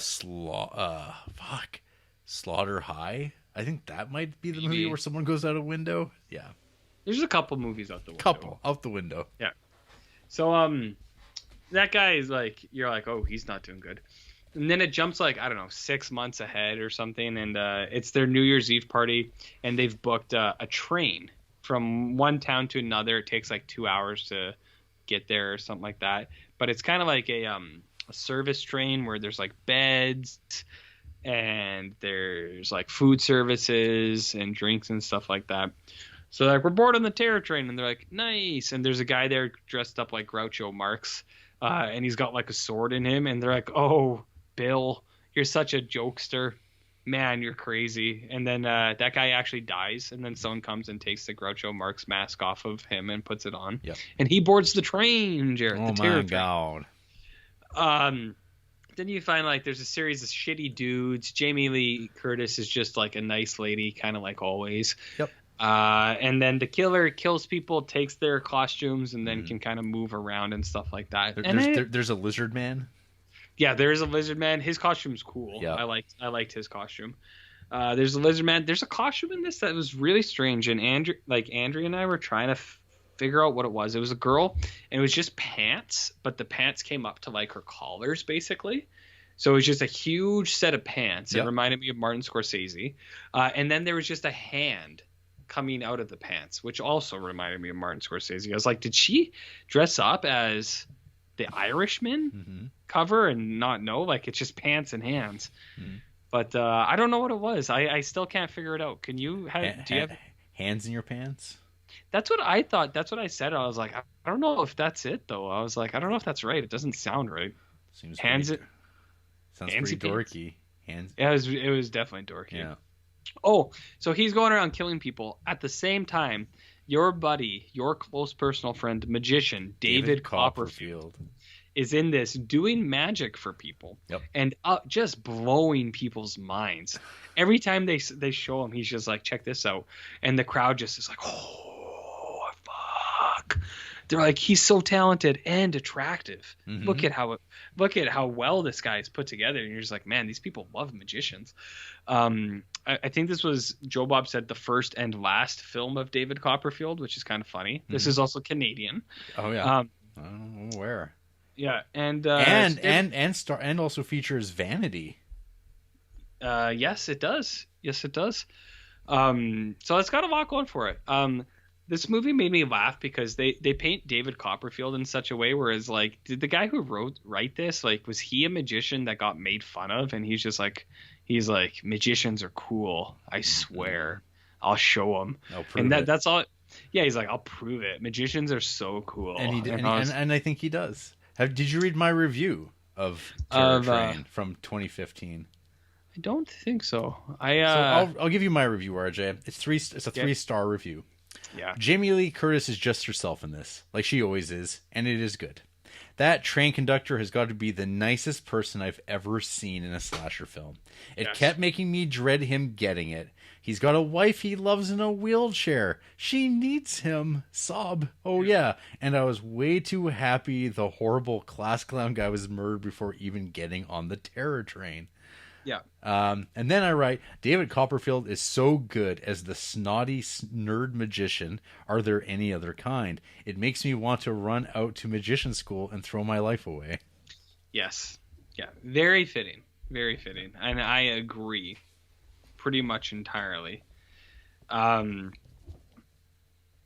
it's that's pretty good. I forgot about the old man. He is very special. He's a special guy, and you feel for him quite a bit. You're just like, oh fuck, he's in the wrong movie. You're like, he's dancing with his wife in the wheelchair, and you're just like, oh god. You're like, this guy is so wholesome. I love him so much. So there's that going on. Terror Train is fine. It's got a couple cool things in it. Like I like the feel of the movie. It's not great. Yeah. But it's like Prom Night. It's another one of these. It is like these Prom Canadian Night. Jamie Lee Curtis movies. Yeah, Prom Night I actually liked a little bit more, but it fits in quite a bit to that. So it's kind of like, whatever. Okay. All right. I'll some more. Yeah, I'll rattle off a couple quick ones. Okay. So in this Splat Pack mode, I rewatched Wolf Creek, which I don't think is a movie you've ever seen.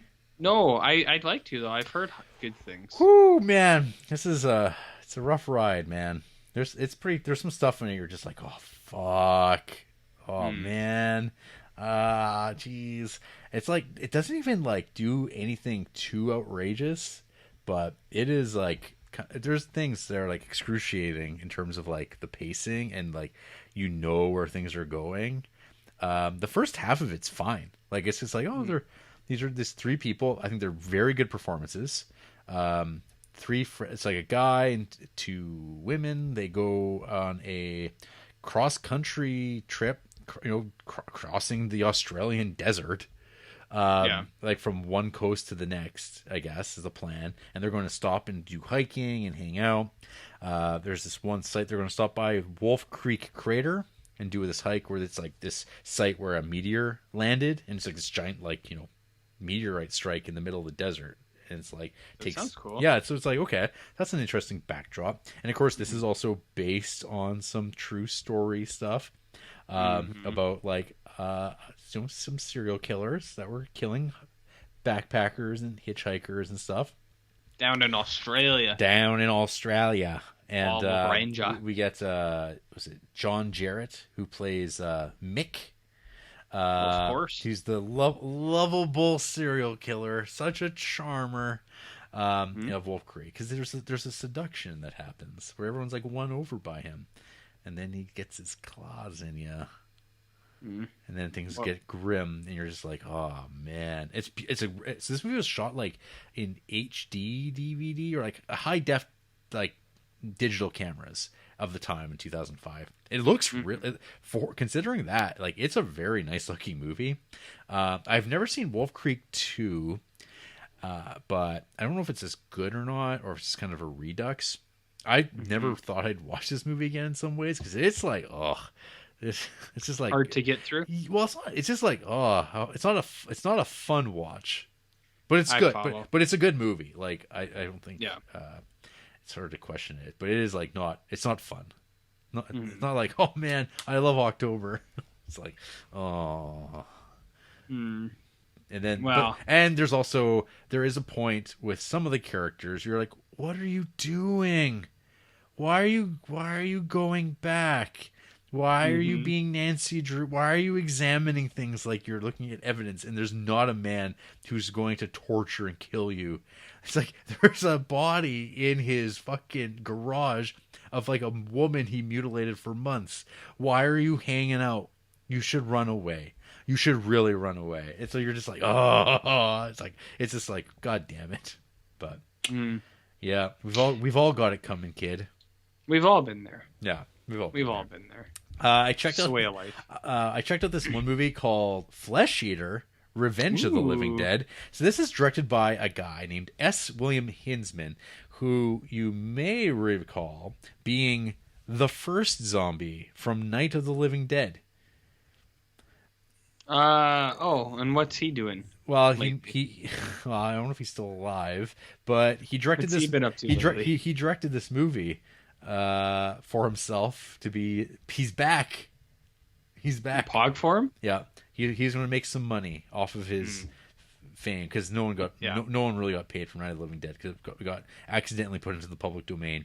So he's like, well, fuck it. I want to go to horror conventions. I'm going to have a movie to sell. And it's not going to be very good at all, but God damn it, I'm here. I'll sign that for $5. You want to buy my DVD? It's $15. Or my tape. I'm glad this exists, but it is not good at all. Unless you're into denim. I like denim. I wear a lot of denim. Okay. So are you saying that this is a denim man's dream? Paradise, perhaps. Ooh, I like that. I'd maybe be. Let's see here. I rewatched Torso, which I think is like one of the only Italian movies I've really watched this month, and it's fine. It just is. That masked killer with gloves killing ladies. It's just like, I know this whole formula. The trailers, the trailer I posted is a lot better than the whole movie, I think. Sometimes they are. I also checked out this animated film on the Criterion channel called The Wolf House that has been widely celebrated. And I think this thing is real tough to get through. Because it's bad or because it's hard to watch? Boring. It just felt boring to me. Ah. So the most interesting thing about it is how it's technically done. So it is a stop motion film using paper mache. And it's like in a full sized house, and everything is stop motion. And there's these changes to the walls and stuff like that had to be hand drawn and then photographed and then animated frame by frame meticulously. And it's 75 minutes long, and it's got some story about like a German like Christian farm in Chile, and it's but it's like kind of a cult, and they don't let you leave or something. And man, I don't know. This sunk me out so hard. I have no idea what it's about. It seems like a lot of people who love it were like high on drugs. They were getting high and they loved it. I was not that, and I was just like, I get it. Like once you see it done, you're like, okay, that's a lot of work for not a very good result. Like in terms of like the story, it's just like, this is fucking boring. If I was in an art gallery, I would see this and like it would have its own room, and it would be in a dark room, and they'd just be looping this 75-minute thing all the time, and people would go in and they'd watch 5-10 minutes of it and go, wow, that's really impressive, and they'd get up and leave because they have no idea what it is. And even if you sat there from start to finish, you're at the same time, like for me, like I see some people like this, I'm like, what do you like about it? It seems pretty incoherent, and like I don't follow what it's saying at all. There's a couple of really good visuals that are spooky, but yeah, this is some real horror adjacent stuff. It felt like I got ripped off, RJ. Yeah, I felt that too. Yeah, absolutely. Yeah, I haven't heard of this at all, but I'm not on the internet that much. Yeah. So it pops up on super Letterboxd. surprising. It's got a really nice poster. The image of it's really nice. Let me see. The Wolf House. Yeah. Oh, Tree Man. Yeah, that's cool. Yeah, tree person, RJ. Tree Human. No. 75 minutes. Holy shit. Yeah. I don't know if I thought you said short. Well, it's 75 minutes. Yeah. Anyway. I was expecting 10 minutes. No. It's like it's one of those like Jan Schwankmeyer feature films that are like so fucking boring to get through. And it's like it's just not worth it. Just watch the shorts; they're way cooler. You're definitely a Jan Schwankmeyer. Yeah, sorry. I checked out Halloween Tree. Oh, how was that? It's okay. It's a kids. Have you seen it before? Yeah, I watched it. Okay. Probably. I think I watched it when it originally broadcast. Yeah, I think it's. I get a lot of nostalgic value out of it, and I have a personal connection to it, so I think it's great. Yes. But yeah, it is. It's a kids movie. It's a kids show. Ray Bradbury narrates, who kind of sounds like Steve Allen. A little bit. How to cook Steve Allen. How to cook Steve Allen. Well, Kanan Kodos can get in on this too. Yeah, he's good in that, and don't forget about your friend, Mr. Spock. Mr. Spock in their mold shroud. Mr. Munchrood. Okay. Mr. Munchrood in the Halloween Tree, and you steal your souls. Serious stuff. For kids, you gotta admit, it's pretty cool. It's pretty serious. Yeah. Geez, for the rest of this stuff I could talk about. I got next week because it's Halloween. You do have next week. Yeah. Satanic Rites of Dracula. It's like there's spies and satanic stuff and Dracula, and it's Hammer, but it's like nothing special. Yeah. At all. Nightlife. I agree. Nightlife sucks big time. Moonlight Man and the Whisperer. Ooh, man, boy. Good stuff. These are 3-minute shorts that if you like what Dave Strange or whatever his name is, if you like his work, he's not in this at all. This is dollar store like S Man. You like I do think you should watch The Whisperer because I'm telling you, you will burst out laughing like I did. What is this available on YouTube? YouTube, both of them. Moonlight Man, it's got the most annoying park job you've ever seen in your life, and they got it coming. And The Whisperer, you will just like you'll burst out laughing. I'm gonna look it up right now, so that as soon as we're done, I will watch it. Good, but I'll forget if I don't type it in right now. And then last of Ghoul School for this year, I will mention I watched Jacko. which was written and produced by Fred Olen Ray. This is a slasher film about a pumpkin-headed killer, which I'm like, that sounds amazing. Sounds very cool. It sucks so much. Aww. It sucks. It's so A Fred Olen Ray pumpkin movie? How did we miss this? Well, he didn't direct it. Oh, I see. Yeah. This is I don't even know how you could recommend this at all. I mean, I followed this up with Hack-O-Lantern, which is a far superior film, Compared, yeah, sure. comparatively. But yeah, man, Jacko. More like Crapo, am I right? Mm-hmm. Man, that's pretty brilliant. Got him. I got him. Yeah. That's good. I would do that. Cool. Well, okay. That's it, RJ. You have 3 minutes before you have to fall asleep. Do you want me to talk to you about Future Shock, Alien Erotica, Cuso, Antebellum in 5 minutes? Well, you have next week. Oh yeah, I got next week. Do you want to hear about any of those right now or not? You could tell me about Antebellum. Antebellum? Okay, Antebellum's kind of strange. Do you know anything about this one? Not really. Okay, do you know what epigenetics is? And I'm actually asking, do you know about that at all? I don't think so. Epigenetics is this brand of behavioral neuroscience and biology where past trauma can get imprinted into genetics, and there has been findings of this. So aunts, grandchildren of people who were in Holocaust camps, they have certain things in their DNA that are turned on a certain way that makes them predisposed to other traumatic stress things. And people from 9/11 have this too. Anyways, I was watching Antebellum and I was just this movie has a turn, and I wouldn't say that it was Martyrs-esque, but I would say it's more like Ghostland-esque, which is the Martyrs guy's second movie, where you're watching it for about 20 minutes and you're like, okay, gotcha. And then there's a turn and you go, whoa. Huh? And that's where, when I was watching this, I was like, is this an epigenetics horror film about previous trauma being imprinted into people's lives? And I was like, what is this? And then it turns again, and I was like, okay.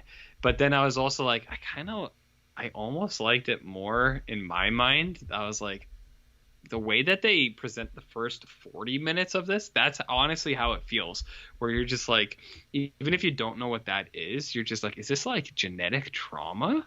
And you're like, that's interesting. And then it changes a little bit too. But anyways, I don't really want to say what it is because this movie's got 2 turns that are kind of surprises. But the first 20 minutes of this movie is this is slavery based horror. And I'm a bit of two minds, where I think the stuff they were doing, it's all historically accurate, and you're like, yeah, this stuff is horrific. Nothing as bad as some of the stuff people actually did, but you're watching it and it's very cinematic, it's very crisp, in picture, and the score is all kind of set right, but it's all to all these horrible things, and you're just like, oof. You're like, yeah, slavery was bad. It's not good stuff. And then I get why it's kind of got this horror spin, but at the same time, and this is where I'm of two minds, I was kind of I think this could have kind of just succeeded as just a movie, that part just about slavery and itself. It's it's horrific enough. It doesn't need the added it doesn't need the added atmosphere of horror movies where it's slow speed stuff with ominous score, because I was like it's already bad. Do you know what does that make any sense? Where I know what they were doing, but I was I think this stuff's already bad enough. I don't know if you needed to horror movie it up for people. Okay. If that makes any sense to anyone, But what they did show was well done. It was just oh yeah, they're showing a lot of horror stuff, and it is gruesome, or slavery stuff. But then there is a turn, and I can tell you if you want. I don't know. Do you want me to tell you what it is? Go for it. So it's all the slavery stuff for 20 minutes, and then you start to hear phones ring, and you see planes in the sky, and you're like, wait a minute. And then the girl, like the lady who is like one of the main slaves, she like wakes up and it's like modern day, and she's in an apartment with like a husband, and they have like cell phones and computers and stuff like that. And then it's that for like 20-30 minutes. And that's where I was like, is this like generational trauma? And I was like, that's kind of a neat idea. I didn't really like think of that. And then I won't say this one, but it turns again later. And then I was like, okay. But anyways, Antebellum was, I think it's a well put together movie. By the end, I was kind of like, I was like, I'm a little bit, I'm not hot, I'm not cold, I'm somewhere in the middle on this. But that first 10 minutes is pretty effective, where it's just basically like American history, and you're like, oh, God, this is gruesome stuff. But then I think it kind of turns too much, where I think it's really trying to be Jordan Peele. If that makes sense, like in Get Out, and you're just like it's not quite as good of an idea. And I think even if Jordan Peele was doing it, I think people would be like, it's okay. It's not Get Out though. And I think it's going for that a little bit. And you're like, I don't know. It's got good stuff in it, but at the same time, I was kind of like, So anyways, that's Ghoul School, baby. That's Ghoul School. For another one in the books. Another one in the books. And if we did people are very invested in hearing about the remainder of this week before Halloween, up to Halloween, you can listen next week. Yes. When we return to talk about Robert Brisson's Pickpocket. Oh God. we're back, baby. We're back in the creeps mode. Wish we weren't. All about them hands. Get these hands. And pants. And now maybe some hands, maybe some pants. Who knows? Or pantsless. Pantsless is obviously another one you can do. Creep all right. It real, loser. You talking to me or the listeners? You. I love our listeners. Questionable. Crapo.